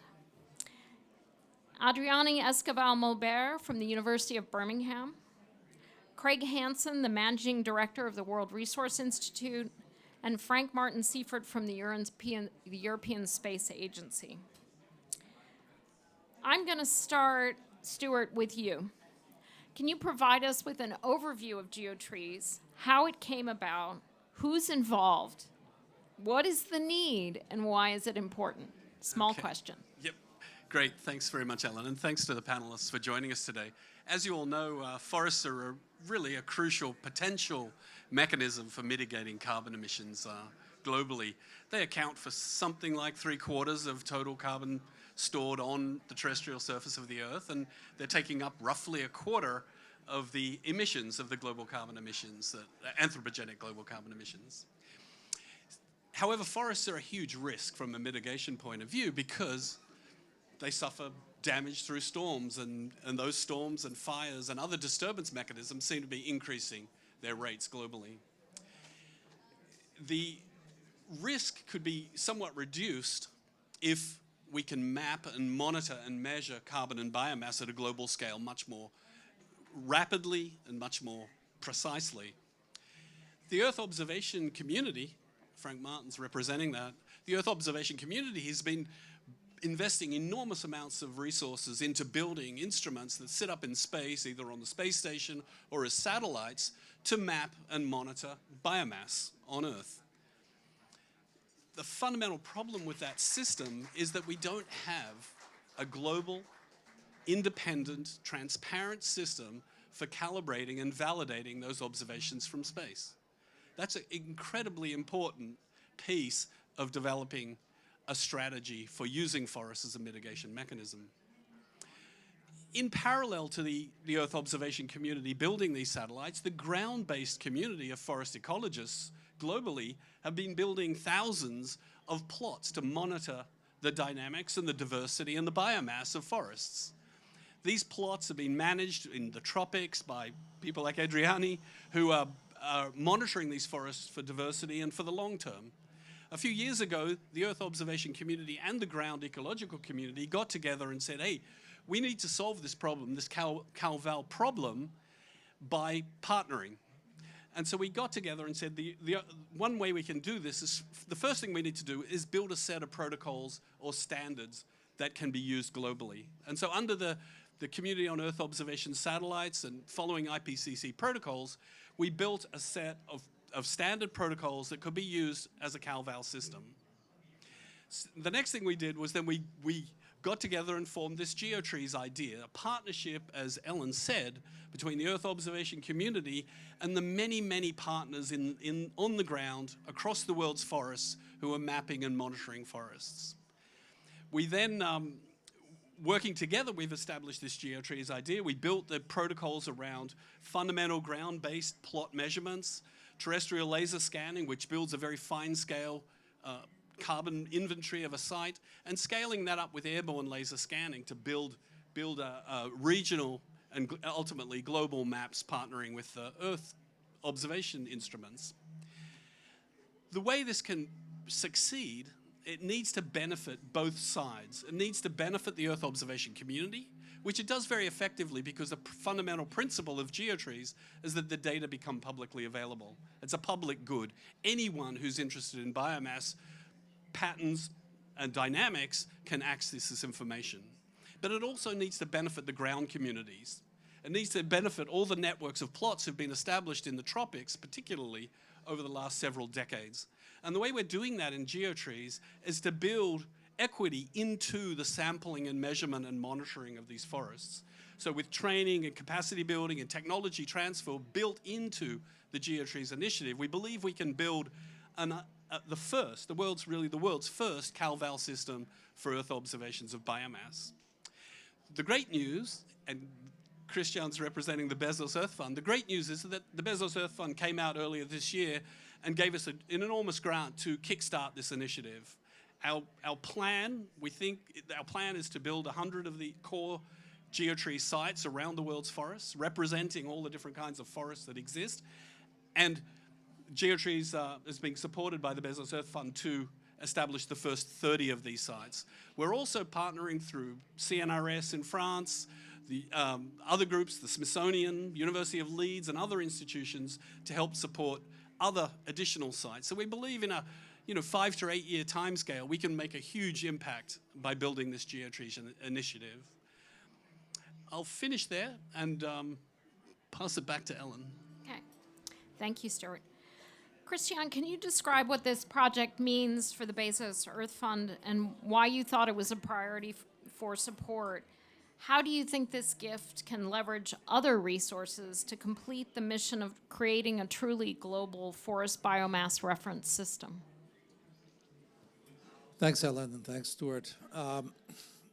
The Bezos Earth Fund is a new kid on the block. We're less than 3 years old, but we're all about nature and climate solutions.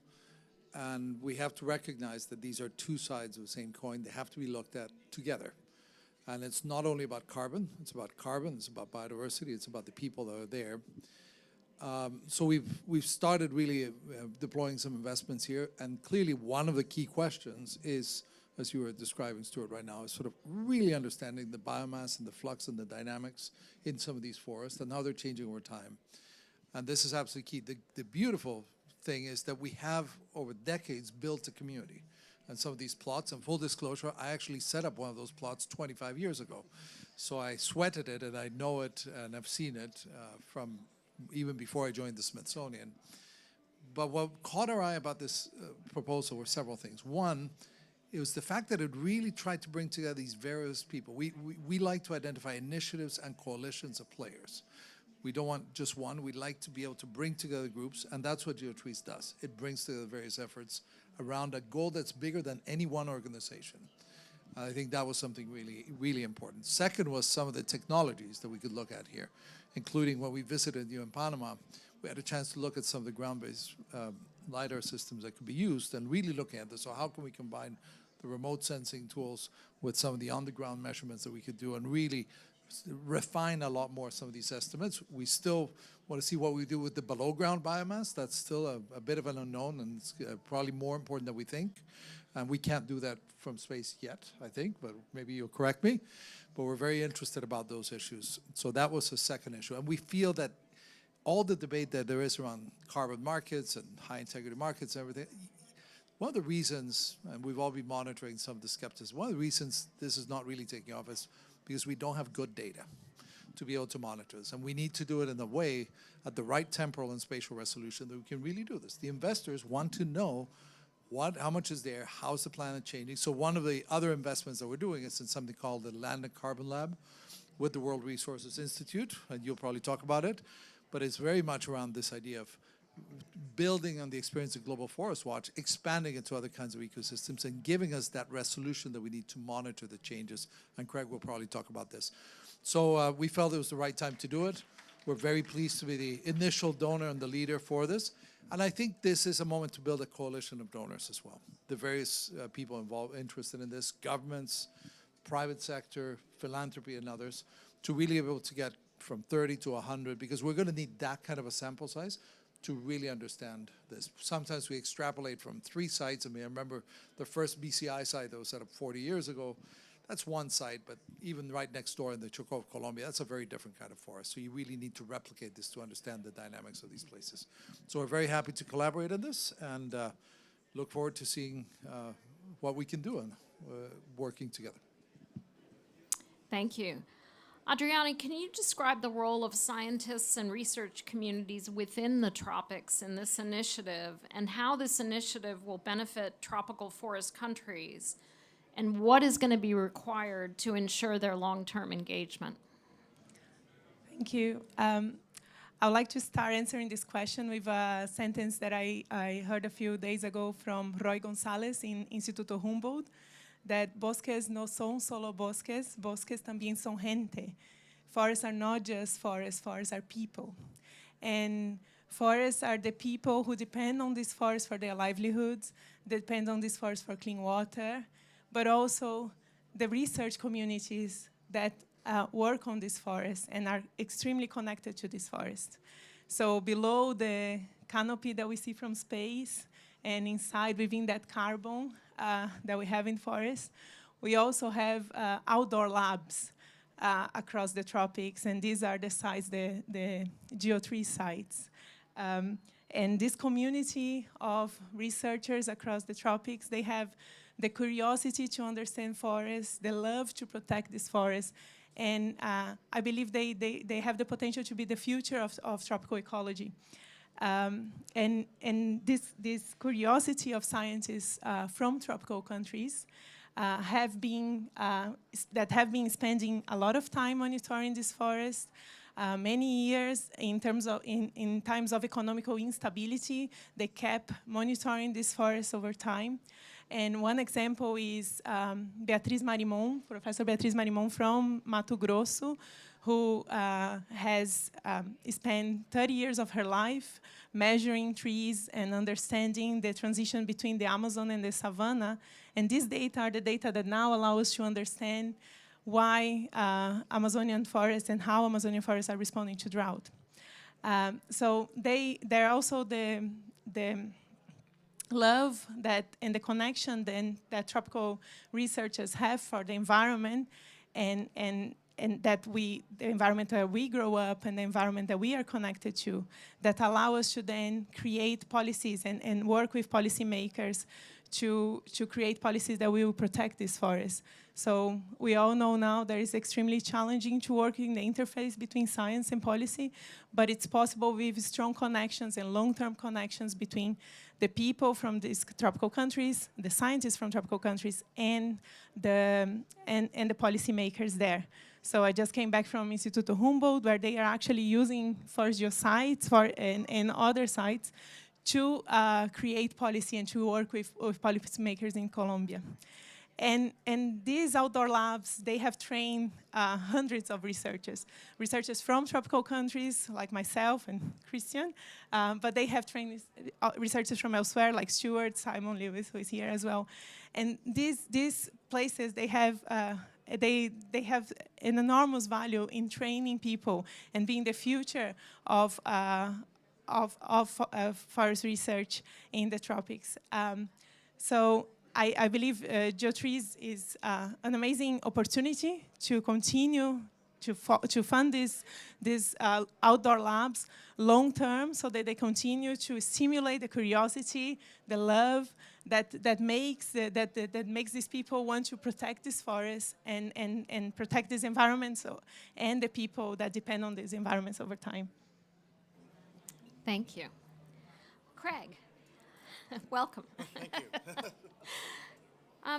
How does the kind of data that GeoTrees is collecting, how does that help advance what WRI is trying to do through things like Global Forest Watch, Land and Carbon Lab, and why do you think this is important for ensuring sustainable development and tackling some of the major challenges that we face due to climate change? Great, thank you, and thanks for inviting me. And sorry I'm late. I heard my name called as I was just walking by. Oh, this is where it's at. As I run from a presentation in the green zone, you all know what it's like, right? So, anyway, pleasure to be here. I'm Craig Hansen, Managing Director of Programs at WRI. This is super important. We're glad to be supporting and engaged with GeoTrees and all the partners on this here. You may know of us on this space in terms of Global Forest Watch. It was a decade ago that we launched Global Forest Watch, first ever chance to monitor what's happening on every single forest across the planet. We've more recently, as Christiane has mentioned, are partnering with the Bezos Earth Fund with the Land and Carbon Lab. So DBRI and Bezos Earth Fund's Land and Carbon Lab basically is now monitoring every single inch of the planet, not just forests, but it's grasslands, it's croplands, it's wetlands, it's urban areas, everything. If it's terrestrial, we can see it. We're using 4 to 5 different types of satellites, being able to monitor what's going on. That's really cool, right? Because you can actually monitor and see now, we can detect when there's clearance of, say, Cerrado, right, which was harder to do in Global Forest Watch. Once the tree density gets a little bit too low, you can't see grassland conversion, but now we can, right? And you couldn't do that 2 years ago, right? So now we're really excited about and we can actually see Dennis Garrity, an old friend and partner here in front. We can see individual trees coming back up. Again, thanks to the generosity of the Bezos Earth Fund, the Bezos Earth Fund, DBRI, Land and Carbon Lab, we have invented using an algorithm that was first used in Teslas, right? We've applied it to action and used in finding, and also in hospitals for detecting cancer cells in human beings. We've applied that same technology to see individual trees coming back, whether in the Sahel or somewhere else. Again, something that couldn't have been done before. And so again, thank you, Christiane, for believing in us and this partnership we've got with you on being able to do this. But that's watching the land change for good or for ill. But there's a lot of interest in carbon. In fact, our second name is Land and Carbon Lab, right? So how do you do that, right? You can get part of the infrastructure of it all by looking from space. Where's the vegetation, how tall it is, how dense it is, et cetera. But that doesn't get you to actually the actual carbon content. You need ground calibration. You need that data. And as Christian, as you were mentioning earlier, in the past, you had a few plots here and there, then we would just extrapolate, 2 sites in part of the Amazon, and then that was all of Brazil, right? But we all know ecosystems, you drive 10, 15 kilometers, an ecosystem is a different ecosystem, right? So getting that diversity across the planet, that representation, is really fundamental if we want to actually fully and accurately reflect the carbon that is embedded, being lost, or coming back into these ecosystems, right? And ultimately being able to help countries meet their NDCs, help markets actually function by giving them the credibility that currently is missing at times. So we're really excited about this. This is exactly what's needed. It may not make the New York Times headlines, kind of sexy stuff, but you're in there in the forest gathering this data. It is the fundamental homework that needs to be done to make all this work. Yeah. Frank, can you describe the European Space Agency's role in this initiative and sort of provide a perspective from the Earth observation community on the importance of ground truth like GeoTrees, and describe maybe some future directions or applications for this kind of initiative? Well, thanks for giving me the floor. What we just heard from related to WRI, Global Forest Watch, we as a space agency, together with many other space agencies coordinated by CEOS, we are providing the data that enabling you to do that. ESA, European Space Agency, an intergovernmental organization of 22 European states, is within forest monitoring since decades. We were starting in the 80s with US-based built satellites, Landsat. Then we're coming up in the 90s with ERS, a radar satellite, Envisat in the 2000s, and now with the Sentinels, a European system for observing the globe, which we built up with the European Commission. We are providing 300 terabytes of data each day to understand better, not only forest, but the overall environment, livelihood, and finally as well, climate change. Coming now back towards the forest, we have been engaged with another GEO flagship, GFOI, or its precursor, forest carbon tracking, since the late 2000s. We are a lead of GFOI, and which is a sister organization, let's say, or sister activity within GEO, related to geotrees. We have been involved since in RED Plus, how it's called nowadays, since the Montreal COP in 2005, coming up with countries building what is possible to support the countries in monitoring their forest. This morning, I was at an event at the Gabonese Pavilion, and they showed what we started together with them 15 years ago, how they were building up the knowledge on forest, on their forest with a national forest observation system, getting into details on mangroves, getting into all their national needs based on activities which we were starting together with them 15 years ago to get a grip on what is happening within the countries. I learned from these corporations that it's important to combine communities on the ground. People are doing measurements, people are living there, people who are taking active ownership of the forest. Forest, as you rightly said, it's not just the trees, it is livelihood, it is biodiversity, it is the source of income for many, many people. It's where many animals are living. It's a resource for our health. How many pharmaceutical substances are coming out of forests? Forests are an essential part of our planet, and we have to protect it. Now coming towards our engagement within GeoTrees, ESA has been a founding member as well of GeoTrees, and for us as a space agency, one thing is clearly what you said before. We want to do calibration and validation of our space data. But we see as well forests in a very panoptical view. The ground-based data combined with airborne data, combined then with the satellite data. This gives a complete overview. And as you rightly said, the sum is much bigger. The overall, what we can achieve together is much bigger what anybody of us can achieve alone. And that's why we are in GeoTrees.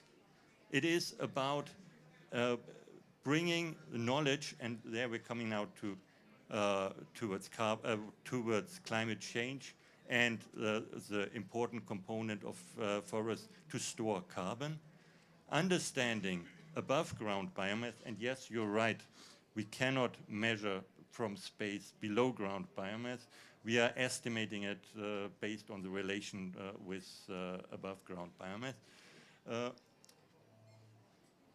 The carbon content, to get a better understanding of it, to provide ecologists, to provide the climate science with more accurate numbers on how much carbon is stored in the forest, how much more do we need.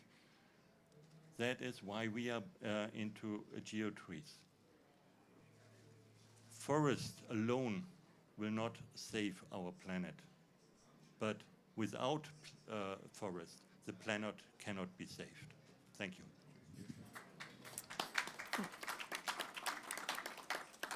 Thank you. Stuart, I'll start with you and then anyone else can chime in. I mean, 100 sites sounds like a lot, but forests obviously cover 30% of land surface. So how do you ensure that you're gathering enough calibration and validation data to do the job? Yeah, it's a good question.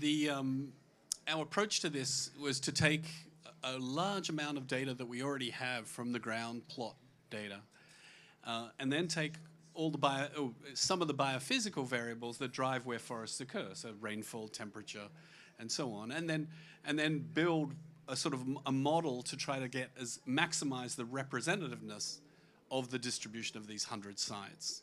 And by doing that, I think we get a pretty good estimate of the majority of forests globally. However, there's many forests that we're not going to be able to represent in the initial phase of this. But our view is that initially we'll set up these 100 core sites. They'll be complemented by a whole series of smaller supplementary sites that will identify, particular sites of unique geology or unique rainfall distribution or whatever.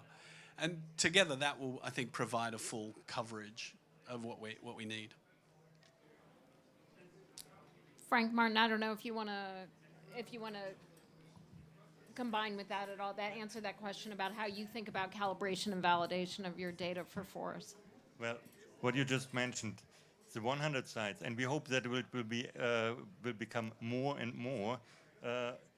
They brought together with the other data that will give us the additional step of advance in knowledge and on how much carbon is stored and how to protect forest in general.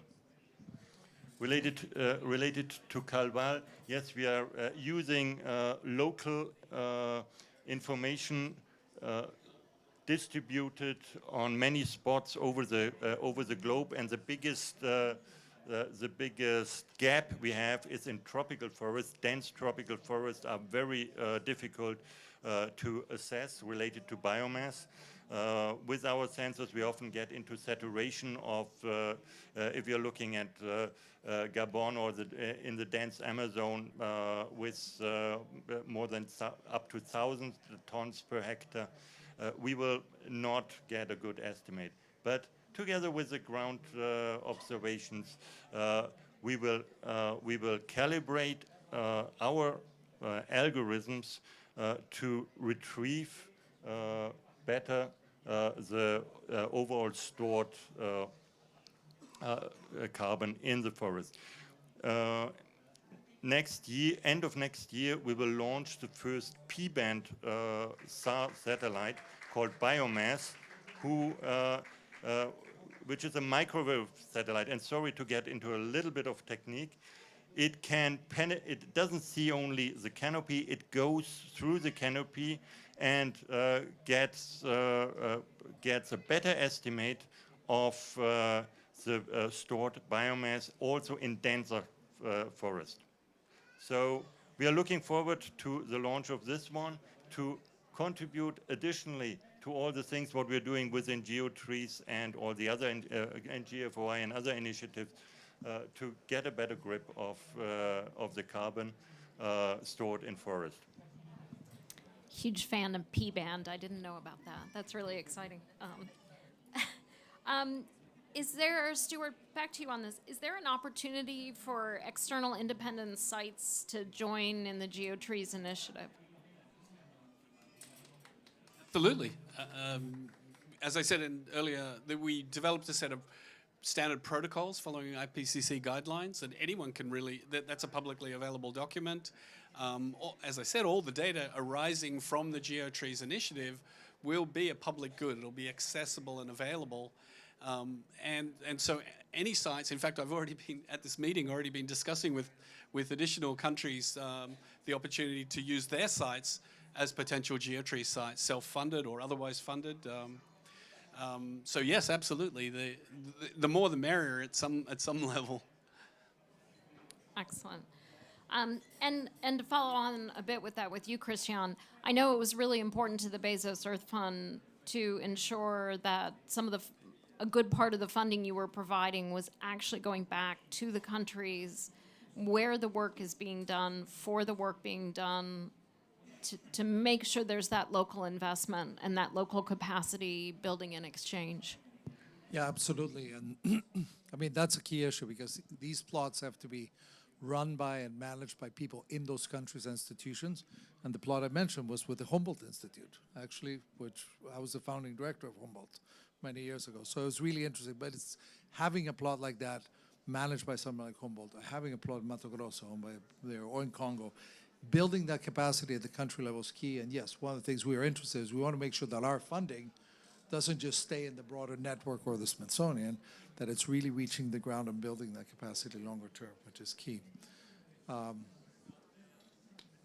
Adriani, these are two key points: the capacity building of continuing what's going on and continuing the long-term monitoring, because actually the continuation and the long-term of these data sets are their key asset, but also this exchange and then really bringing the understanding of these technologies that we have now to tropical countries and empowering the researchers there to be able to use these tools and to be able to then designing the research and leading this global research, because we want global research to be led by, especially tropical research, to be led by those from the tropics, ideally. Mm-hmm. One of the things that we did, which was important many years ago, Stuart, you remember, was bringing together science. It's not only about the technology to gather the data or managing the data, it's about analyzing the data. And that's a really key issue. So we'd bring the people together and we'd really say, train them and look at the tools. We'd sort of say, we're going to do a 2-week workshop, come with your data, and we will analyze it together and we will compare it across plots and issues. That ability to provide capacity to work with the users, not to do the analysis for them, but to train them to do the analysis and to see results there. That's how we gain insights that are bigger than any one site or any one place. I can only subscribe to this. It is not about somebody from the Western world producing some information and giving it to developing countries. It's about cooperation, and one thing what I learned in this cooperation is it is a bidirectional street. The information flows in both directions, and only with this flow in both directions we really gain a different level of information and knowledge. That's a really critical point. The people who live in those forests know way more about them than we do. And making sure that we're incorporating that knowledge is really critical. Craig, for you, when you think about Land and Carbon Lab, and when you think, all right, we're producing data, you guys are providing a platform for it that we think can help really provide the validation of carbon data that's really needed, I think, in many of our opinions, to sort of underpin a carbon market. If you build it, will they come? So how do we ensure that these data are being taken up and used, to their full extent? This is great question. And a lot of what we just talked about today is stuff that's under the hood, so to speak, right? I mean, the end users, whether you're a policymaker, a company, a trader, you name it, right, and even NGO, an activist NGO, they just want the data. They want it easily accessible. They want it easily understandable, and they want to know that they can trust it without having to do tons of research themselves, right? And so one thing that helps do that is the collaboration, right, and the entities that are part of any type of collaboration. But I just want to emphasize all this stuff that all the stuff that's going to happen with the geotrees is really the hard homework that needs to be done that's under the hood that that the rest of the world doesn't really see and they take for granted, right? And I think the folks here on this panel recognize that's a lot of what's needed.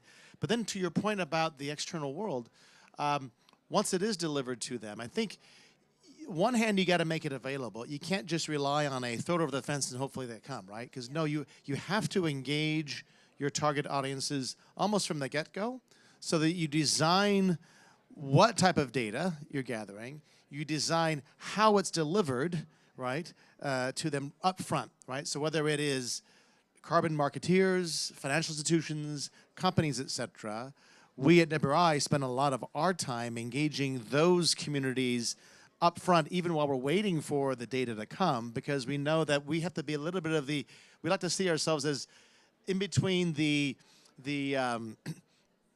frontiers of the innovation and the front lines of the implementation. And those two communities typically don't speak together, right? So one thing we spend our time doing is trying to be the bridge. We know enough of both sides to be dangerous, right? But hopefully both sides to be able to be that bridge for it. You know, and I guess in the long run and in a bit, this is both for you and for Christian. I mean, the philanthropic world right now, a little bit of government money, philanthropic support is what's allowing us to conduct this science, to provide this calibration and validation data. Huge investment by governments into the satellites that are really, we couldn't do this without those satellites and that government investment. But in long run, if there's value in these markets, how do we ensure that some of that value goes back to this issue? It has to be underpinned by valid data. I think if we're able to create if a market emerges, right, that's leveraging this type of information, then there must be a way to actually find some way to extract a little bit of that value to then go to help finance the ongoing supply of that data, right? It happens in the private sector all the time. The risk is that a lot of times, at least when you're starting up, the private sector sees all this as a public good and sees that governments and our philanthropists are paying for it. It's that transition period is tricky because they're saying, well, why should I start now paying for it now? Because the past 10 years I've had this data for free, so what's up, right? The transition, I think, is critical, and I think that's where we have to be thinking now, 5 to 10 years ahead, of what might these markets or ways of value creation, how's it going to emerge? Then how do you start now laying the seeds for how you actually create that value? I mean, just one classic example in our experience is Global Forest Watch. Global Forest Watch has been a public good for 10 years, right? We actually, but we know that a lot of private sector uses Global Forest Watch for their supply chain commitments. And so we actually have something called GFW Pro. And what we can do there is actually charge a fee to corporate users because we provide a little bit of additional value and functionality that they need, right? The rest of the world doesn't need it, but they need it. You know, a secret, a confidential place they can overlay their supply data to then analyze and do what they do to manage their supply chains. Well, that functionality is a value proposition, and then and they should pay for it, right? The Norwegian government, Bezos Earth Fund, shouldn't pay for that. That company should pay for that extra functionality. So being creative and thinking along those ways, I think, is important. Christian, I'd love to hear your perspective because you must be dealing with this every minute of every day, right? Because the Bezos Earth Fund, while it has an awful lot of money, it's nowhere near the amount of money that's actually needed to actually keep these things going and do all the good that's needed. So how do you think about how you leverage your investment in that sense? Well, one of the key questions that we always ask ourselves is, would this happen without us? It's a classic question because we are interested in doing those places where we can move fast, take risks that others won't do. Quite often what we do is that first mover because we know it may take 7 years to get the funding. You're going for a certain multilateral agency funding or something like that, and we can move in 3 weeks if we need to do it. So I think it's figuring out where we do it. But the other thing is the Bezos Earth Fund is designed to be spent down by 2030. We're not going to be here. We're not a foundation. We're not a long-term issue. So we feel that we're front-loading this and saying this is the decade where we're going to make the investments. But we want to make sure every time we do it, we figure out the longer-term sustainability of these efforts coming in. Some of them may be one-time investments. Some of them we're building different kinds of finance mechanisms. I do think in the case of restoration in particular, the possibility of moving private capital into that is something interesting, something we're working with WRI, because there's a lot of capital that's ready to move into the space, and it's not moving because the data and the systems are not there to be able to really be able to monitor this. So I think it's going to be a very interesting, that's a place where we think our investment right now can solve those bottlenecks and move fast and get the conditions ready to allow for this to happen.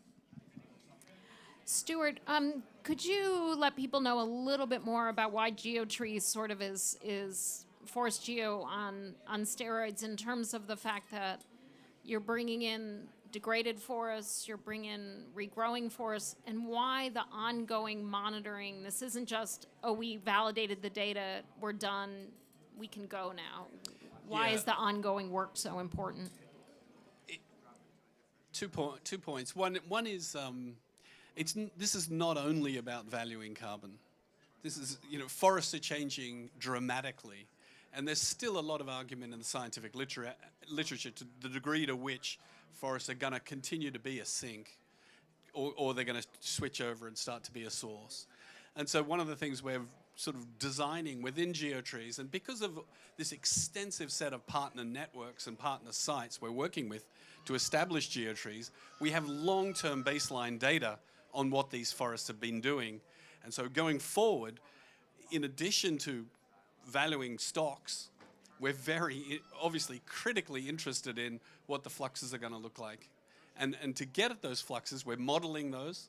And the whole modeling community is another great user group of these kind of data, is asking the questions about what's going to happen to the global forest carbon stock, and as we drive climate, as we drive land use changes. And so to get at that, we have to do, the second point was we have to sample not just mature forests. Mature forests are critical, they're a critical stock, but they're only about a third of the entire remaining tropical forest left on the planet. The other 2/3 have either been degraded or they're now secondary, cleared and recovering. And so the design of GeoTrees is to cover all three of those kinds of forests across the biogeography where forests occur. And to put you on the spot a little bit, could we do this kind of system? We've been talking a lot about carbon and carbon credits. Now we're hearing about biodiversity credits. Could we do this kind of system for biodiversity? I mean, this goes back to the plot networks that Adriani mentioned. The people on the ground who've established these plots over decades have literally spent decades identifying every single tree species that's in these plots. The collaboration we have among the ground networks involves about 10,000 plots across the entire tropics. Those 10,000 plots account for probably about 75% of all tree species on Earth. This is an extraordinary thing. And so if we are moving in the direction of trying to track biodiversity change, this is the way we should do it. This is where I'm personally hoping that this GeoTrees idea is actually going to be a model with which we can, as the space agency technologies develop to be able to monitor biodiversity from space, we'll be in a position on the ground to have that CalVal system for a true global biodiversity monitoring system. Excellent. I'm going to bring in Josh Tewksbury, the director of the Smithsonian Tropical Research Institute, who is our discussant today. So Josh, if you could give us a bit of a summary, and then I'd love to know if you have any questions for the panel. And thanks so much. This has been such an exciting panel. So before I moved to Panama to lead the Smithsonian Tropical Research Institute, I lived in Boulder, and right across my fence was the National Institute of Standards and Technology, and I used to joke with my kids that their job was to measure the official inch. But it turns out that work is critical. It's called metrology. It's the science of measurement. And fundamentally, when you go into a grocery store, you don't worry about which scale to use because of that measurement, right?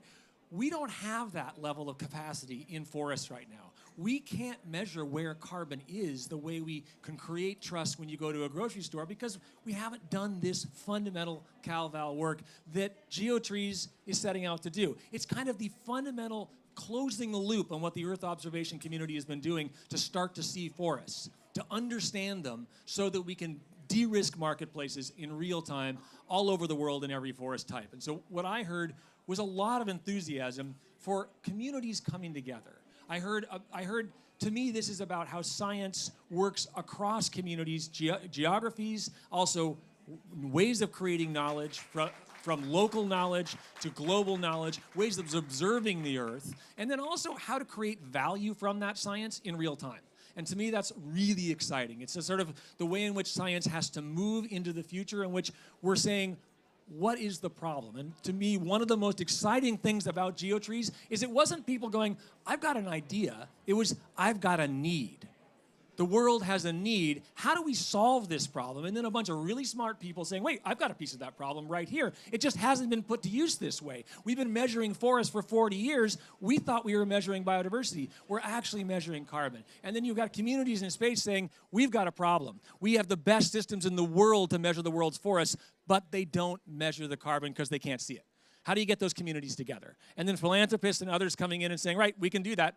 That's doable. That's something we can start so others can follow, because we can't do it alone and we can't do it fast enough. And then folks like WRI is like, well, we've been mapping this for a long time. We've been building the capacity to visualize these things for the world, and we can see the value in the communities, from corporations to NGOs, to use that work. That's critical, because it doesn't matter if we create it if we can't speak to the world with that knowledge. And so this community, to me, this is what is exciting about, I think, where science is going in a place like Nature Positive, in a place where we're seeing the future of communities coming together for a better and more sustainable planet. So I guess I don't know if I have enough time for any questions for the panel. I do. Okay.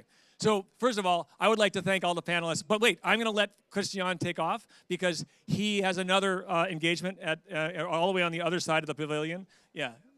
And so you can scoot at this point. Thank you, sir. Thanks, Christian. So I guess I would like to follow up a little bit with the panelists here about like, I want us to sort of think a little bit big around a couple of pieces, right? So with Christian leaving, we can talk about him behind his back, but we can also talk about the need for collaborative funding, right? The need for sort of thinking broadly about funding mechanisms, because I think, and he posed this question as well, like, how do we build a funding collaborative? Because one of the things about GeoTrees that is unresolved is we have to get to that product. We have to actually show, we have to create that product now, because the carbon markets are a risky space right now. And one part of it is because we don't know the answer of where carbon is. So I just love ideas from the panelists around how different ways that you guys have been thinking about moving this process forward, in terms of thinking about how to get to a product, not just the measurement of this, within 5 years, within 6 years, within the time frame that people need that product to make decisions on forests. That's an open question.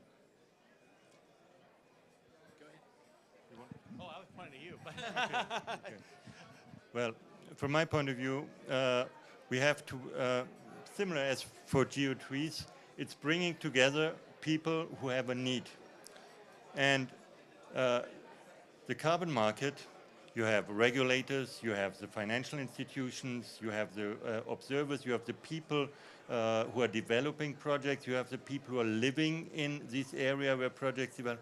You have to bring those together to see where needs are matching, and to get to a common language and work together, that at the end it's not only one part who is taking all the benefit, but the benefit is distributed amongst all. And I'm thinking very much about the people living in this area where the carbon is sequestrated. Yeah, that's good. Yeah. So it is, as we started with GeoTrees, as we started with Copernicus, it's about a need where people try to, were organizing themselves around a need and trying to solve it. It's the same, it's a very similar thing related to the carbon market from my point of view. Right. That's great. Anyone else? I also think it's every organization has a role to play. If you see the bigger picture, if everyone can agree on what the end game is, then the governments or the satellites know what they're doing, right? The folks who are identifying and managing the plot measurements know what they're doing. Folks like us who are really good at visualization and translating complex science into usable tools we know a role that we play, right? And I think the more that we talk and we're engaged in a collaborative type of initiative, each player kind of sees its role and what it can bring to the game. That's great. That's great. I wanted to ask one other question. Ellen asked a question about biodiversity, and I also wanted to just sort of ask a question about where we see the scope of this, right? So, like, what's a mangrove to this community? Is a mangrove a forest? And are mangroves included in this observation?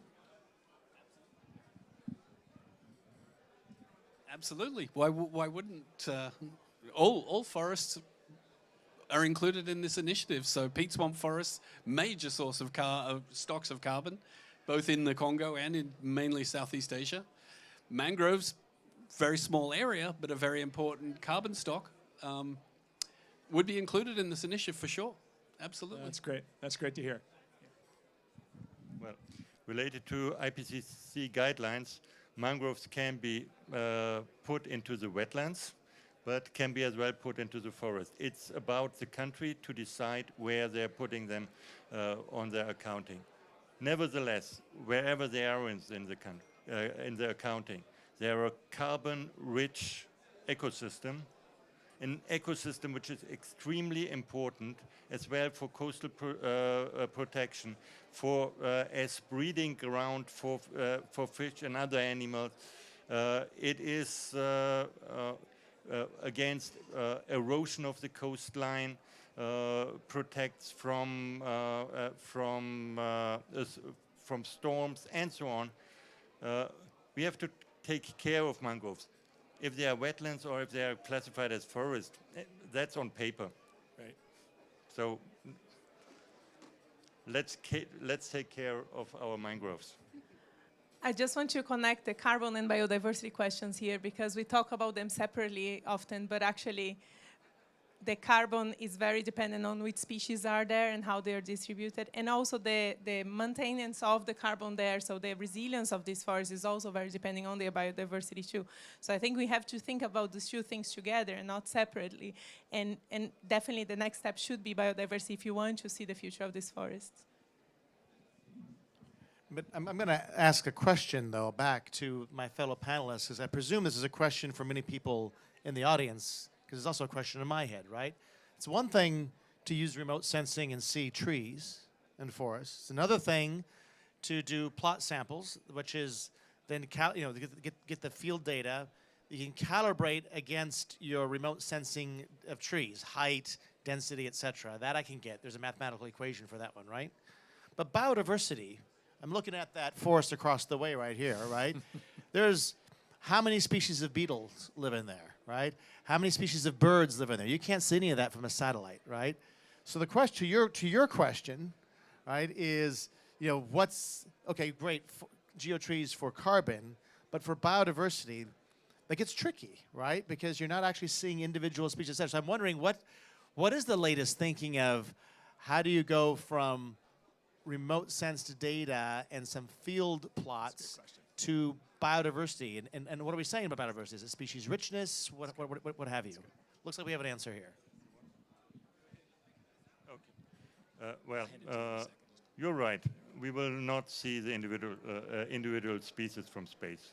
What we see is their habitat, their environment, and we can see if this environment is changing.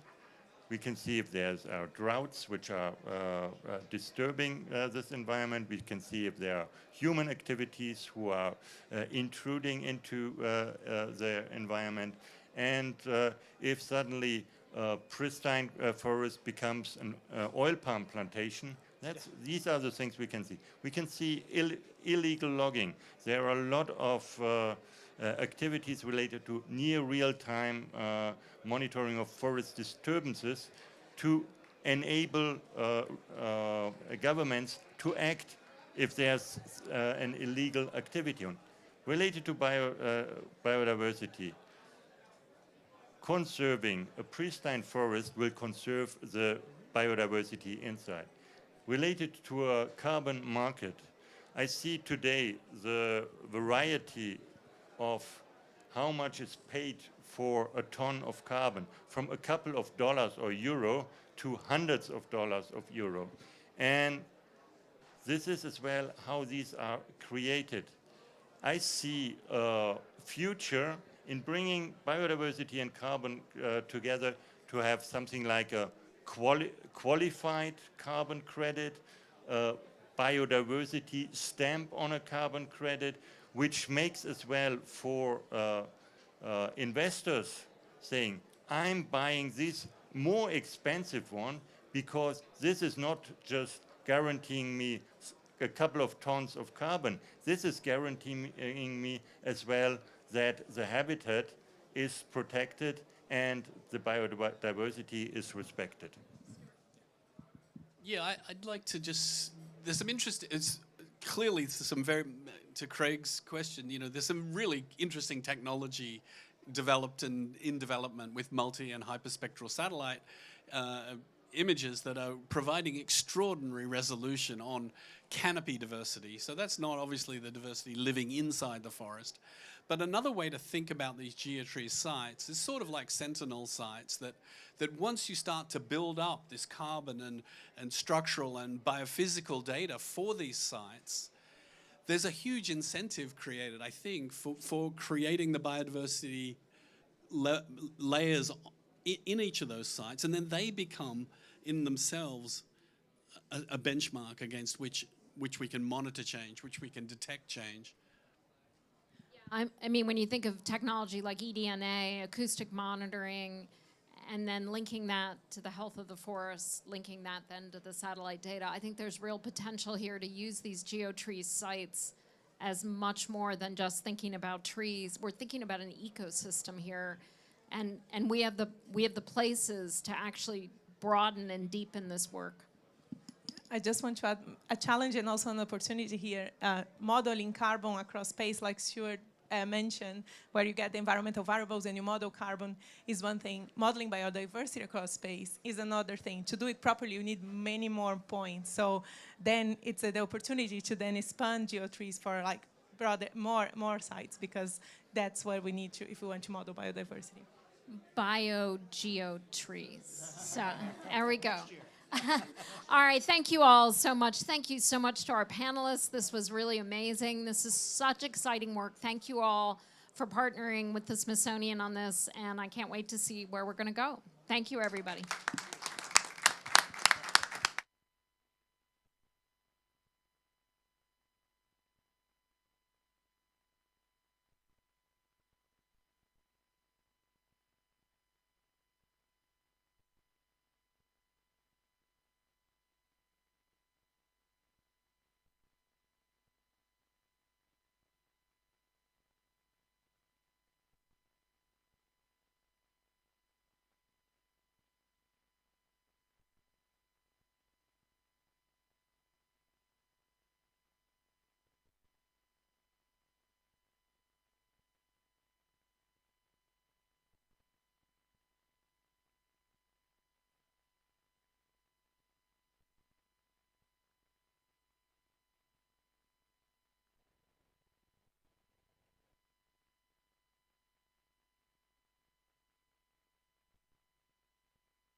So nothing, nothing, nothing.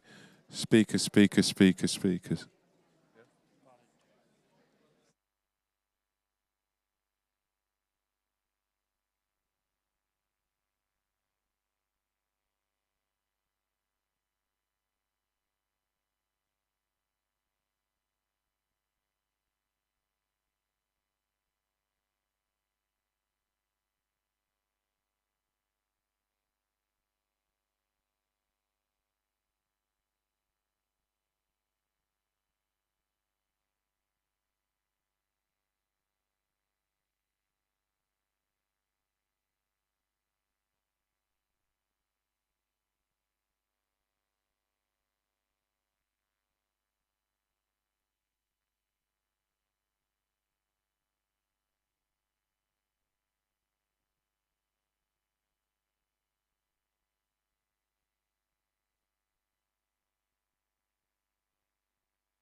ladies and gentlemen, we are not quite ready to start yet, but if I can encourage those of you who are gathering by the entrance to come into the room, that would be very helpful. Thank you very much indeed. And if for no other reason, your incentive is that the wine and the food is here, but that would be much appreciated. And then we are waiting on our honoured guests, if that's all right. So please, if you can come into the room, grateful if you could do so. Thank you.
Ladies and gentlemen, I might also remind you that the speeches will be conducted in a number of languages, and therefore it might be helpful to you to have interpretive options available to you. That being the case, on the table at the back, my colleague will be handing out headphones and the machine which enables you to select the appropriate language. So please go to her and collect those machines, and then you can hear and understand what's going on. Thank you.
Okay.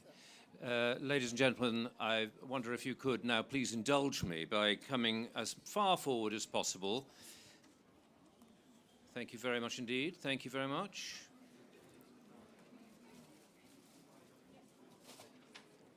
Please keep coming in, taking the interpretation mechanisms with you as you pass. Thank you.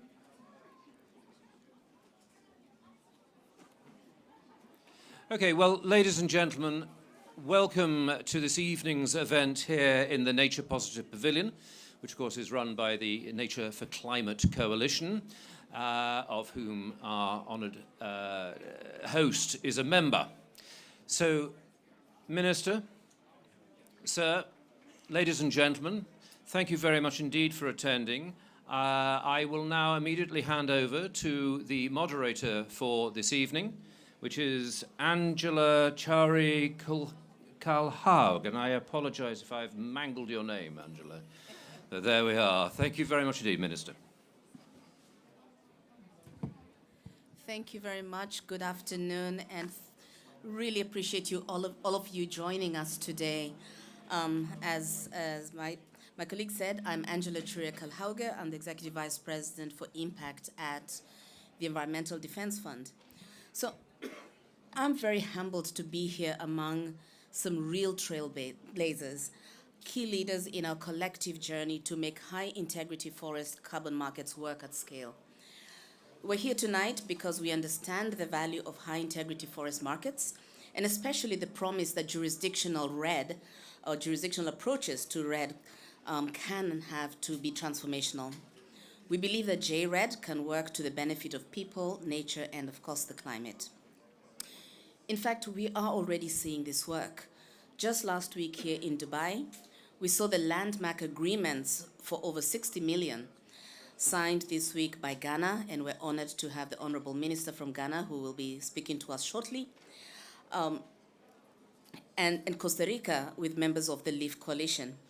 And this serves as the exciting proof of concept for the mobilizing of large volumes of public as well as private finance to forest countries.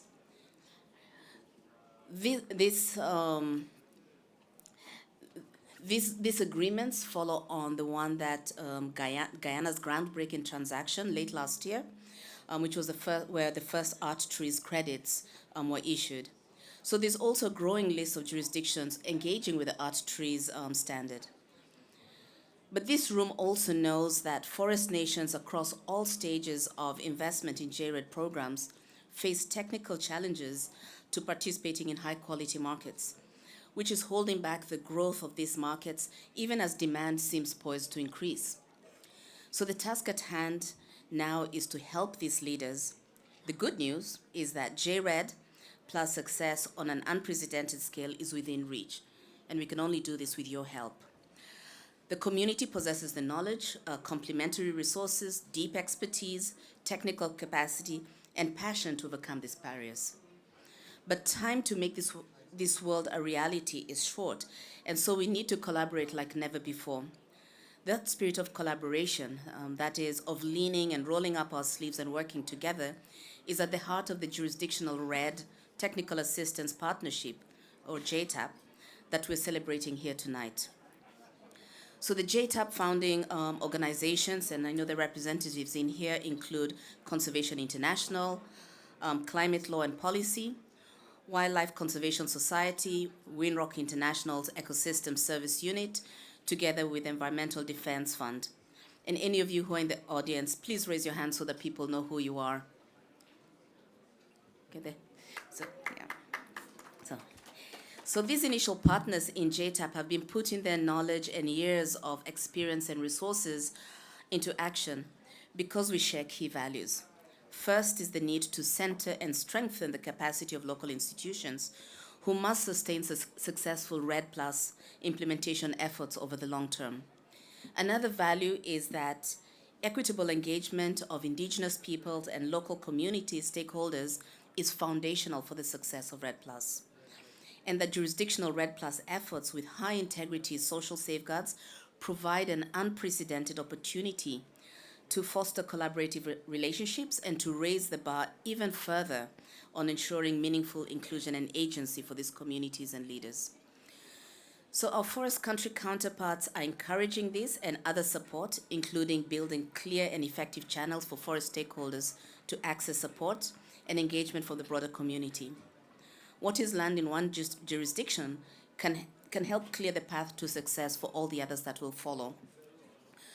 So JTAP will seek to create, collect, and amplify both new and existing learning materials, toolkits, and analysis through a global knowledge platform. Its design will complement other technical assistance happening right now, led by the key JRED technical assistant partners such as UN RED, FAO, the new UK LEAF tier facility, as well as others. We know that the needs are vast and will only grow as new countries step forward to engage with JRED Plus, and we will need willing hands working together. So I want to acknowledge members of the Forest and Climate Leaders Partnership for their dedicated support of this early phase, I also want to acknowledge and thank key donors who have enabled us to get to this stage. We're only at the start of our journey to build this new depth of coordination, and we hope that all interested in the success of JRED Plus will join with us in this endeavor. We welcome your questions, your ideas tonight during the reception, so we'll try not to keep you from having a chance to engage with each other, but in the weeks and months to come. So we're very excited to see what we could actually build together. So without further ado, I'd like to turn the floor to our distinguished speakers, and to note that at tonight's reception afterwards, you'll find many others who are present in the room that have worked already with JTAP's founding partners in Guyana, Costa Rica, Ghana, Tanzania, Ecuador, and Zambia, and beyond. So at this point, I would like to welcome His Excellency Honorable Minister Samuel Jinapur of the Ministry of Lands and Natural Resources of Ghana. And as I noted earlier, Ghana has signed this landmark agreement, and hopefully the minister can shed some light on this initiative and how this has unfolded. Over to you, Minister.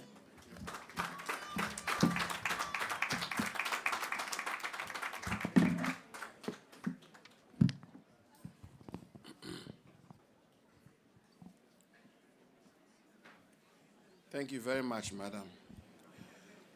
Excellencies, conference delegates, distinguished guests, ladies and gentlemen. First of all, I want to thank the leadership of the Environmental Defense Fund for introducing this jurisdictional RED Plus Technical Assistance Partnership, JTAP, aimed at aligning technical support to accelerate jurisdictional RED Plus sources.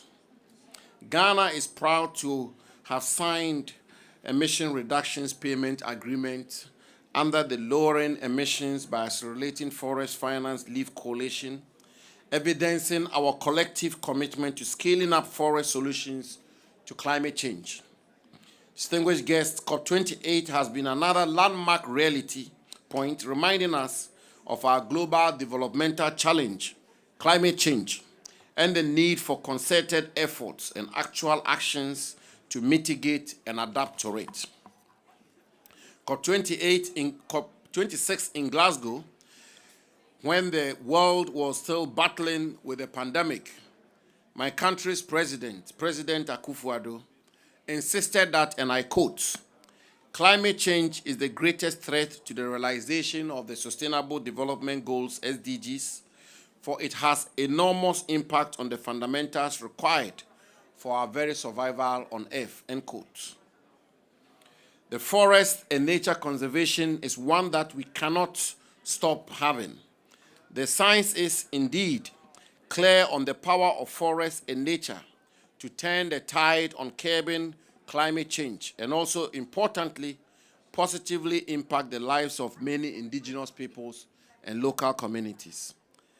I have heard, ladies and gentlemen, a number of presentations and statements on technology, the capacity of it to extract carbon dioxide from the atmosphere.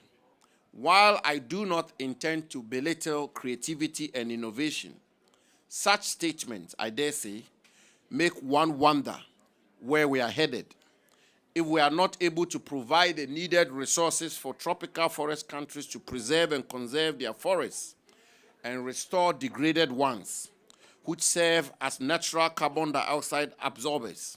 How will we cater for such technology? We need to rather focusing on paying the right price for carbon to incentivize forest countries to develop sustainably while preserving and not neglecting the pertinent conversation on nature finance. We must ensure that the price of carbon is the same everywhere, whether in Asia, Europe, or Africa. Distinguished guests, complicating the climate crisis any further is of no use. We must make the best use of shining examples of partnership to develop jurisdictional RED Plus and other forest programs that are producing results for climate finance.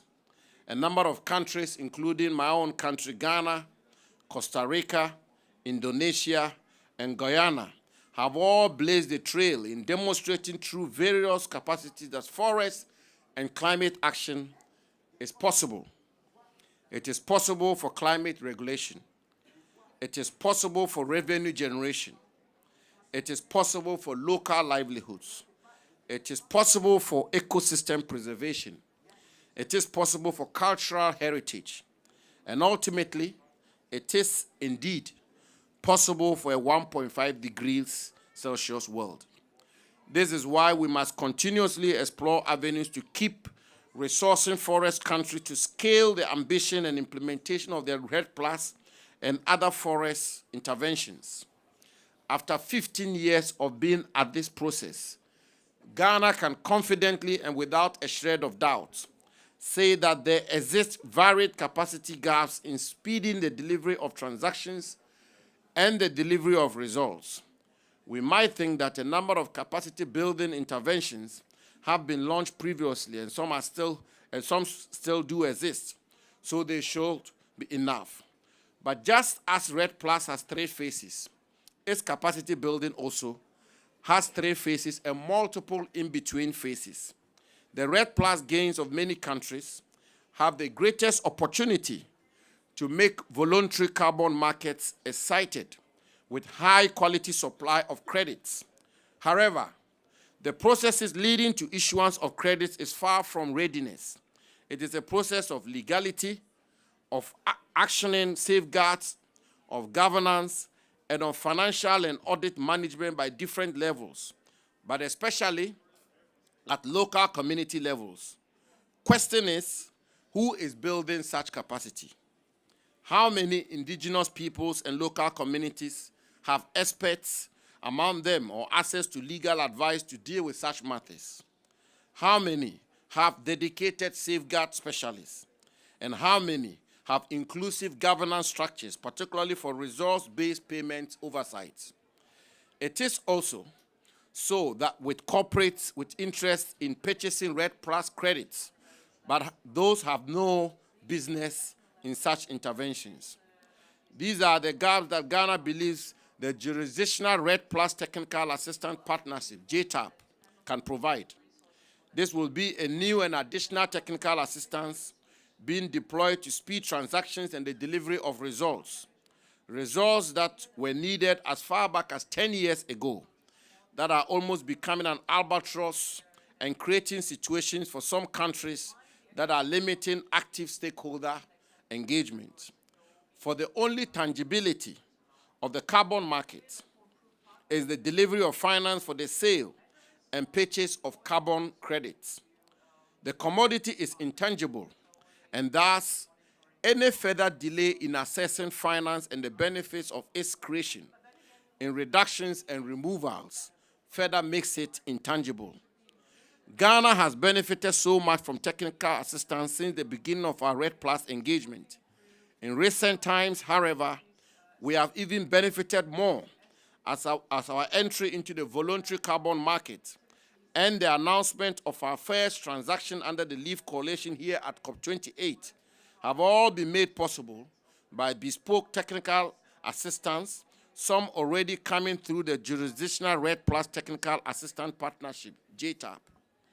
Our engagement with EDF on the JTAP has been seamless and not with the unnecessary bureaucracies we have experienced in other engagements. This is what is actually needed, for we do not have time, as we are in an emergency. We are therefore, ladies and gentlemen, proud to witness the launch of the JTAP. We solidly support this new initiative and call on all philanthropists and the private sector to contribute financial resources to make the JTAP work. We believe JTAP will contribute meaningfully to transforming action into results for payment. We look forward to meeting at COP29 to showcase how JTAP has catalyzed climate finance for countries that were supported, and we will continue to work with EDF to make this a reality. Distinguished guests, ladies and gentlemen, the forest sector offers us fast, reliable, and empirical evidence-based actions to mitigate the effects of climate change. We must therefore make concerted efforts to safeguard our forests. We have no time. Let all citizens of the world, therefore, be reminded of the prophetic words of the celebrated and far-sighted American patriot, Martin Luther King, and be called upon to act with what he referred to as, quote, the fierce urgency of now, end quote. I thank you for your attention.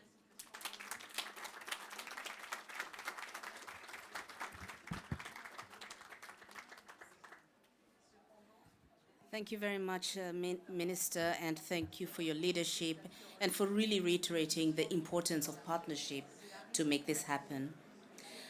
I would like now to turn and invite Ms. Vanessa Byrne of the Department of Environment and Climate Change in Guyana. We congratulate Guyana for its leadership in transacting the world's first Art Trees credits, and we'd like to welcome your views on the role of technical support to support you in achieving sustainable JRED success.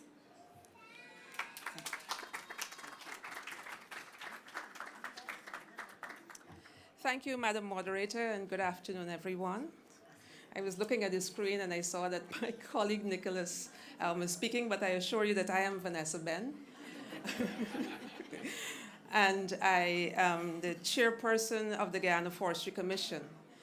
I speak here on behalf of the Minister of Natural Resources, Minister Vikram Bharat, and also on behalf of the government and people of Guyana. I read this very brief statement. Guyana was proud to be the first country in the world to issue jurisdictional REDD+ credits for the voluntary carbon market. During 2023, we received 150 million United States dollars in payments, which are already delivering sustainable jobs, economic development, and social infrastructure through over 500 projects identified by indigenous peoples and local communities. Alongside one of Guyana's biggest ever investments in climate adaptation, it took a lot of hard work to achieve this, led by Guyanese people from all across our country. But they could not have done it alone.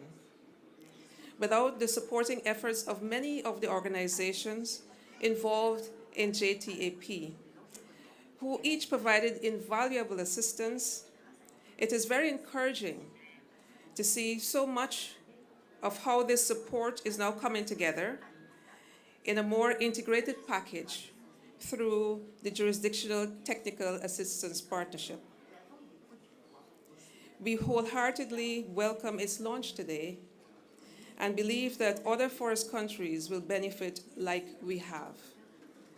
We commend all organizations to get involved.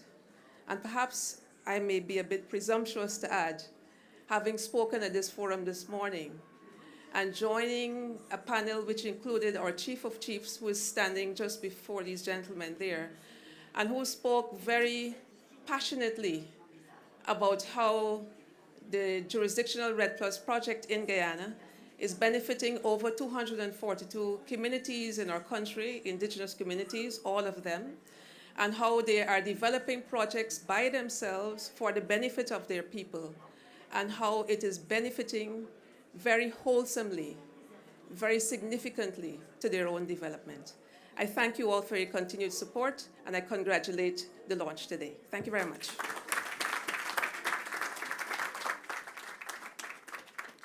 Thank you very much, Ms. Byrne, and once again, congratulations for blazing the trail when it comes to JRED and for those very important words about the importance of also learning directly from the communities on where the benefits are and really why we should be doing this. I would now like to invite Mr. Juan Carlos Hintias, who is the current Executive Secretary of the Global Alliance of Territorial Communities, AGCT, and belongs to the Shuar people of the Ecuadorian Amazon. He has held and continues to hold roles in important associations and institutions representing and advocating on the behalf of indigenous communities within Ecuador, across the Amazon basin, and globally. So, Mr. Hintiash, you have the floor.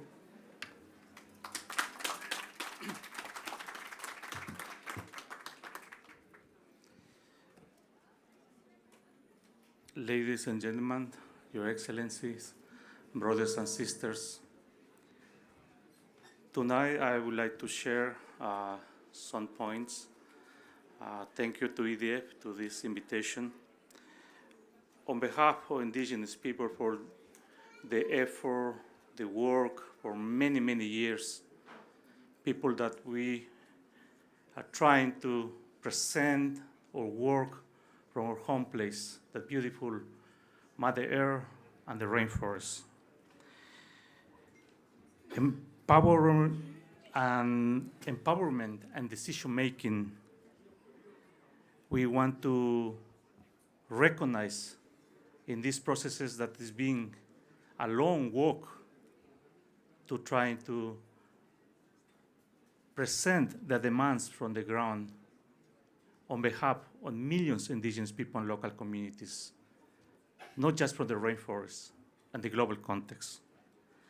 We need to emphasize that the significance of indigenous people and local community, how they were doing the engagement in this jurisdiction of RED Plus, as mean, again, empowerment then in decision-making processes. Also, we need to make and reflect that indigenous people, institutions, and groups are not merely beneficiaries. They are essential actors, right holders, and stakeholders in solution in climate change and also biodiversity. We need to also demonstrate and illustrate how incorporation and indigenous people, local community in decision-making was taking many, many years. These processes will contribute to more and resilience and adaptive RED Plus initiatives. Second one, the importance of the value of indigenous people engagement in RED Plus jurisdictional.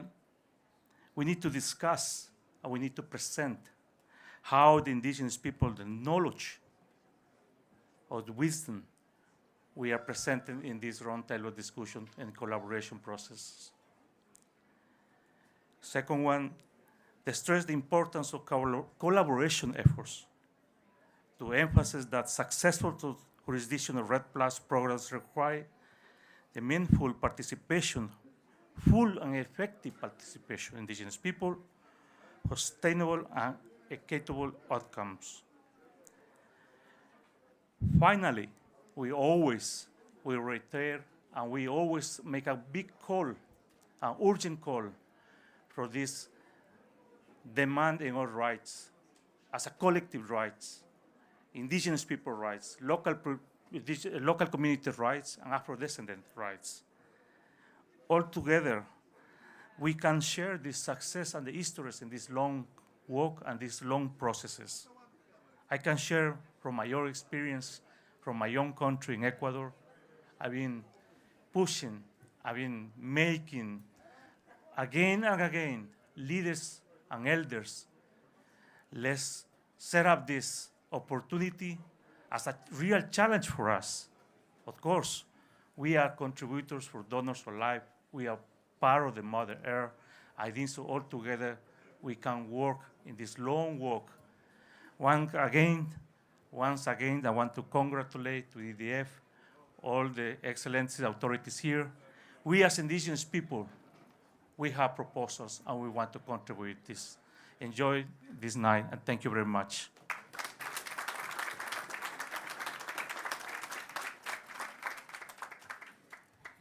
Thank you, and we really appreciate your time and perspective. I know that our team has been looking for ways to work with you now, especially within the context of this facility. I would also like to congratulate you. I read that you had been nominated for the Nobel Peace Prize, which I think is a good recognition of the work that you're doing. So finally, I'd like to invite Mr. Joe Watson to come and close our session. Mr. Watson is the Executive Vice President for Global Conservation at WCS, another of the founding JTAP organizations. So he'll speak a little bit more about potential ways and opportunities to partner as we connect and continue to build this facility. Over to you. Thank you, Angela. And I realize I am the last person between you and some drinks and some food, so I have one responsibility, which is to get you there as quickly as possible. Honourable Minister, thank you very much. Vanessa, thank you very much as well for that. We all know that this is the hard bit. Jurisdictional RED Plus is not easy, but we've tried the easy, and the easy doesn't work. And people are starting to discover that the failures of trying to do it easy, and people are outraged. But we must not let that get in the way of true success.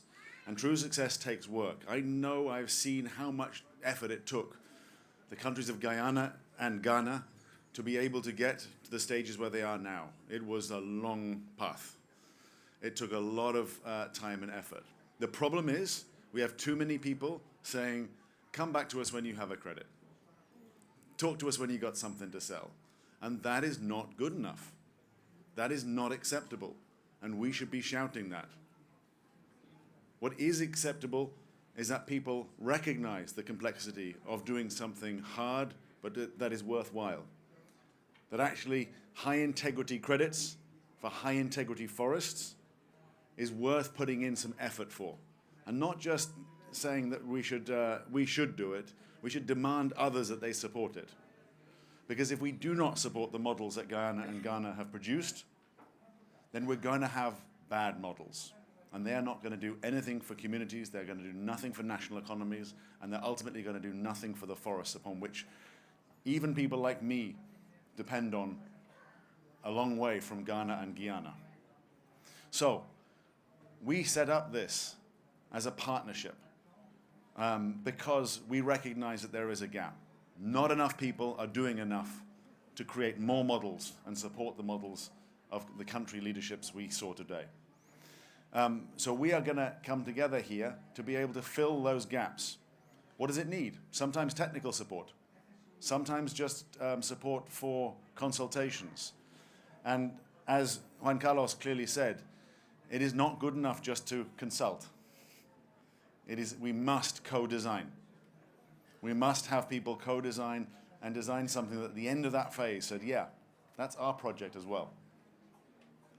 And if we're to do that, that is not just an analytical aspect. It is a true partnership. So the JTAP is a partnership to help these national and jurisdictional partnerships. Not to do the work ourselves, because that expertise is in country. That authority is in country. But to be able to provide the necessary support, whatever that may be, to those people, to governments, the jurisdictions, the communities, to be able to produce. And if we do that, then we can produce these high-quality credits for high-quality forests, support the leadership of these voices that are still not being heard sufficiently well. We know there are cowboys out there. We know there are bad projects out there. This is going to be the pushback to say, that's why we should not do that, and that's why we should do this. So beyond even the borders of Ghana and Guyana, this has a global imperative, a global impact. We must ask if Ghana and Ghana would allow us to use them as global examples to push other countries in taking that leadership role. And if we can, we must, that's going to be the most transformative impact on the standing forests of this world. So I would like to ask one thing. As I said, it's a partnership. Thank you, EDF, for absolutely pulling this together, and grateful for your leadership. For Vanessa and Juan Carlos as well, for they demonstrated the examples of how we must do this right. But there are people in the room who also are here to help. And I'd just like to put your hands up, please, those in the partnership who are a part of JTAP, who I encourage you all to be able to speak with from these organizations. Hands up, please. Thank you. These are the people you need to speak to. Not me, I've got very little to offer. But these are the people who got it because they are committed to helping you develop these programs and projects that are needed. So I finish with a call maybe for all of us. Let's stop being polite and nice. let's still call out the bad projects. Let's still call out the silver bullets that are being sold, the snake oil that is being sold to people at the moment in the climate sector.